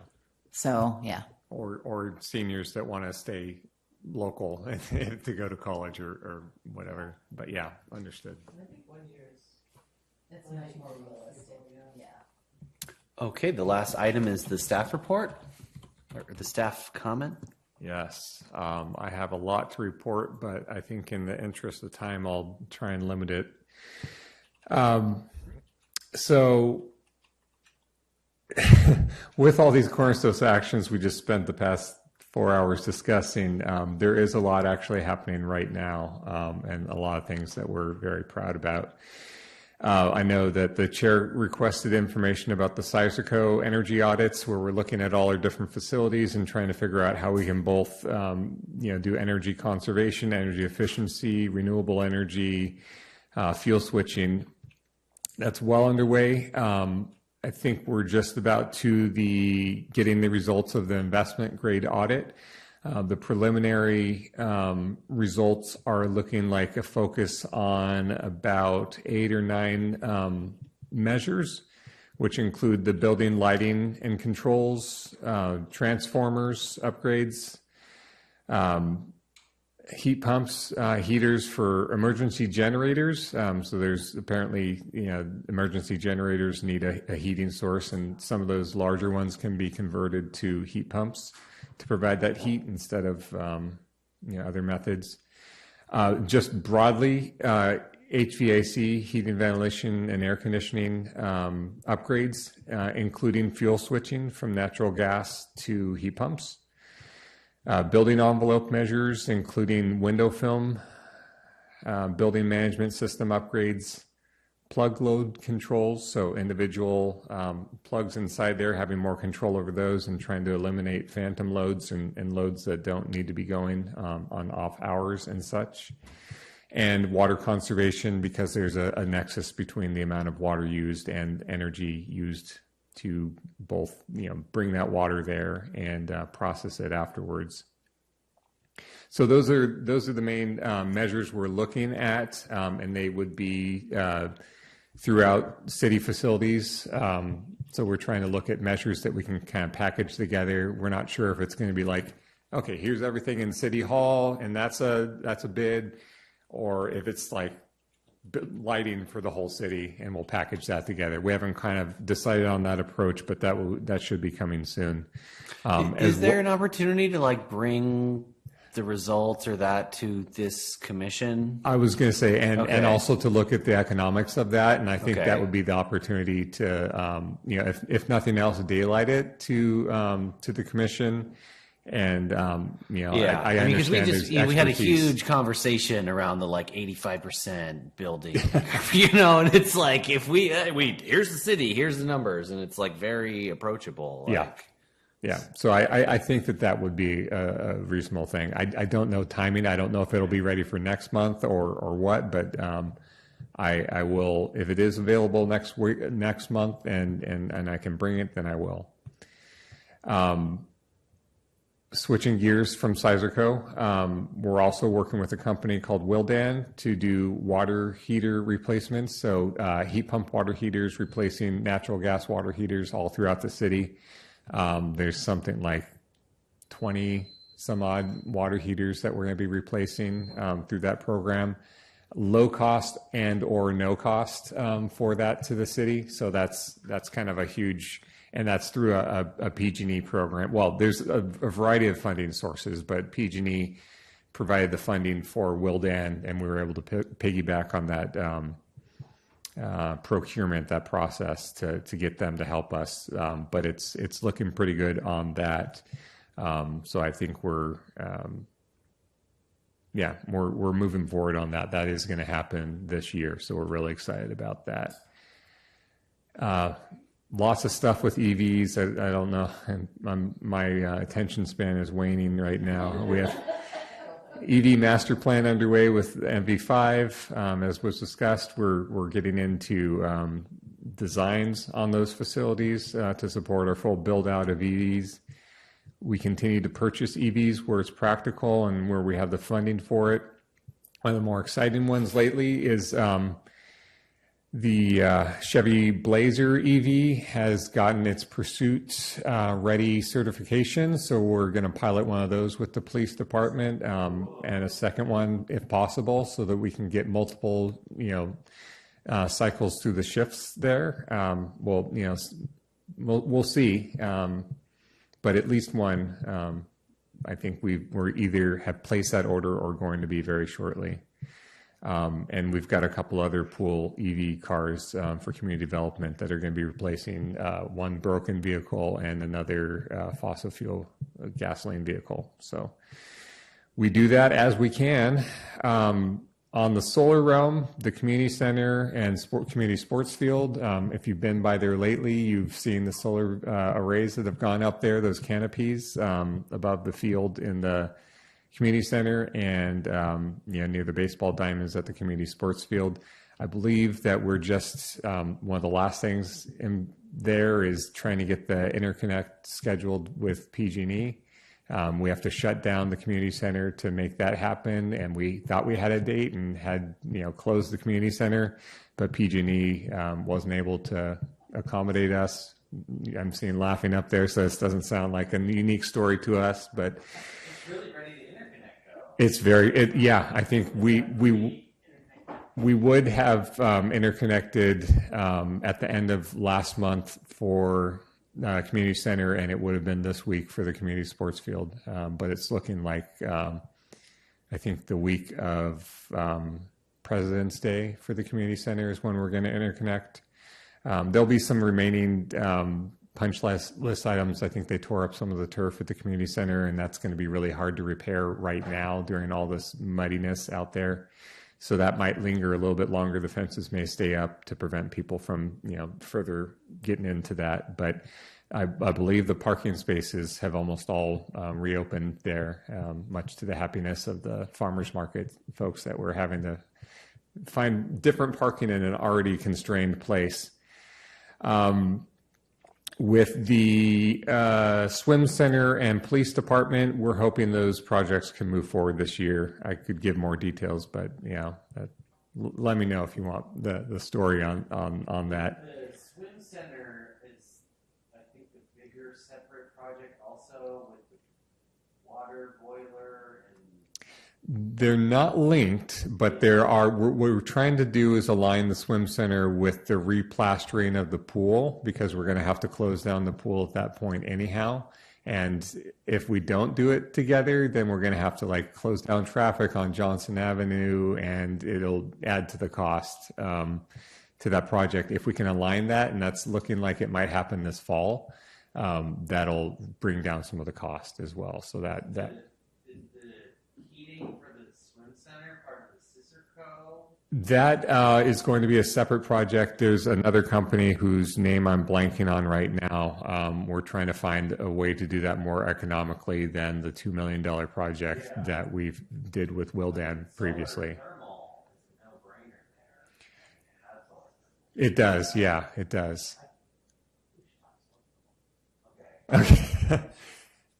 But so to continue on the solar part before I totally lose my train of thought, I've been working 14 hours at this point. I think you're all sympathetic too, because you've all been up all day and working also. But there were going to be substation upgrades that were needed from that, but our project took so long that somebody else took care of those for us. So now we're moving full speed ahead on the swim center, which is exciting. And the police department needed a transformer upgrade. And I think we're all but decided on a new location for that. That looks like that's going to be feasible. We've already started the pulling permits on that one. So we're if it works to align those for the mobilization and demobilization kind of concurrent, like we did for the community center and the sports field, we're going to try and make that happen for those two projects. And floating solar is still going away. We're approaching our 60% design on that.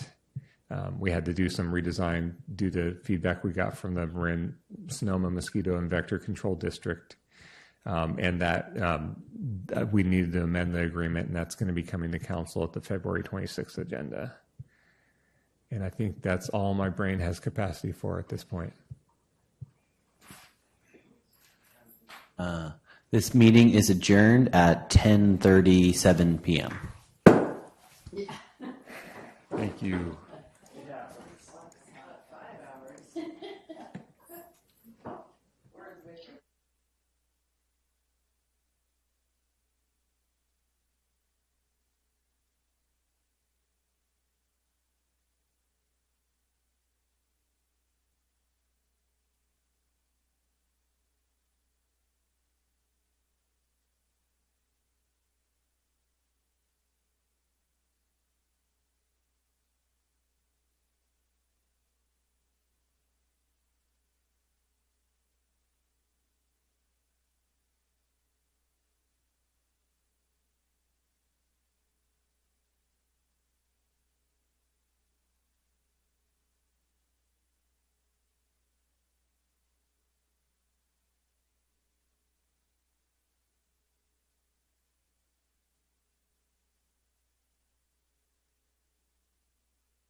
This is an audio test. Please remain silent for the best results. This test is designed to ensure the best audio quality experience during your Zoom meetings. Once the test is completed, you will see the results on the screen. Thank you.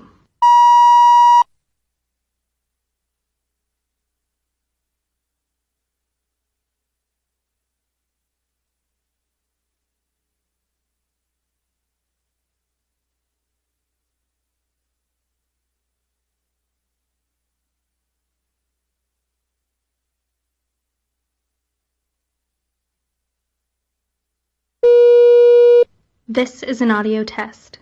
Please remain silent for the best results. This test is designed to ensure the best audio quality experience during your Zoom meetings. Once the test is completed, you will see the results on the screen. Thank you.